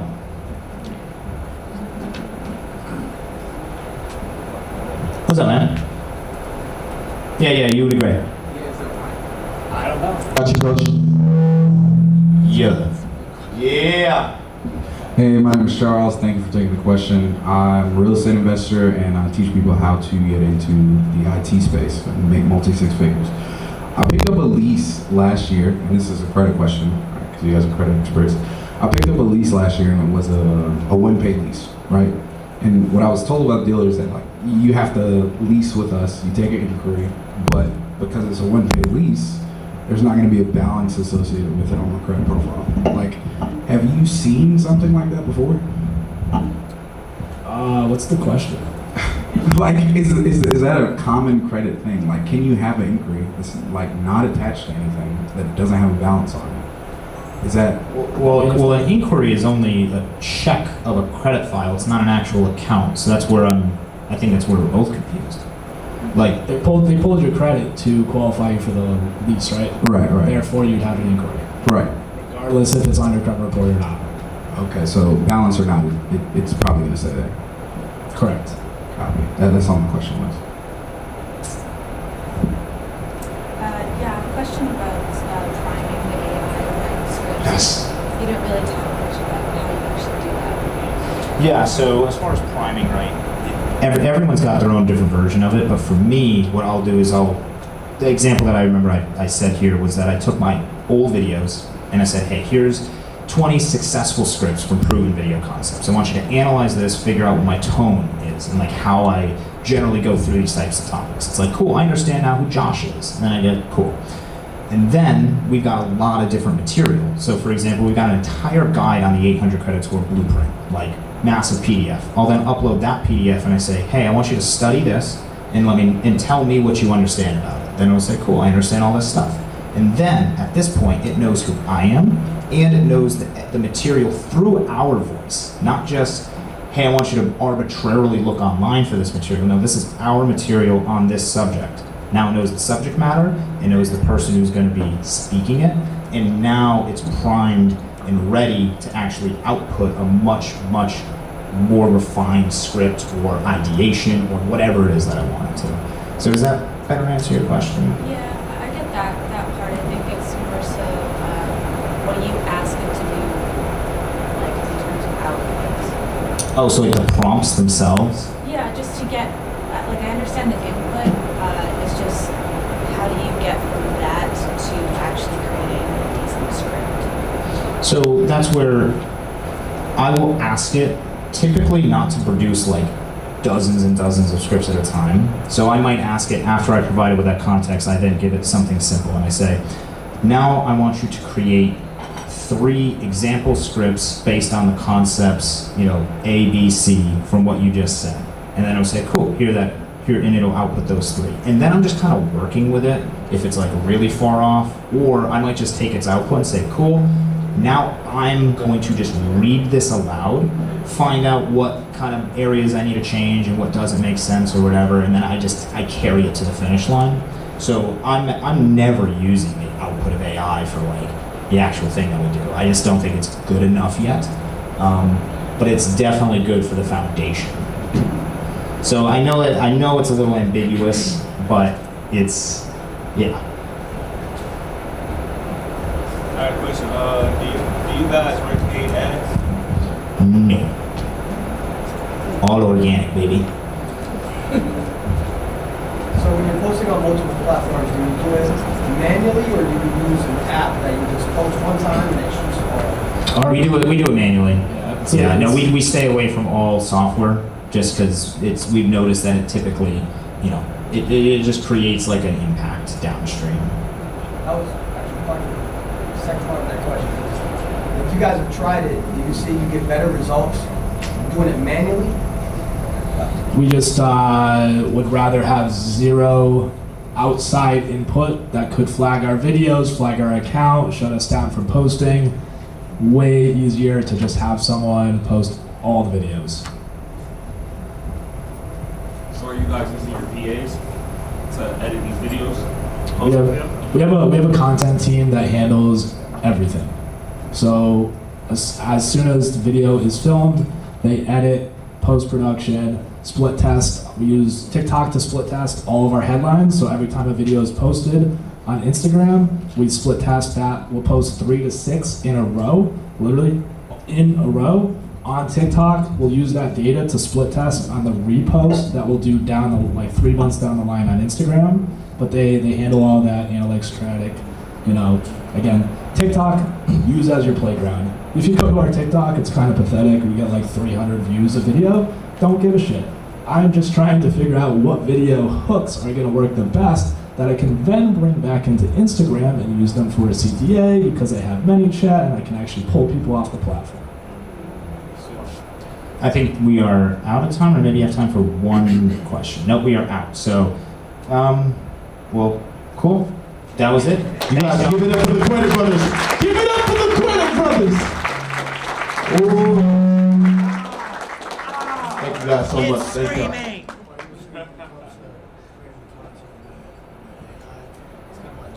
All right, you guys. How do y'all feel today so far? Good. Good. I feel good too. This is all key valuable information. You see how everybody in a different space utilizes content in some way to either bring more views, which equate to more currency? It's a very powerful thing, all right? So the next thing that we're about to do, we're about to have an amazing panel right here, right now. They're bringing up the chairs. Yeah. We got a full room today. Lots of value. This is the moment where you ask good questions.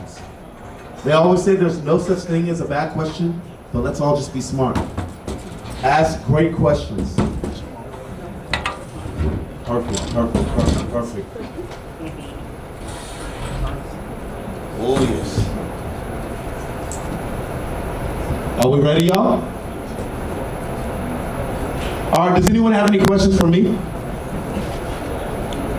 No one's gonna ask what I do? Say it again? How do we get that much energy?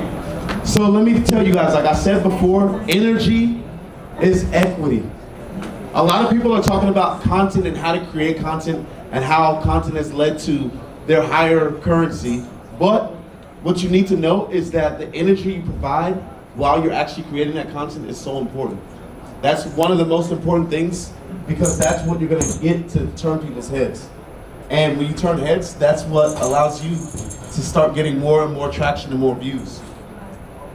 Yeah. All right, you guys, we're good to go. So, you guys, we're hosting the next panel right here. We got Eli, we got Levi, we have Jasmine, we have Rob, and we have T. You guys stand up and give it up for the 5 individuals. Woo! Bring them up. Bring them up. Bring them up. Watch your step. Bring them up.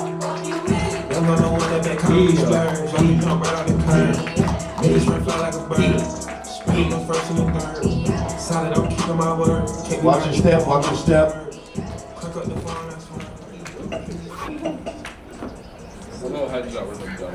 Oh, that's all right.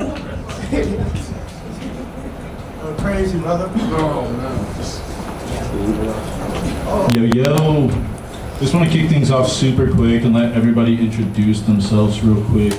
We'll start off with Jasmine real quick, if you don't mind. Testing. Alright.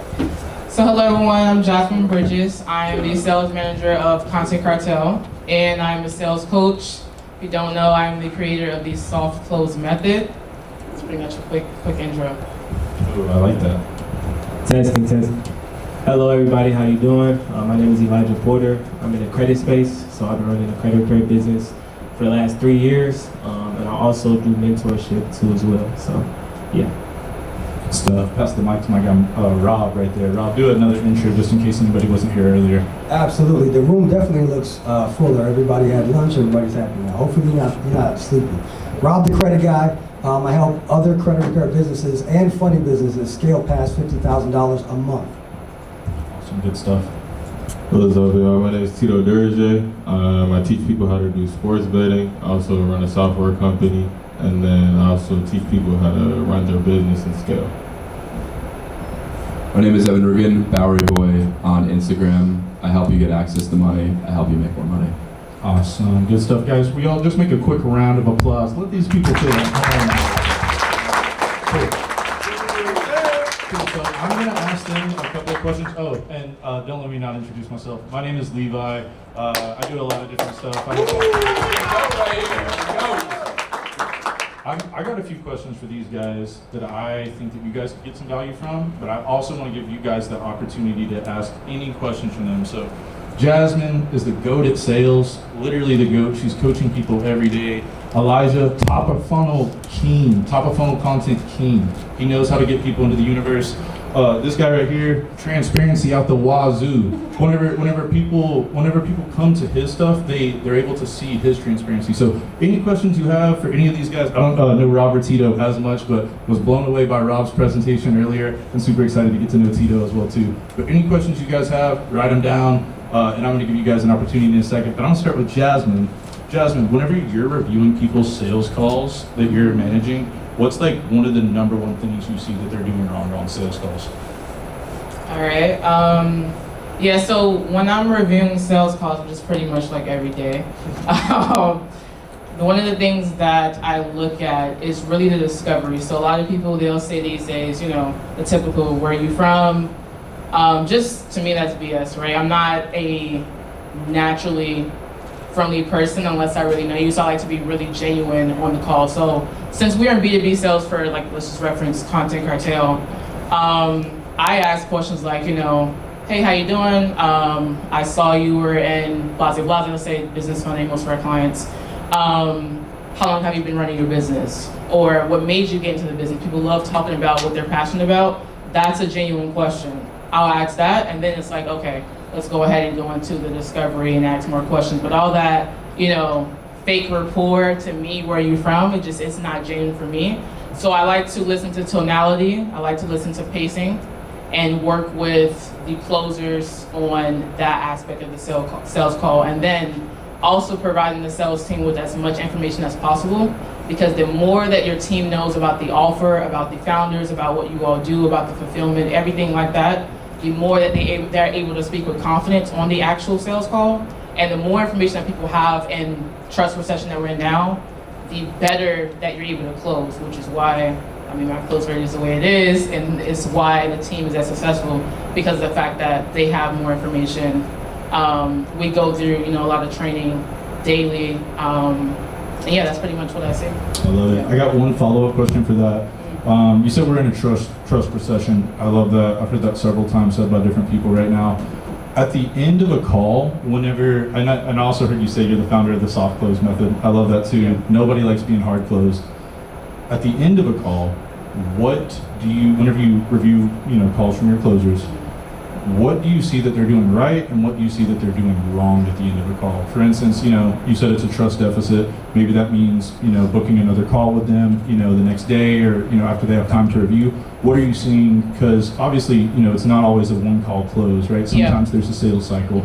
I'd love to hear, like, what do you see people doing right at the end of calls, whether they're getting the close or not? Yes, I mean, at the end of the call and what they're doing right is we have a process, so I'll kind of shed some light. I kind of build it out for the team, and I build out certain things specifically for certain offers because not every offer is the same. So our follow-up protocol, we don't book any calls more than 7 days out. Follow-ups, because of the fact that if we do more than 7 days, it's typically a finance objection. we'll do that, right? But we still have to make sure that we have a 3-day, 7-day, 24-hour check-in with them, and we're sending specific messages to these individuals. I love that. After that, So between the window of their follow-up call, we're not going radio silent. Yeah, exactly. Right. We're making sure that we're nurturing them between that point. I love that. Awesome. I'm sure some other people will have some questions for Jasmine. I'll give everybody a second. I got one question for Elijah. Elijah, you've been able to leverage content. You've been doing the content thing for years. How have you been able to leverage content to be able to get customers, to get people to actually start paying you? Like, what's the secret there? Is it getting them in the DMs? Is it getting them out of the DMs and onto a call? What's your sauce? Yeah, so it's a couple different ways that you can monetize off of content. You typically are either pushing people to a DM, right, where you're having a simple conversation with them and actually qualifying them in the DMs. Or you can push people to a funnel, right? I know, y'all heard the word funnel before. It's different type of funnels that you can run: webinar funnel, automated webinar funnel, call funnel, VSL funnel. Depending on the price point of what you're doing, depends on what type of funnel you should run. But a DM funnel or simply a text message, right? But all of them work. So that's typically what I push people to, depending on what strategy I'm using that day. Awesome. I love that. That's awesome. And I want to follow up that question with one for Tito too, because Tito, obviously you do content, you get people into your universe, right? Whenever you're doing content, what do you do to get people into your DMs, and whenever you get them into the DMs, how are you converting them? How are you getting them to make a purchase? Yeah, so a lot of people will see I'm very lifestyle driven. Like, usually a lot of people, they're not going to believe something unless they see it. So it's like I'm really going in and like showing you how this like lifestyle, this wealth, or what you can make from being a part of one of my services can actually do for your life. So it's like whether it's the private jets, the car, you get approved for this, the house. So it's like I'm showing those different things, and then people will be like, oh, I want to do that, and then they'll go into the DMs, and then we'll be like, okay, like what do you want to be able to accomplish? So then we ask them a couple questions, and then we're like, okay, immediately off of what they answer, we know which product we can serve, like get them to, and then we know which team they're like talking to. So it's like we always book them for a call. I don't like to talk in the DMs too long, so like a setter will only keep it 3 or 4 lines long before we get them on a call, and then we only do 2 or 3 days out, so it's like people can't like forget about the call and things like that. So I think that's the best way to convert from like DMs and like just showing people. I love it. And so guys, just to recap on that, he's asking people a little bit of like their goals whenever they hop into the DMs, and sometimes people with sports betting, right, they may be low intent people who are seeing his content, right? They're impressed by the lifestyle, but they're not really sure if they want to pull the trigger sometimes. So what Tito's doing is honestly, it's a hard thing to get people from being slightly curious into actually making an investment working with you. So props to you, man, you're killing it. Whenever you said that you were outsourcing to VAs, I actually have a follow-up question for that, for setters. If you'll pass the mic to my guy, Evan, here. So obviously Tito said he was having a setter, which means he's not going back and forth in his own DMs, right? I know most of you guys already know about setters. Most of you guys already know about having VAs. This guy right here is the king of hiring and training VAs. He really knows how to actually get them to go above and beyond. He knows how to get them to have attention to detail, right? So I just want to ask you a few questions. Whenever you're bringing somebody on, whenever you're hiring them, is there something you're looking for in VAs? Or is there something, or is there you're a little bit less on the qualifications, and you just have a really good hiring process, like an onboarding there? I'd love to know a little bit about that. Yeah, no, I got you. And just one thing he said that I think was really good for all you guys that you guys can apply is context.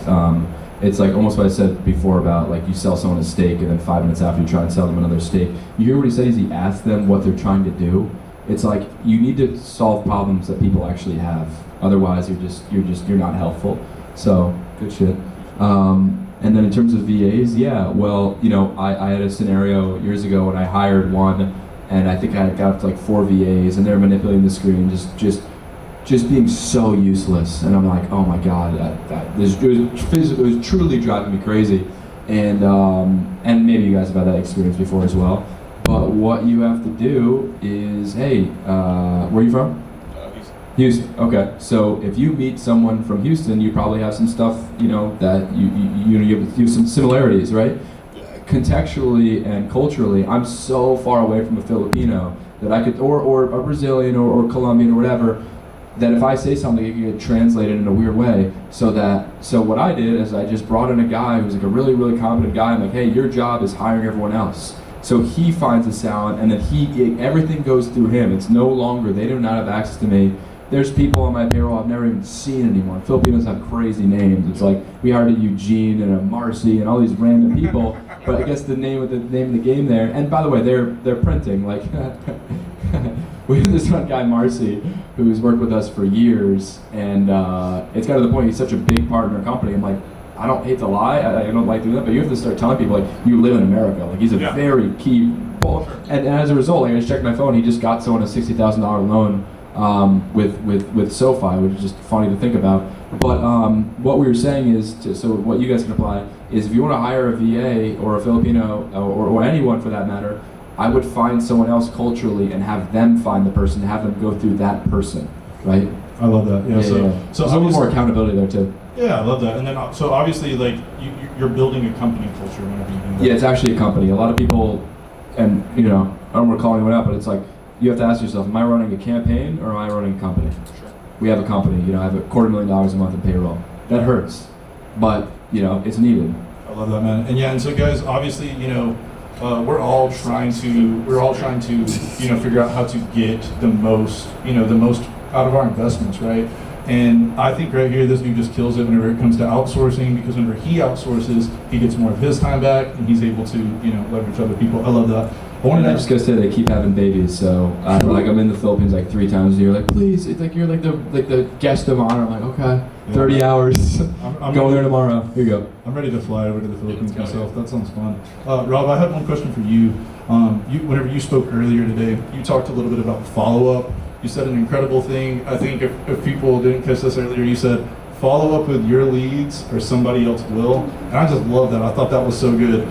Whenever it comes to the follow-up process, I know for you, you're probably not even letting people get to the follow-up, right? You're either one call closing or you're bam-famming, you're booking a meeting from a meeting. But whenever it does come to follow-up, how are you having your people re-engage leads? How are they reaching back out to them?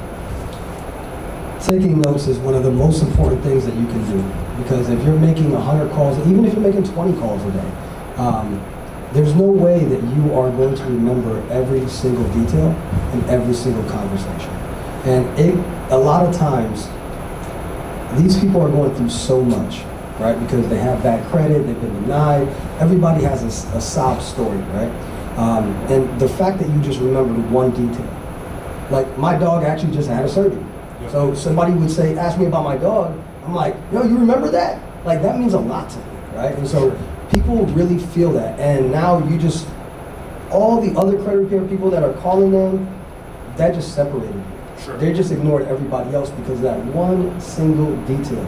But the fact that you're not disciplined and you didn't take notes, that's why you're scared to follow up, because you're scared to follow up because you don't know what to say. I love that. And you said one thing right there, Rob. I don't want to interrupt or step on your toes, but you said whenever they're having other prospects, right? Whenever somebody's looking for a service or they're looking for a product, they're not looking in one place. They're looking in multiple places, right? So if you're doing credit repair, that means that they've probably seen some of your competitors and they've thought about using them too. So that's why having that extra attention to detail obviously goes far. I just want to make sure everybody had that.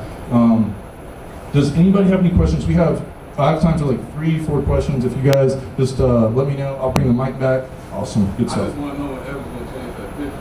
Oh man, I actually just tried to update it, and then I just literally Googled it. That's AI, by the way. Yeah. I love that. Does anybody have another question about not an old photo of Evan? It's a good question. Yes, sir. Like girlfriend effect. So which funnel would you say is more profitable? Elijah, Which funnel is more profitable? What's your product? Credit repair. Taxes. What's the price point? We're starting off around 900. 900. 2,500 actually. 2,500. So you said 900 or 2,500? Yeah, so I offer different products for my gain clients out of early warning check system, or even like he said, when it comes to LexisNexis, it's a lot of things that they have that they're reporting. Even when you're paying car insurance, they report car accidents, accidents reports, practically everything. So before the insurance even gets to that, sorry I'm pivoting off, but even once you get a quote from Progressive, they go through LexisNexis. So if you go ahead and dispute those negative items, your insurance can go all the way down. Okay, cool. So you got a $2,500 product. I would say either a call funnel or a webinar funnel. The key thing is that you want to nurture these people, and this goes for everybody. If you have a product that is 2K plus, I would say a webinar if I had to choose one, because it allows you to go through the nurture process before they end up booking a call. You can do that with call funnels, but a lot of times when people see you live, whether it's in person or virtual, then that's when you can really nurture them essentially. So if somebody's watching you on a webinar, for how long webinars be, 2 hours? If somebody's watching you live, they took time out of their day. You gotta think about it. They could have been doing anything else. They took time out of their day, right, to be on a webinar with you. So that means they're really interested in what you got going on. So if you can nurture them for 2 hours and really give them value on how you can solve their problem, it's going to be an easy close if you do everything the right way. And then at the end of the webinar, push them to book a call. They can do a deposit to book a call, or you can just send them directly to a call, test out either one that works. I love that. So just to stress there, Elijah is not necessarily trying to close at the end of every webinar. A lot of times he's sending people to book another call. Then he can answer any other questions one-on-one. So I love that there too. And just so everybody knows, Elijah, obviously, just to speak to how he does this, me and Elijah did 30 webinars, in 30 weeks one time. So I know that you have the consistency in it. I know that you've seen the results from it. So yeah, guys, we got time for 1 or 2 more questions. Awesome.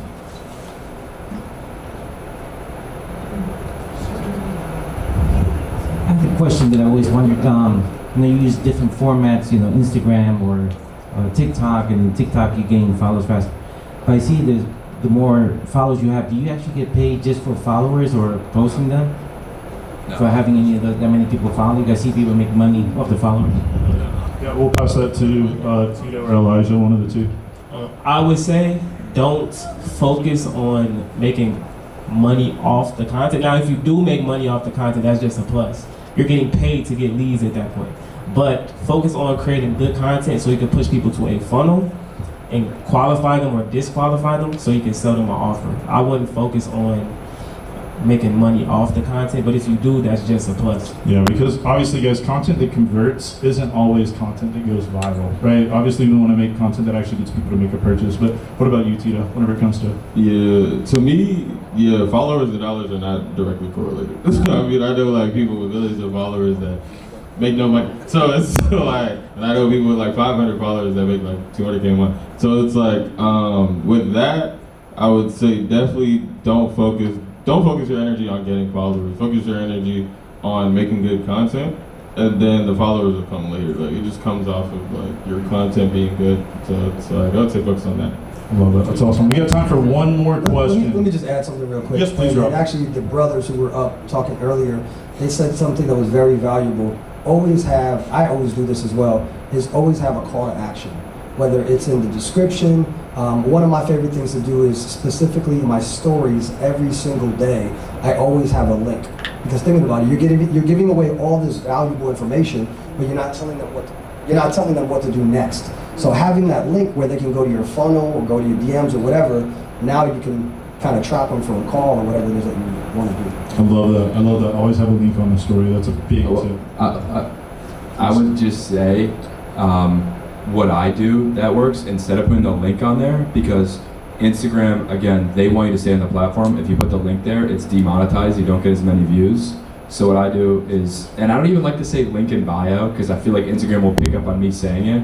I'll throw in something, be see below or whatever, and do the link in my actual bio. That's been my experience anyway. Sure, and obviously Instagram, Meta, they're always throwing curves at what works, so it's always good to try and experiment. Yeah, exactly. Yeah, that was The one thing I'll say too, the last thing, if anybody has a question, we'll take one more too. But the last thing about content too is whenever you're doing those links, if you do choose to do links, make sure you're using deep links. I'm not sure if anybody is utilizing deep links on their funnels, but that's actually, it gets it to get them off of social media entirely. So if you want them to go to a YouTube video, right, it logs them into the YouTube app on their phone. Or if you want them to join your school community, it takes them to the school app if they already have it downloaded on their phone. So utilize deep links. One last question for the panelists. Anybody got anything? Cool. If not, give a round of applause for these guys. Thank y'all so much.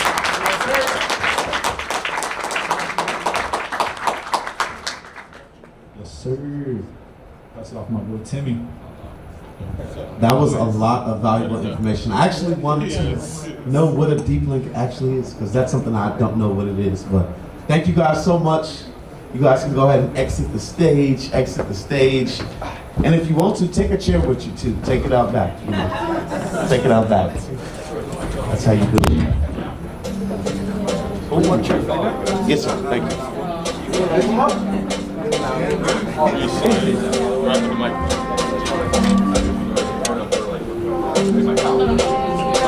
That was a lot of valuable information right there.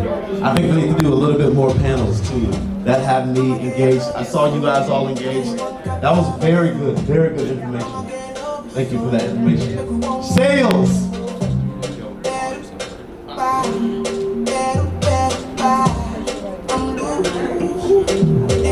All right. So next, we have awards and recognition. Are we ready? Are we ready, team? Are we ready? No worries, we're not ready. We'll go ahead and ask the crowd some questions, all right? So, my brothers and sisters, I'm going to come to you guys randomly. No worries. I'm going to come to you guys randomly. I want someone to tell me one thing they've learned. Here we go. What have you learned today? I don't want to, like, this is my mentor. Like, everything they talk about. You already knew? Yeah. Oh, so no new knowledge. Yeah, like a little bit, but not. I got you right here. So, hey, we're going to go to your mentor. No, you don't even have to say sorry. Give me one thing that you've learned today. I don't know, buying cribs for $1. I don't know that. It is and all that. That's what I know. Tax deeds. That's what I didn't know that. Okay, so he learned something, so that means you learned something. Yeah. Since that's your mentor right there. That's all right. I like that. Tax deeds. All right, let's see. I learned about rewatching videos and pick up where the viewers drop and maybe put a CTO and work it and repost it. That is key. You want to always retarget and repurpose. Repurpose. That is a very big thing. Actually, one of my guys, and if you guys are going to be here tomorrow, you'll meet him. His name is Adam, American Income on Instagram. One thing he utilizes is the repurpose of content, especially videos that have already gone viral. I know the first time he posted a video, he was interviewing some random person on the street. I believe it was a doctor.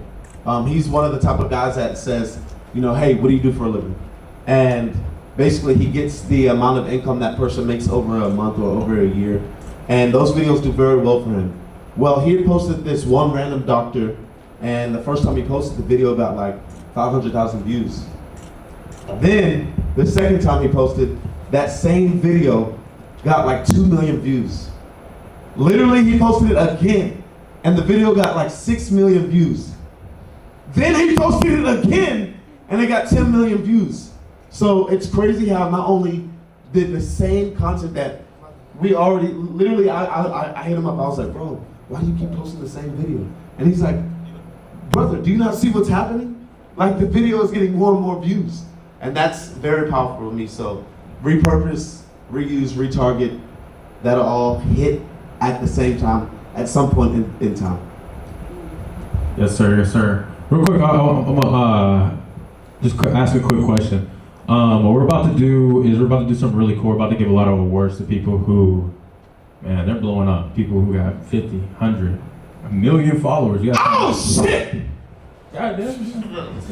You got a lot of people, a lot of followers. So we're about to get into that in a second. But let me know, you guys got some value so far? Okay. I like to ask this, but every time, because I want to, sometimes I'm running around and I might not have been able to hear everything. But what did you guys learn? I know Evan came on the Credit Brothers. Anything that you guys are going to take action on, let me know. New resources, talk disorder is a good resource. New resources? Yeah, like talk disorder. Talks, oh yeah, for TikTok, yeah, that's fire. Yeah, that's what's up. What about you? I learned about putting like a testimony video in the waiting room.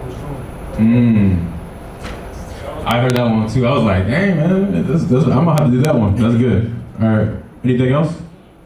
Anything else? Come on, I know you guys are taking notes. We just got these notebooks out for you guys. What's up? Asking genuine questions on the sales calls. I love that. Asking genuine questions. Yeah, showing that you're a human being. Dope. Well, cool. We're about to do this awards. We're gonna do a 5-minute little recess for you guys to grab a glass of water, use the bathroom, anything of that. If you guys are winning an award, any of the people winning an award, please come up to the stage for me real quick. So all the people who are getting an award, come to the stage just so we can make sure we get you guys all situated. 5 minutes. We can put on the clock. The 5 minute. We're gonna do a 5 minute little break. So Sharif has talked to you about getting an award or anything like that. Make sure you come to me real quick so we can get you right.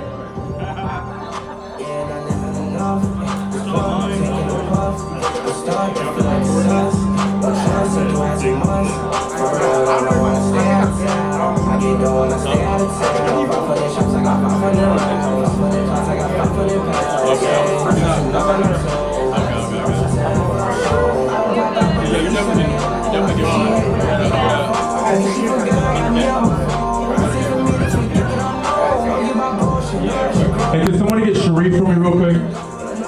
Somebody grab Sharif.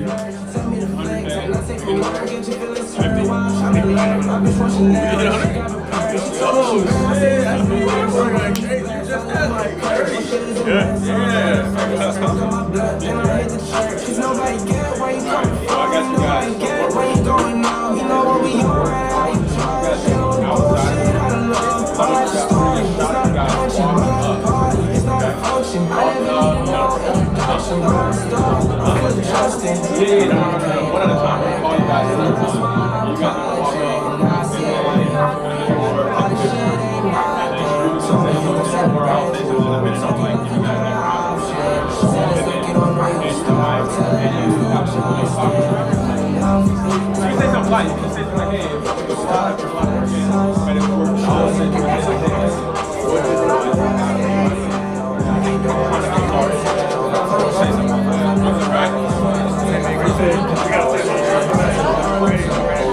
Can I get everybody that's getting an award to come up to the front real quick? Everybody that's getting an award to come up to the front. And then can somebody get Sharif, please?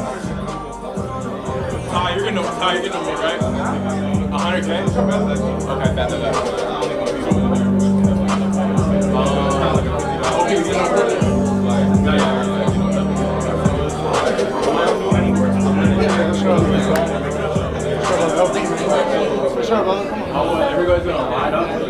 Everybody that's getting an award, please come to the stage real quick so I can make sure you guys know what you're doing. Alright, so same thing. We're gonna line up in front and then call people. And we're gonna take a picture. We're gonna say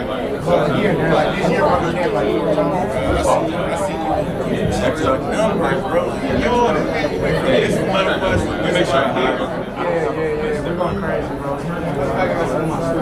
we have everybody take like 7 big questions and they just show up.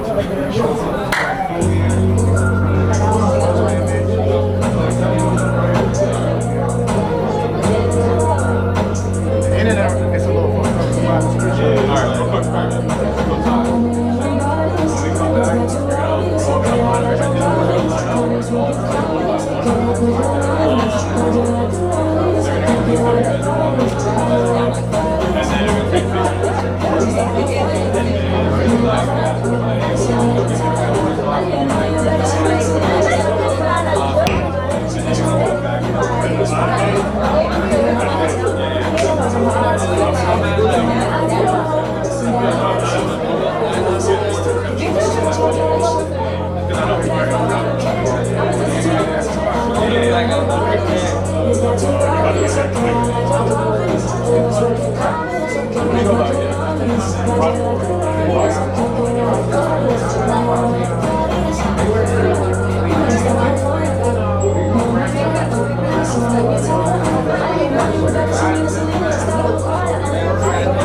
Get his whole life.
Yo, yo, yo. All right, guys, we are coming back in. If you're not getting an award, please take a seat. If you're not getting an award, please take a seat. Let's bring it back in. Bring it back in. It's time. It's time.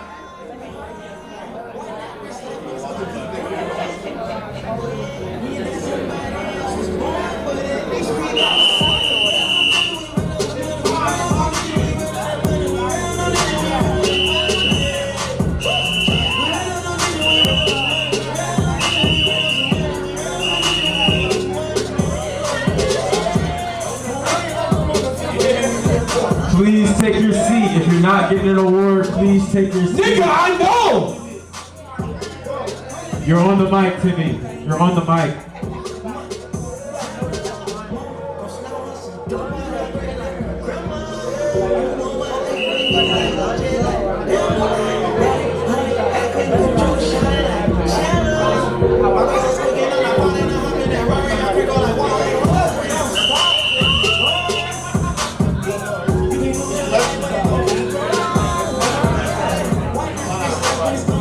We need everybody to take a seat. If we're not getting an award, we're getting back in. We're getting back in. Let's go, let's go, let's go.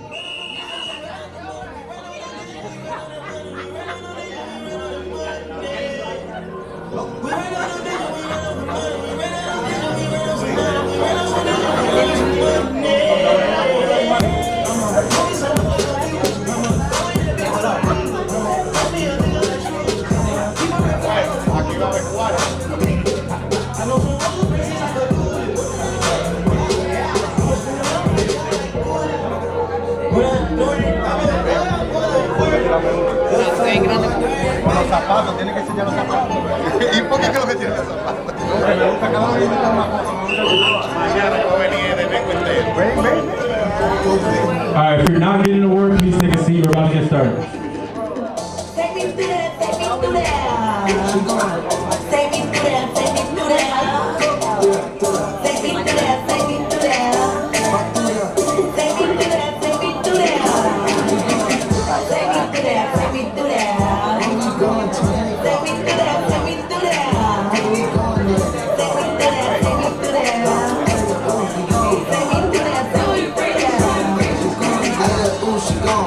Over the yeah, she gone. I'm taking her up through the two, I'ma go to a pair. Hide your whole two player. Got my life one on the drill. Look at your shit, go drill. Cut it, get on film. 4 me and she ate up the drill. She wanna go through the yeah. Pop me in one day, tryna get fried. Take another piece of the pizza. Gas up shot it, up through the cool like a ride for real. I took the chart me up, my phone died. She going to kill, yeah. Take me through that. Take me through that. She going. Take me through that. Take me through that. Take me through that. Take me through that. Take me through that. Take me through that. Take me through that. Take me through that. Take me through that. Take me through that. Take me through that. Take me through that. Take me through that. Take me through that. Alright, we're getting started in 1 minute. 60 seconds. 60 seconds.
Alright, you guys, we're about to go ahead and get started on the awards.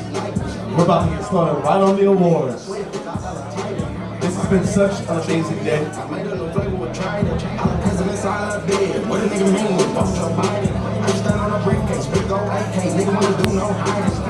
We are about to get started on the awards. We're about to get rolling on these awards, y'all. We got $50,000, 50,000 follower awards, 100K follower awards, 500K follower awards, and we have a million follower awards.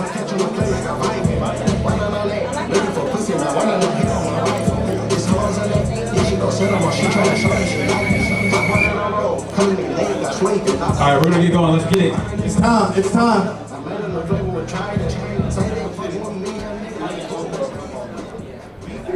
All right. Y'all ready? We about to do some crazy.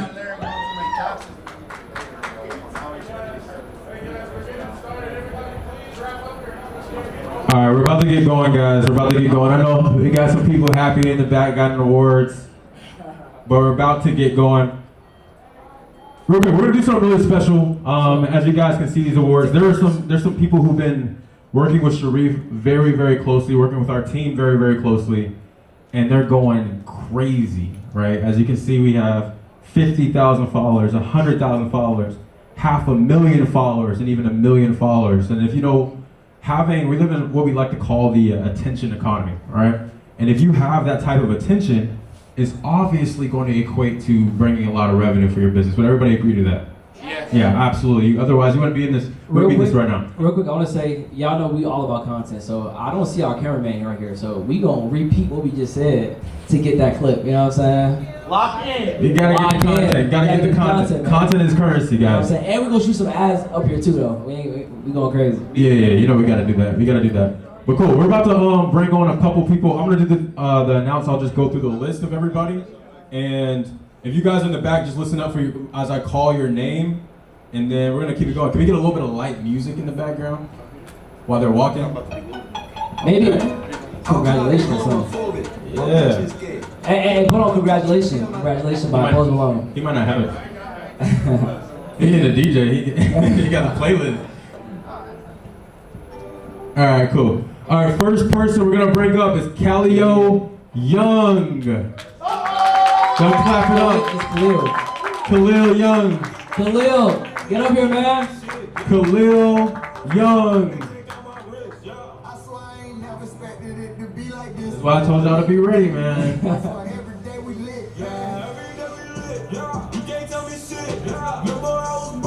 All right, we're gonna go next up. We're gonna go Robert Beverly. Y'all clap it up. Let's go. Hey, y'all gotta get turned. When you see somebody else succeeding, I need y'all to turn it up. Yeah. Absolutely. That guy. Yeah, right here. Hold that award. Yes, sir.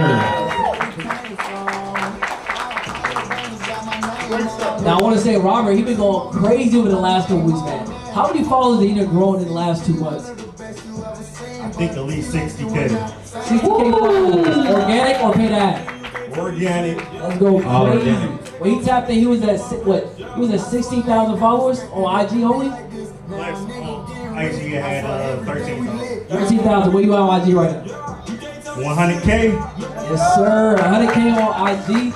Really going crazy. Like I said, just the last couple weeks, last 2 months, already 60,000. So he's going crazy, man. All right, keep it up, man. Yes, sir. Y'all give it up for Robert.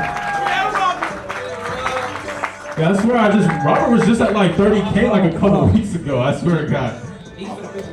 Yeah. Love that. We ain't being cheap. We got mailing, so don't break. All right, we got next up. We got Jaden Lee. Hold on, Khalil right there. We got Jaden Lee. Let's go. Y'all clap it up. Yes, sir. Oh, gee. That guy.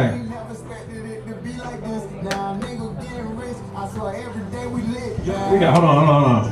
Alright, this man finna get damn near all the awards, man. He gotta hold this. Hold on. You gotta hold this. Hold on. And you gotta hold this. Oh, man. Going crazy. You gotta Hold on, see. Let me hold one for you. Yeah, hold this one for you. I'll hold the little one. I'll hold this one for you. Tight squeeze, tight squeeze. Hold on, put it together.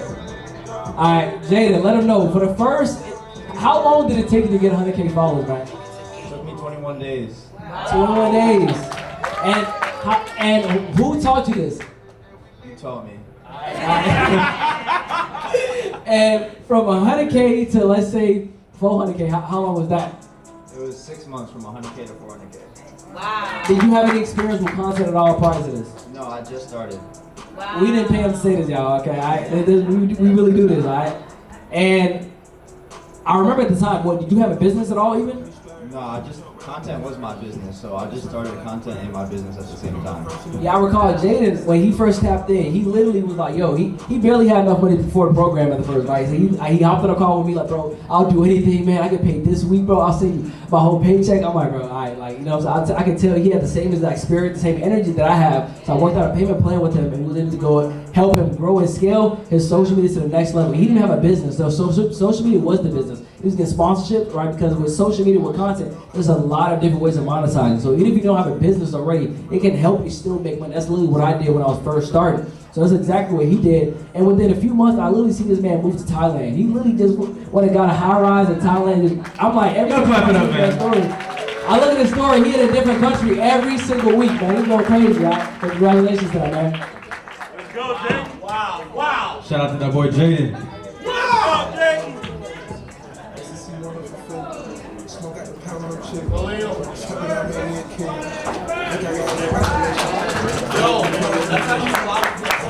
Yes, sir. All right, we got next up. We got Khalil. We got that boy Khalil Young. Let's go. Clap it up, clap it up, clap it up, clap it up. Yes, sir. Photo.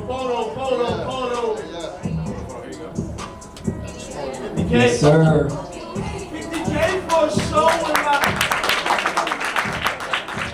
Khalil, let him know what kind of business you run. I have a tax business as well as a credit and funding business. Now, after tapping in, how long did it take you to get your first viral post? Couple weeks. A couple weeks? Few weeks. And how many followers you got right now across all your platforms? About 65,000. What platforms is that? Facebook, Instagram, YouTube, and TikTok.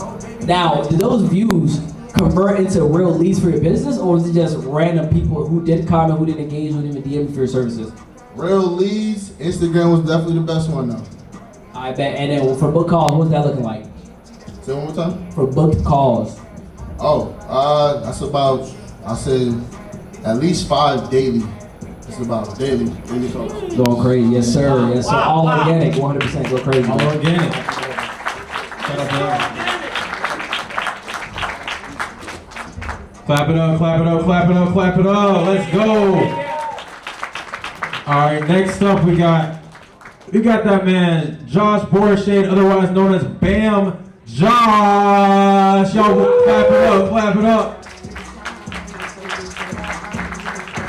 Let's go. Uh-oh.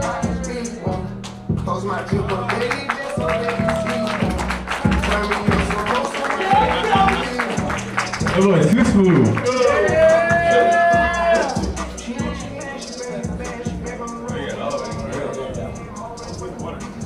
locked in, What's so up? you have to clock in. Yes, sir. All right, we gonna need it.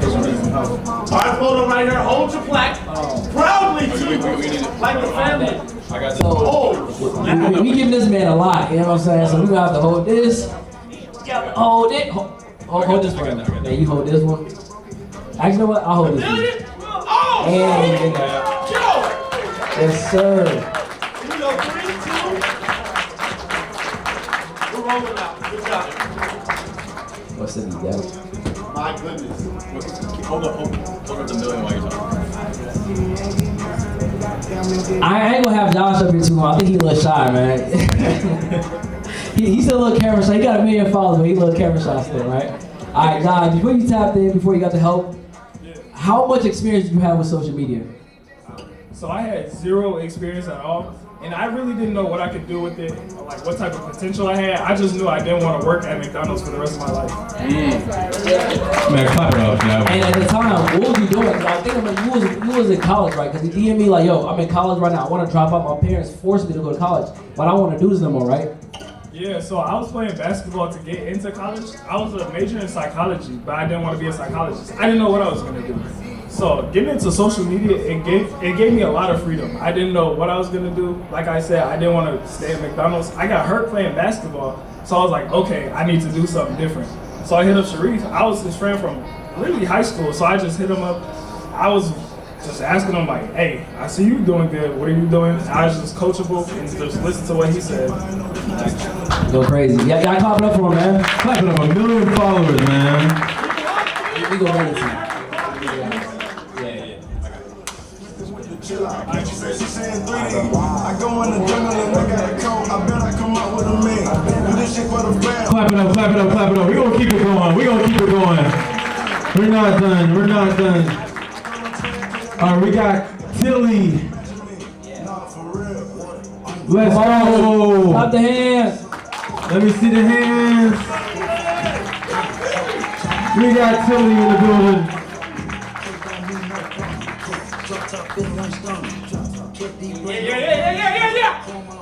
Let's go, let's go, let's go.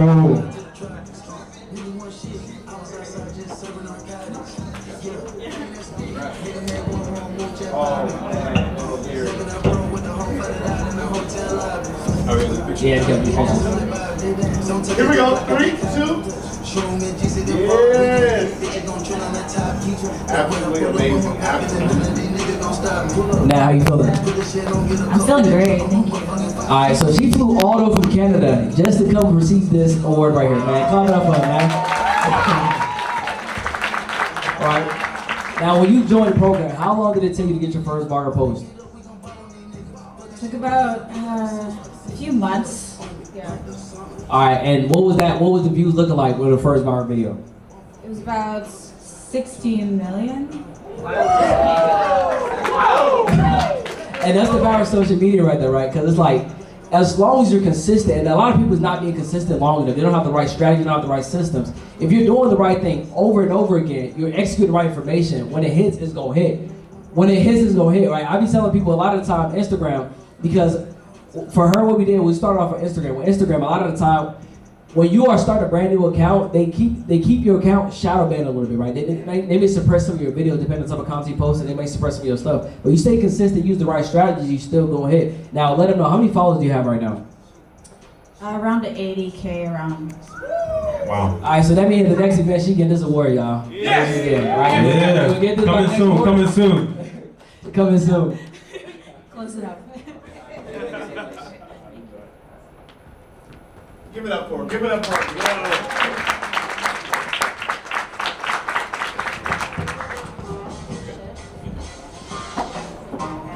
Who's next? Who's next? All right, we got the next one. My guy, Elijah Porter. Otherwise known as EP. Y'all clap it up, clap it up, clap it up.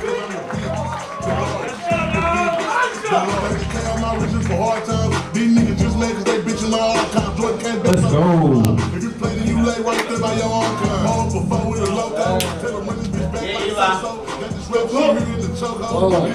Yeah.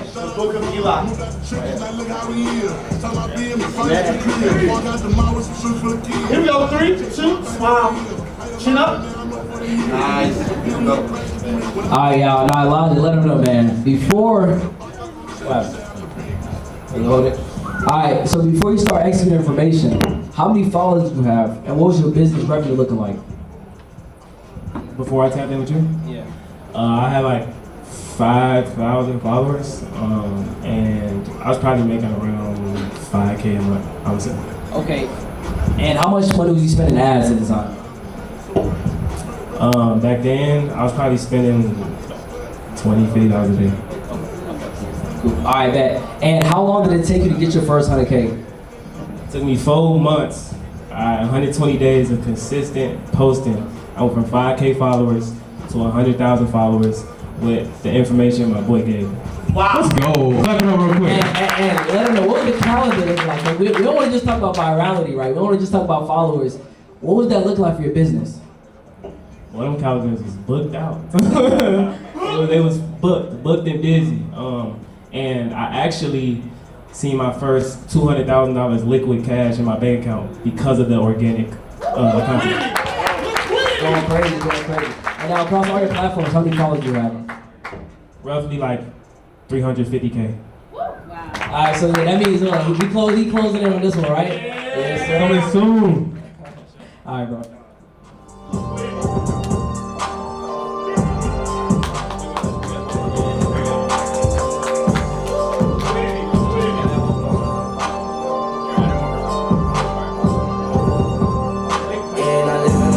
Uh-oh. We got somebody crazy coming next up.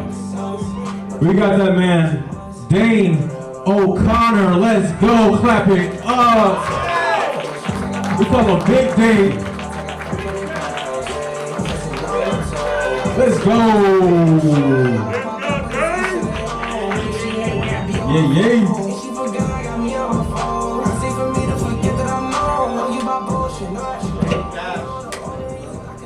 Alright, bro, you only gonna get this one, that's all. Nah, that's what you know. Hold on. We ain't done. Hold on. He ain't got enough hands for this. Smile right here. No, you gotta hold the big one, bro. Hold on. Go straight. Yes, proud. Be proud. Alright, Dane, how long did it take you to get to 100K? 4 months. Wow. Alright, 4 months. And from 100K to 500K, how long did that take? At the end of the 4th month. So it took him 4 months to get to 100K. And that same exact month, by the end of that month, he was at 500K, y'all. Right? Because we know what we're doing, y'all. I ain't gonna lie. You know, so you can't fake this stuff. Real followers, right? And that's not just on Instagram, that's on TikTok and everything too, right? And how much experience did you have? I started off as a complete beginner. I didn't even know what niche I wanted to get into. Right. So, would you say it was worth the investment, yes or no? 100%. Alright, let's go crazy. Alright, let's get the next person. Y'all clap it up. 500,000 followers. Let's go.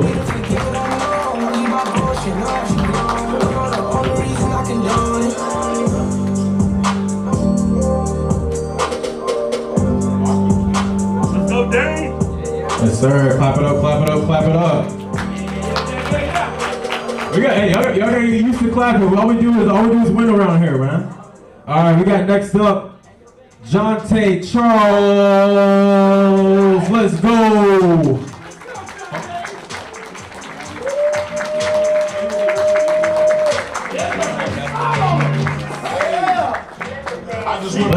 Let's go. My guy.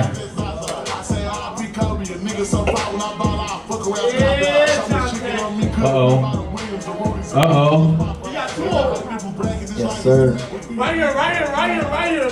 3, 2. Amazing. Talk to him. Let's get it. All right, Jonte, a couple questions. Jonte, when did you tap in with me and Sharif?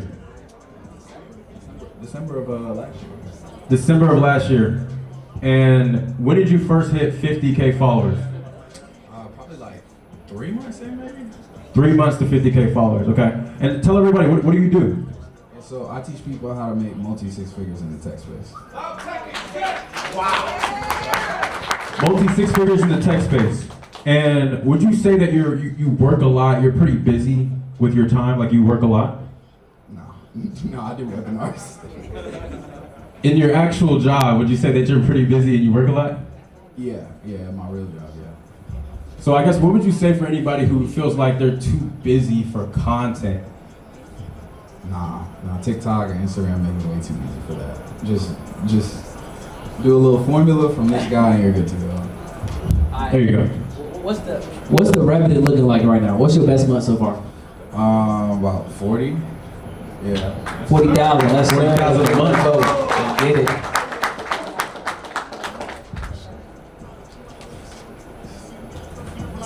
Let's go, let's go, let's go. Can't do the show, freak don't got to check. These niggas popo, I swear they ain't real. Hey, like I don't know, that's really jealous. Knowing they made Uh-oh. niggas know that I still. Uh-oh, we got somebody y'all seen before. We gotta bring up my guy. I tapped in with him a minute ago, but my guy Evan from Let's Get Funded coming to the stage. Let's go, y'all clap it up, y'all clap it up. Yes, sir.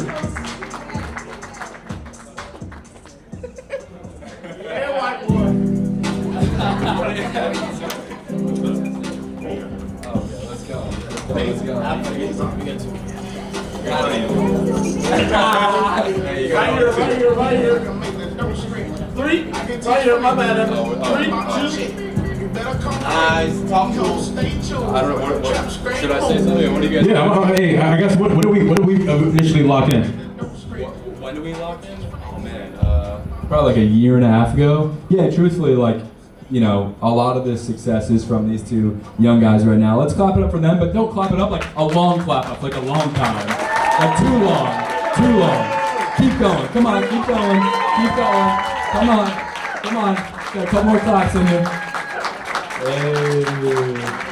What am I supposed to, what were you asking other people? What were people saying? Oh, just like, oh, thank you. Oh, thanks, guys. So if you guys didn't know, Evan has a crazy school community, right? And I also just saw you hit 100,000 followers. But what's the MRR at? What's the monthly recurring revenue at right now, total? It's at 102,000, and we started last year at 0. From these guys, real quick, because I like and respect you guys. You can quote me, whatever you guys got to do. It's gonna be at $200,000 in 12 months. Quote me. Yes, sir. So 100,000 followers, and his community, his mixed in with other things, his MRR is making $100,000 a month, guys. So followers equal to dollars. I don't care what anybody says. If you have the right system, you can make it happen too. And what would you say to anybody who's like scared to kind of get into content? You hire a plumber to fix your pipes. So you hire the best people in the business to help you with social media. It's these two guys right here. Yes, sir. Yeah, lock in. Let's clap it up for Evan real quick. The GOAT.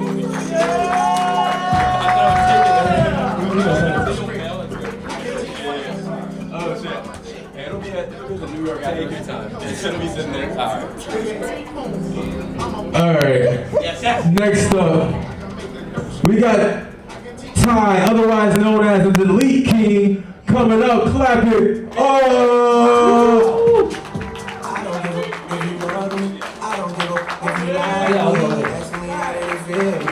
Clap it up, clap it up, clap it up, clap it up. You stand beside me, how can some people I love hang around who try me? Let's go. What did I miss? Oh yeah, give it to him. Feed him. What did I miss? Nice, right here, coach. Focus 3, 2, and talk to him. Let's go. Alright, now the funny thing about Ty is when he tapped in, I remember his account was shadow banned and he didn't even know it. Right, I hopped on a call with him and I'm looking at his account and I'm like, yo, you literally have like all these red marks going on. He had a video that literally made him get shadow banned and he didn't know that. So we had to help him get unshadow banned first, right? Which that took about what, a month or so? Yeah. It took like a month. Now, counting the time where that extra month where it took to actually get unshadow banned, how long did it take you after we tapped in to take you from what you was at 8,000, 9,000 followers that you actually paid for, right? Yeah, so I can tell y'all the story like low key. Like I had somebody say he was gonna help me grow my following and got me to like 50K, but he wasn't, those followers weren't really like all that, right? So I found how to delete ghost followers. My engagement was going to those ghost followers, right? Delete the ghost followers, right? So I went all the way back down to like 9K, 12K, or whatever. Tapped in with him. He told me to be consistent. Be consistent in posting, consistency, and that can get you to the goal.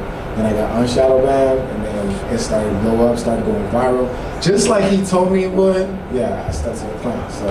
Exactly, and how long did it take you after tapping in to get to the 100K from like the 9K? It feels like less than 5 months. But I was very, excited when that happened. So in 5 months, he went from 9K fake followers to over 100K real followers. And where you at right now? 172 on Instagram, 20K on Facebook, 20K on TikTok. It's going. All right, so the 500 coming soon then, right? That's loaded. Coming soon, y'all. Clap it up. Clap it up. Let's go. Ain't nobody cares until they in front of your tombstone. Y'all been on that type of timing for too long. Iceman Tiffany, blue stones, I done made plenty right at a Hey, y'all's hands getting sore yet? I told y'all we got a lot of people. Yeah, let me ask y'all, have y'all ever gone to an event where they give out this many awards? Let me know. Show hands. Not Hey. even ClickFunnels. I don't know about that. We got one person. All right, we got Davion coming up next. Let's go. Clap it up.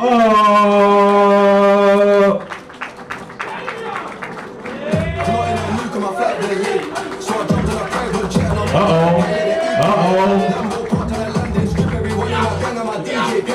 Wise man talking about inshallah. These times he don't even pray. Wise man wearing a Jesus piece. How is she squeezing them jeans? Big behind a petite waist. Right here, lock in. Here we go. 3, 2. Smile. Perfect. Talk to him. All right, bro, let them know. How many followers you got right now across all your platforms? About 53,000. All right, so you barely made the cut. But Yeah. we gonna give it to you. All right, so 53,000. Now I want to ask you, before you tapped in, do you have any experience with social media? Nah, none at all. Yeah, this man was actually, it was a funny story because I remember I was looking at his account. I'm like, bro, this dude copying my videos. I'm like, yo, like we had a mutual, and I'm looking at this dude. I'm like, yo, he don't even know what he doing. He just bar for bar what I'm saying, right? So he thought just by doing that was gonna take him to the next level. And I remember at the time when he did that, after a few videos, it ain't hit how he wanted it to hit. So he just gave up. And I'm like, but I could tell with the way he was redoing my videos that he had potential. All right, so we tapped in with him, and then within literally how many months was it? Probably about like 3 to 6 months. In 36 months, turned them up, and now he had 50K followers going crazy. And how much is your community just from these followers, not paying no ads or anything? How much is he doing right now? Between 40 or 50K a month. Woo, crazy. Clap it up for that. And what do you do? I'm out in the sports betting community. Now imagine when he gets to the 100K, I mean, how much more money you gonna be making too? Go crazy. Over 100,000. Let's go. Go crazy. What app should we use? Calci, Hard Rock? PrizePicks, Hard Rock, Couch, a little bit of everything. You gotta get his affiliate link though. Uh-oh. We got my guy coming up to the stage. We got Nee. Let's go. And also, Nee helped put together this event, so I need you guys to really clap it up. Yes, sir.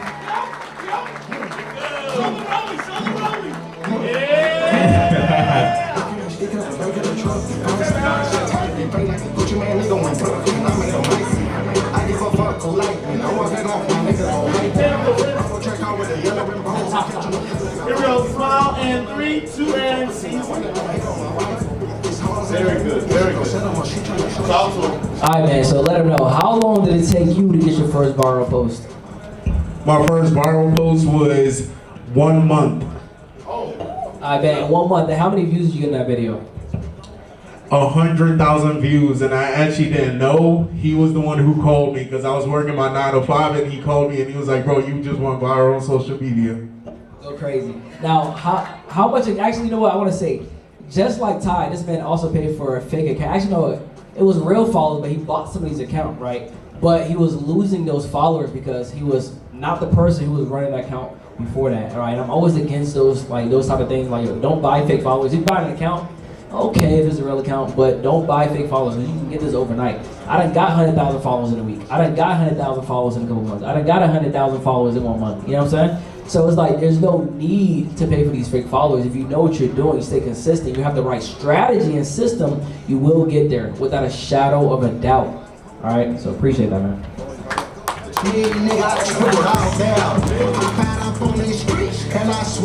Let's get it. All right, we got one last person.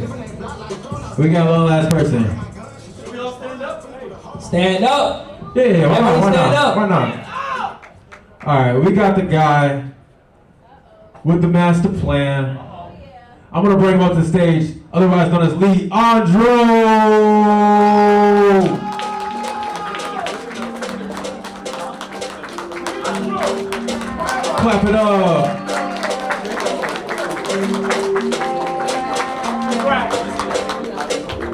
Yeah. Okay. I'ma get no so. Can you won't capture my soul? Yes, sir. Yes, sir.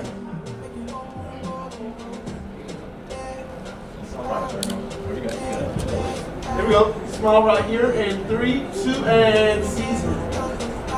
Talk to him. Leo, man, look, this man is going absolutely crazy. He's young and doing it big. Nobody's doing it like this man. I ain't gonna lie. Nobody's doing like him. Let him know. How long did it take you to get to $1 million with your business, man? Let him know. A year and a half since I started my business. A year and a half, man. Like, how did it feel to make it? And how old are you? Just so they know. I'm 22. I need more claps for that, man. Go crazy. Really, John the turn. For real, for real. And he just got this man keep going crazy. Every week you got a new car, man. Like, let him know what you just got, man. I just purchased my dream car for tax purposes. I got a Lamborghini Urus at 22. Clap it up, clap it up. I also got a Corvette, and I got a Mercedes G Elite 53. I don't even know what to drive now. This man going crazy. Let him, how many followers you got across all your platforms right now? I got about 140,000 followers across Instagram, TikTok, Facebook. And how long did it take you to get to 100K? It took me about a year and like 4 months, something like that. Okay. And then with that, 100K followers grew $1 million business going crazy. And I know you didn't have some crazy months. Damn, now a 200K month too. Right? You had like damn that 200K month. So yeah, a few months. I mean, November I made 185,000. December I made 185,000. And then yeah, almost 100. you don't need to say no more, man. Buy whatever he's selling, right? He going crazy, man. If you're in the credit space, you gotta tap in with him, man. Go crazy. Also, I want to shout out some of my students right here. Come on to support me. They're already making 20, 30K a month in the Spanish industry. The support. My guy over there, he was just a barber. He quit his job. He's doing credit repair, making 30K a month, going crazy. So, man, I changed my life, and I'm helping others right now to change their life. We're going crazy.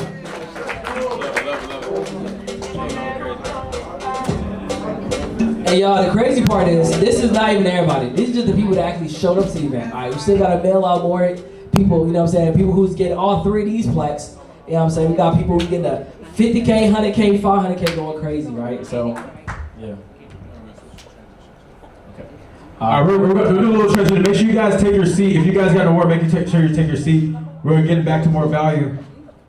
Real quick, I'm gonna pass it to Sharif in a second, but if you guys were inspired by that, raise a hand real quick. If you guys were inspired by that, raise a hand. Right? That's very inspirational. Like people coming from, you know, literally from start to finish, going from 0 followers to 100K is insane to do, and Sharif's system really, really, truly works. Okay? So I want you guys to lock in. Sharif is about to give you guys a little bit more value.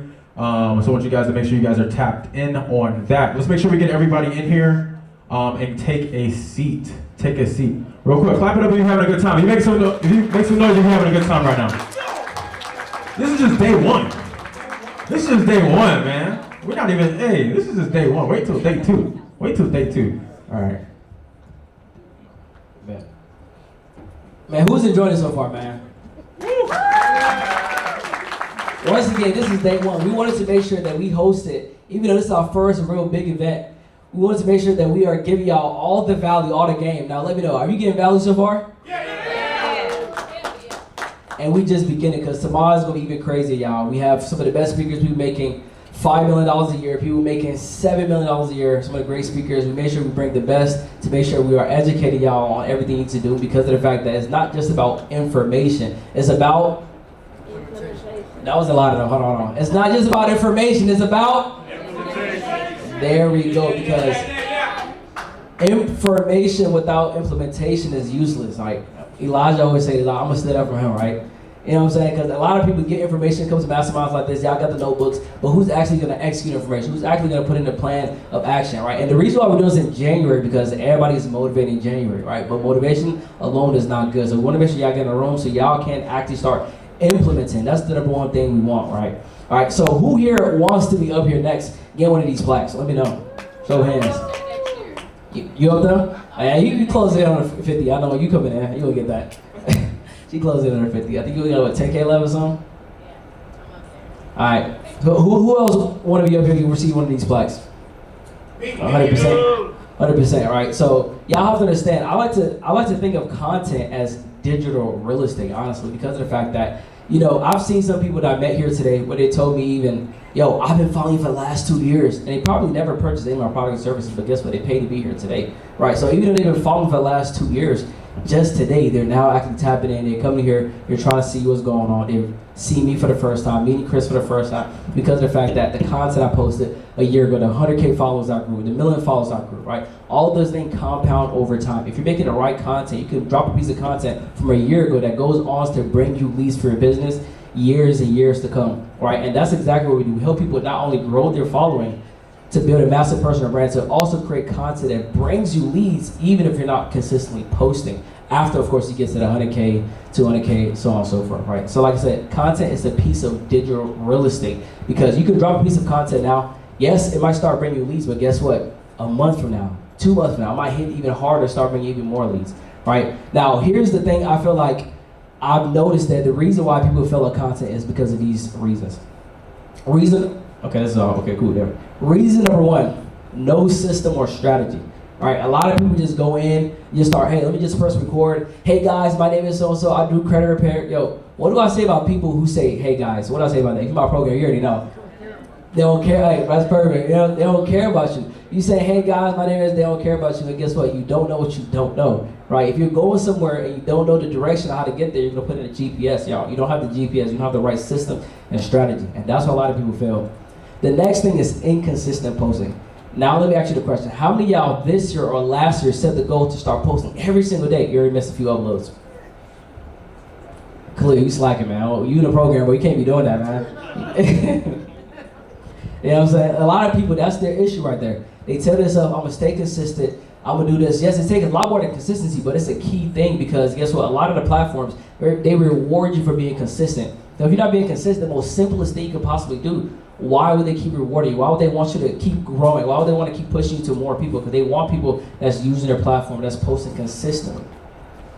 The next thing is trying to do what is meant for a full team solo, right? It's really hard. We understand content. It's a lot of pieces of the puzzle.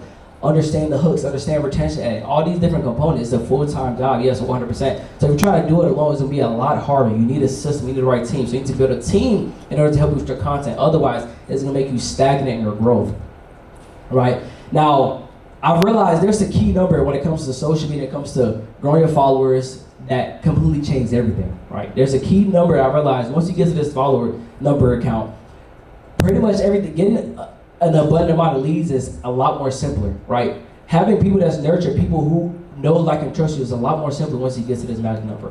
That magic number is 100,000 followers. I realized once you get to 100,000 followers, what's gonna happen is your offer is easier to sell. It converts a lot easier, because when people hop on a call with you, like, I'm on the phone with somebody with 100,000 followers, right? I'm about to join a coaching program. I'm about to get help from somebody with 100,000 followers, because we live in the social media era. People look at your social media as essentially like your reviews, right? Your report card. They want to make sure that, hey, if we're seeing this person in social media, do they have at least 10,000 followers?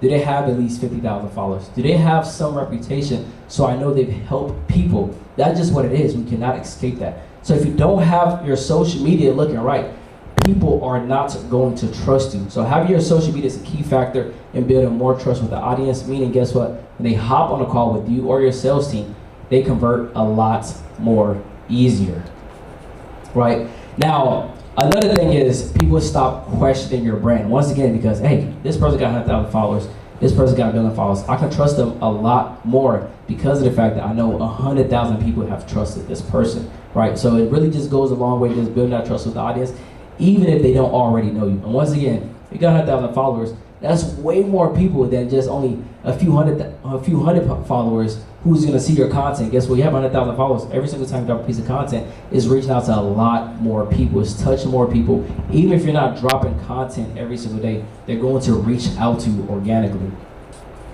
All right, the next thing is you get a consistent lead flow, like I said, because people are going to reach out to you. You have all these people watch your content. So making money gets a lot more easier once you reach that 100,000 followers. That's why I say this is the magic number, and you get a lot of awards. Right? You get this big award once you get to 100,000 followers. So I remember when I got 100,000 subscribers on YouTube, when I got my plaque, and I haven't won that since I was like 12 years old, right? That felt really, really good. So 100,000 followers for a lot of people is that magic number, right?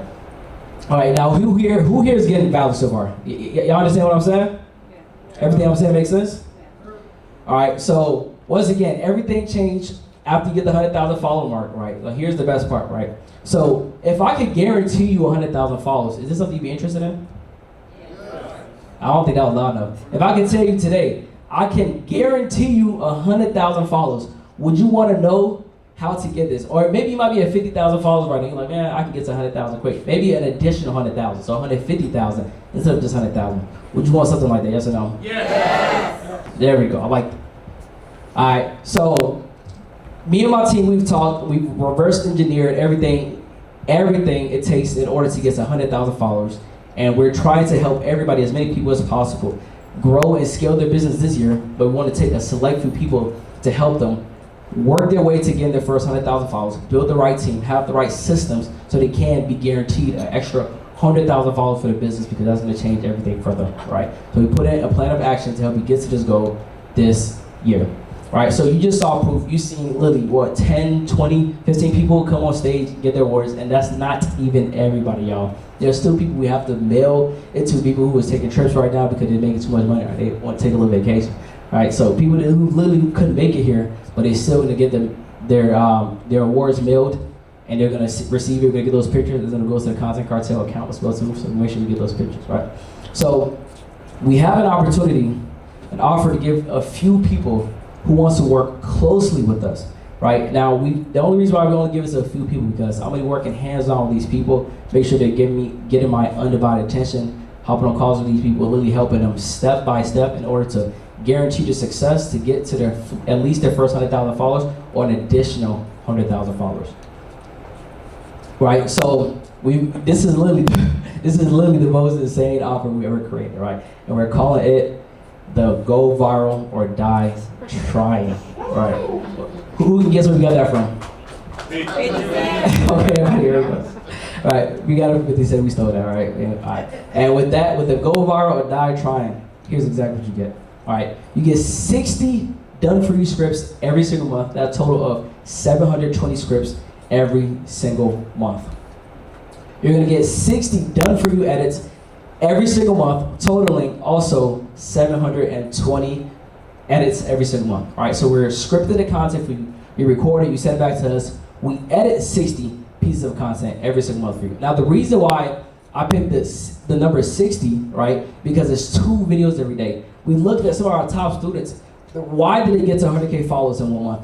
Why did Dane hit extra 100K followers in 1 week? Why did he go from 100K followers after reaching 100K followers to 500K followers that same exact month? It's because of the fact that this magic number here is also 2 posts a day. We realized to get insane growth, you need to be at 2 posts per day, which is why we're doing 60 posts a day, which is, once again, 720. And we're not only doing it on one platform, not just 60 on one platform, right? We're also gonna post that on 3 other platforms, right? So we post on our Instagram, TikTok, and Facebook. So we're gonna script the video for you, we're gonna edit the video for you, and we're also going to post it for you. Totaling 2,160 posts. That's across all the platforms. All right, once again, 60 posts every single month, scripted for you, edited for you, and posted for you. Meaning we're also doing the research behind the scripting, right? So, once again, what do you think this will do for your business if you can have literally a full social media team take care of the whole entire scripting process, the whole entire editing process, and the whole entire posting process? So you don't have to do anything but record content. Do you think this will help you get to an additional 100K followers? Yeah. Do y'all believe that, yes or no? Yes. All right, so once again, we're gonna do everything, right? And you also will get, let's get it, you're also gonna get bi-weekly coaching calls with one of our content coaches. So somebody like Dane, he's also, after we helped him grow his social media, he also became part of the team as well too. So he's also one of our content coaches. And y'all know he currently has, what, 700,000, 800,000 followers or so. So he's one of the content coaches that's literally gonna be on calls with you bi-weekly, one-on-one calls. The next thing is you're gonna get 24 strategy sessions every single year with the content coaches as well, right? And on top of that, you're also gonna get one-on-one support with our team. We're gonna literally reach out to you, we're gonna fly to you, we're gonna literally help you wrap up the whole entire content. We're gonna rent out a studio, and we're gonna make sure we script out the content for you. We're gonna make sure we do everything in hand with you. Right. So once again, you're gonna get help with your filming. You're gonna get help with your hooks. You're gonna get help with everything when it comes to the whole entire content process. So we're making sure you look like an authority in your niche, right? Right. So you will also get, on top of that, you're also gonna get, once again, 2 private VIP days with Sharif. All right, that's me. All right. So y'all gonna get 2 private content VIP days, which I'm gonna fly to you, or we're gonna go to either Miami. We're gonna go to Atlanta, we're gonna go to Chicago. We gotta throw Miami on here, man. I love Miami. So we do Miami, Atlanta, or Chicago. Do 2 VIP days every 6 months. So 6 months, you can get 2 every single year. Right, you're also gonna get, you want me to tell them right now? Or should I reveal it? All right, you're also gonna get, on top of that, we're also gonna give you one-on-one mentorship call with myself as well too. Every single month, you can hop on a one-on-one call with myself to help you grow and scale your social media, map out everything you need in order to grow to the next level. Right, now the total value of everything I just showed is easily worth over $100,000 because I'm literally charging over $25,000 for just one content VIP day with me. Literally just one day is literally over $25,000 for just one of those days. Right, so here's everything you get. 720 pieces of content, scripted, edited, and posted. Full year of bi-weekly coaching calls, 2 VIP in-person content days, right, and a dedicated account manager to yourself as well. All right, now because this requires real attention from myself and my team, once again, we can't take everybody. So I'm going to only take a select few people today who is looking to work for this opportunity, right? We're only taking 3 people today, right? So once again, to go viral or die trying, right?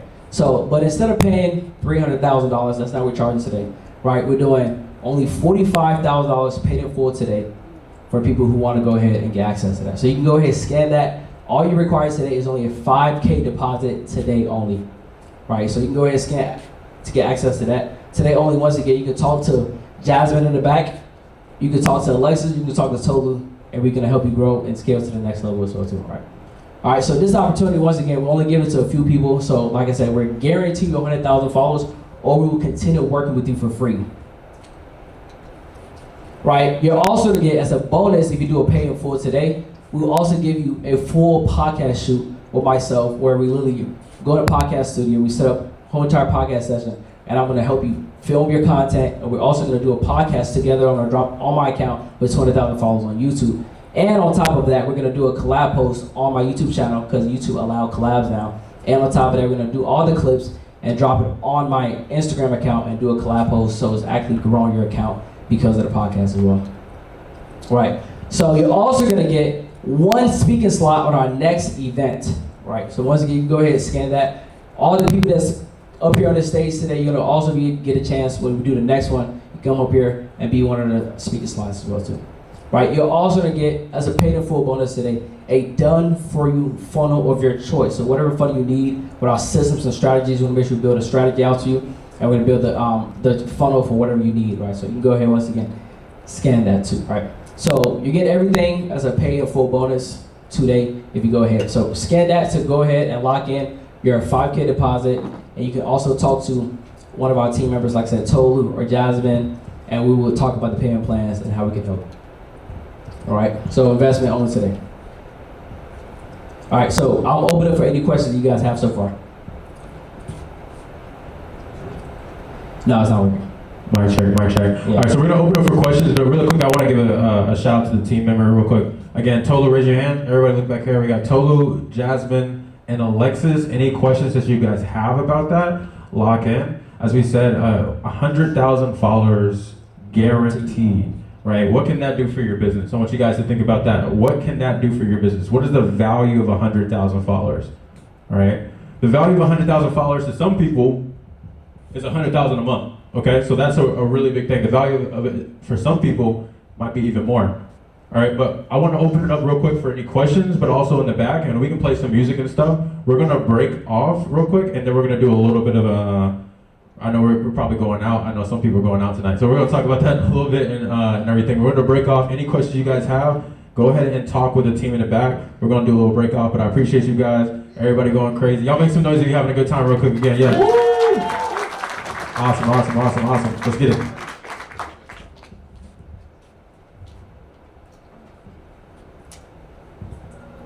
There you go. A little bit of music. This is the time to ask your questions right now. You guys have seen so many people be able to transition and transform from content.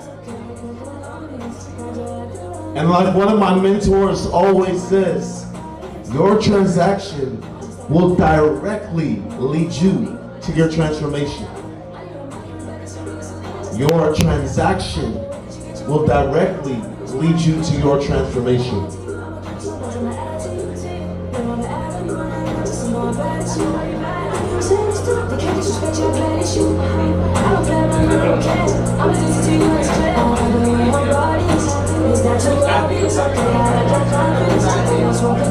I know there's a lot of people that try to do things on their own, and much respect to you. But how's that going for you?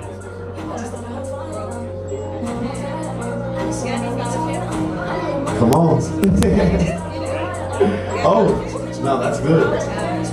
Literally, scholarships. Oh, you're asking? Oh, most definitely. Honestly, go see those people in the back. They'll be able to describe everything that they offer for you. Easy. You might as well. Slow feet don't eat, but if you don't move, you're guaranteed to lose. Whoa. Whoa. I know, I'm about to get my award this Alright, so we got Jasmine walking around, Tolu. Any questions you guys have, call them. They're here to support you guys. Any questions you guys have, make sure you guys ask them. This is the moment right now. Every second and every moment you think extra, you're literally losing. Stop thinking. There's no time to waste.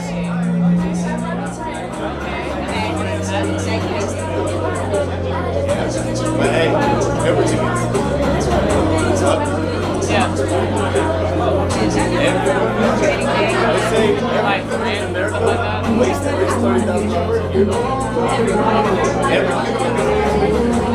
Yeah, even the kids. We don't they spend money on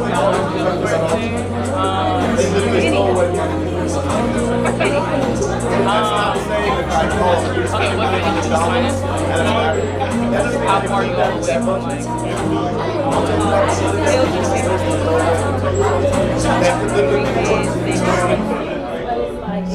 I don't even know. Yeah, I get it. It's gonna hit you in some way. It can hit you in a format where it's or it can just pull you up and you don't even know you're it's gonna be in the same place. You don't even know you're in the same place. You're always going down.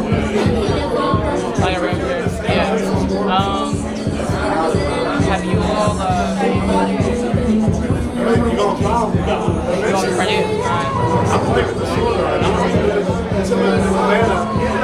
Drinking coconut water. Yeah. I like water. That's why I said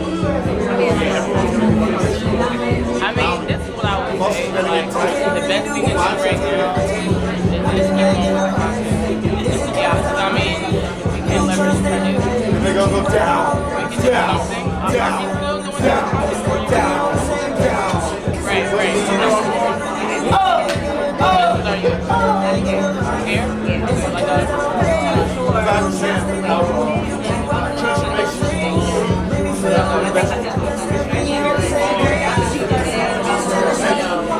I always whatever anyone says.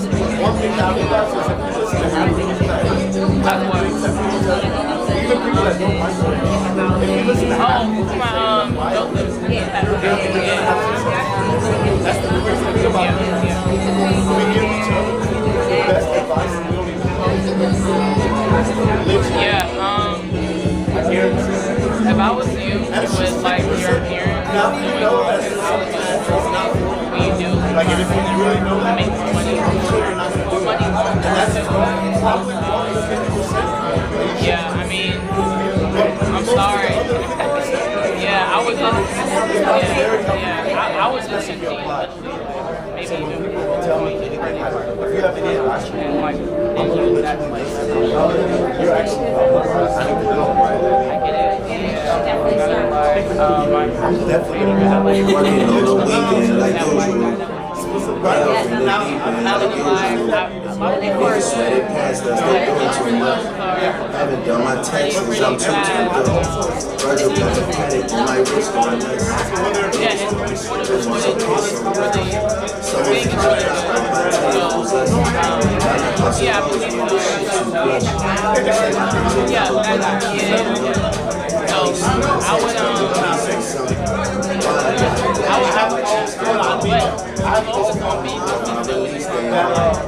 stop my tables, this is fame, maybe even, doing it down the line, you never know. Like, we can help you in the process. That's what pay for time and certain things. But like, you're still in the program, right? I would just show up, I've been there though, or getting the sale, make your cash. Like, yeah, like, so you can get like a vendor or a closer. Like, I really know I would take that up as a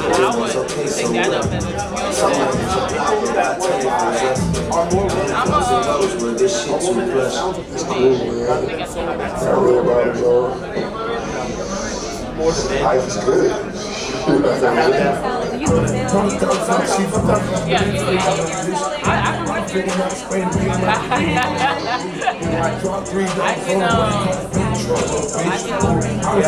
break even.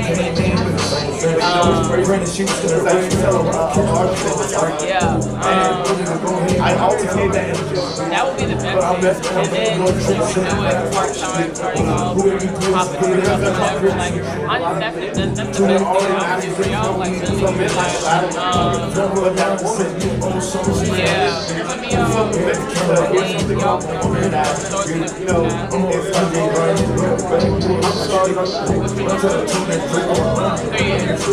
That man is like, oh shit, no, I don't know anything.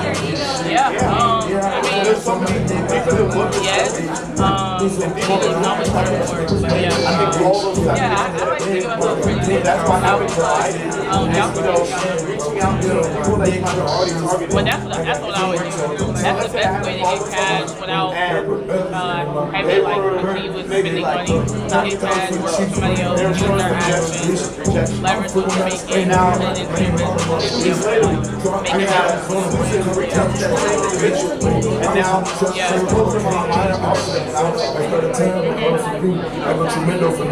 everything has to do timing, all of it. I get it. It's like our face is like How do you know your credit is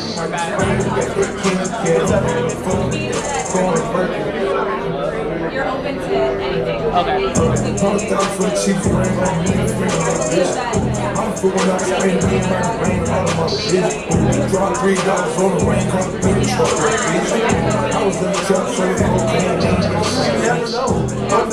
There's gonna be some moments where your life that happens. But who I went to was Mr. Big It's the same thing.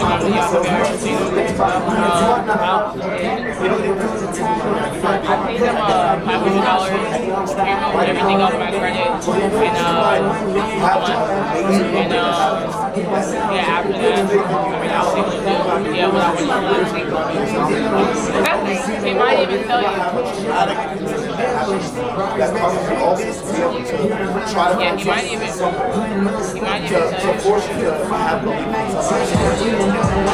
It's always also about the experience of the moments that people have. Yeah, I would go to him. That's why I went to. But the other guys said, if you want it done for you, go to him. If you want it to do yourself, I've had those moments. Credit, yeah. Like I said, I paid $500. That was it. It's saying that what I'm saying is,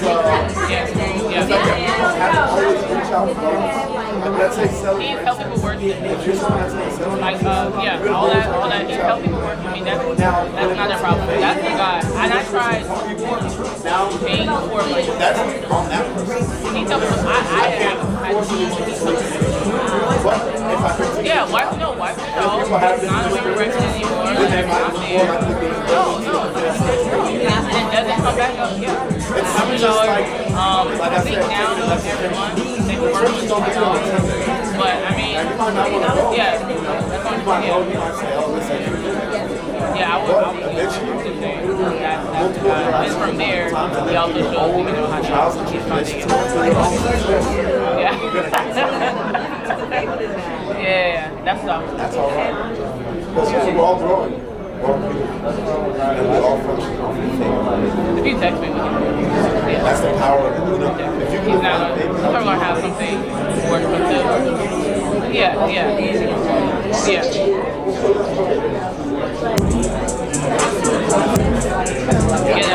Yeah. That's it. Believe in the things not yet seen. Trust in the process. Yeah.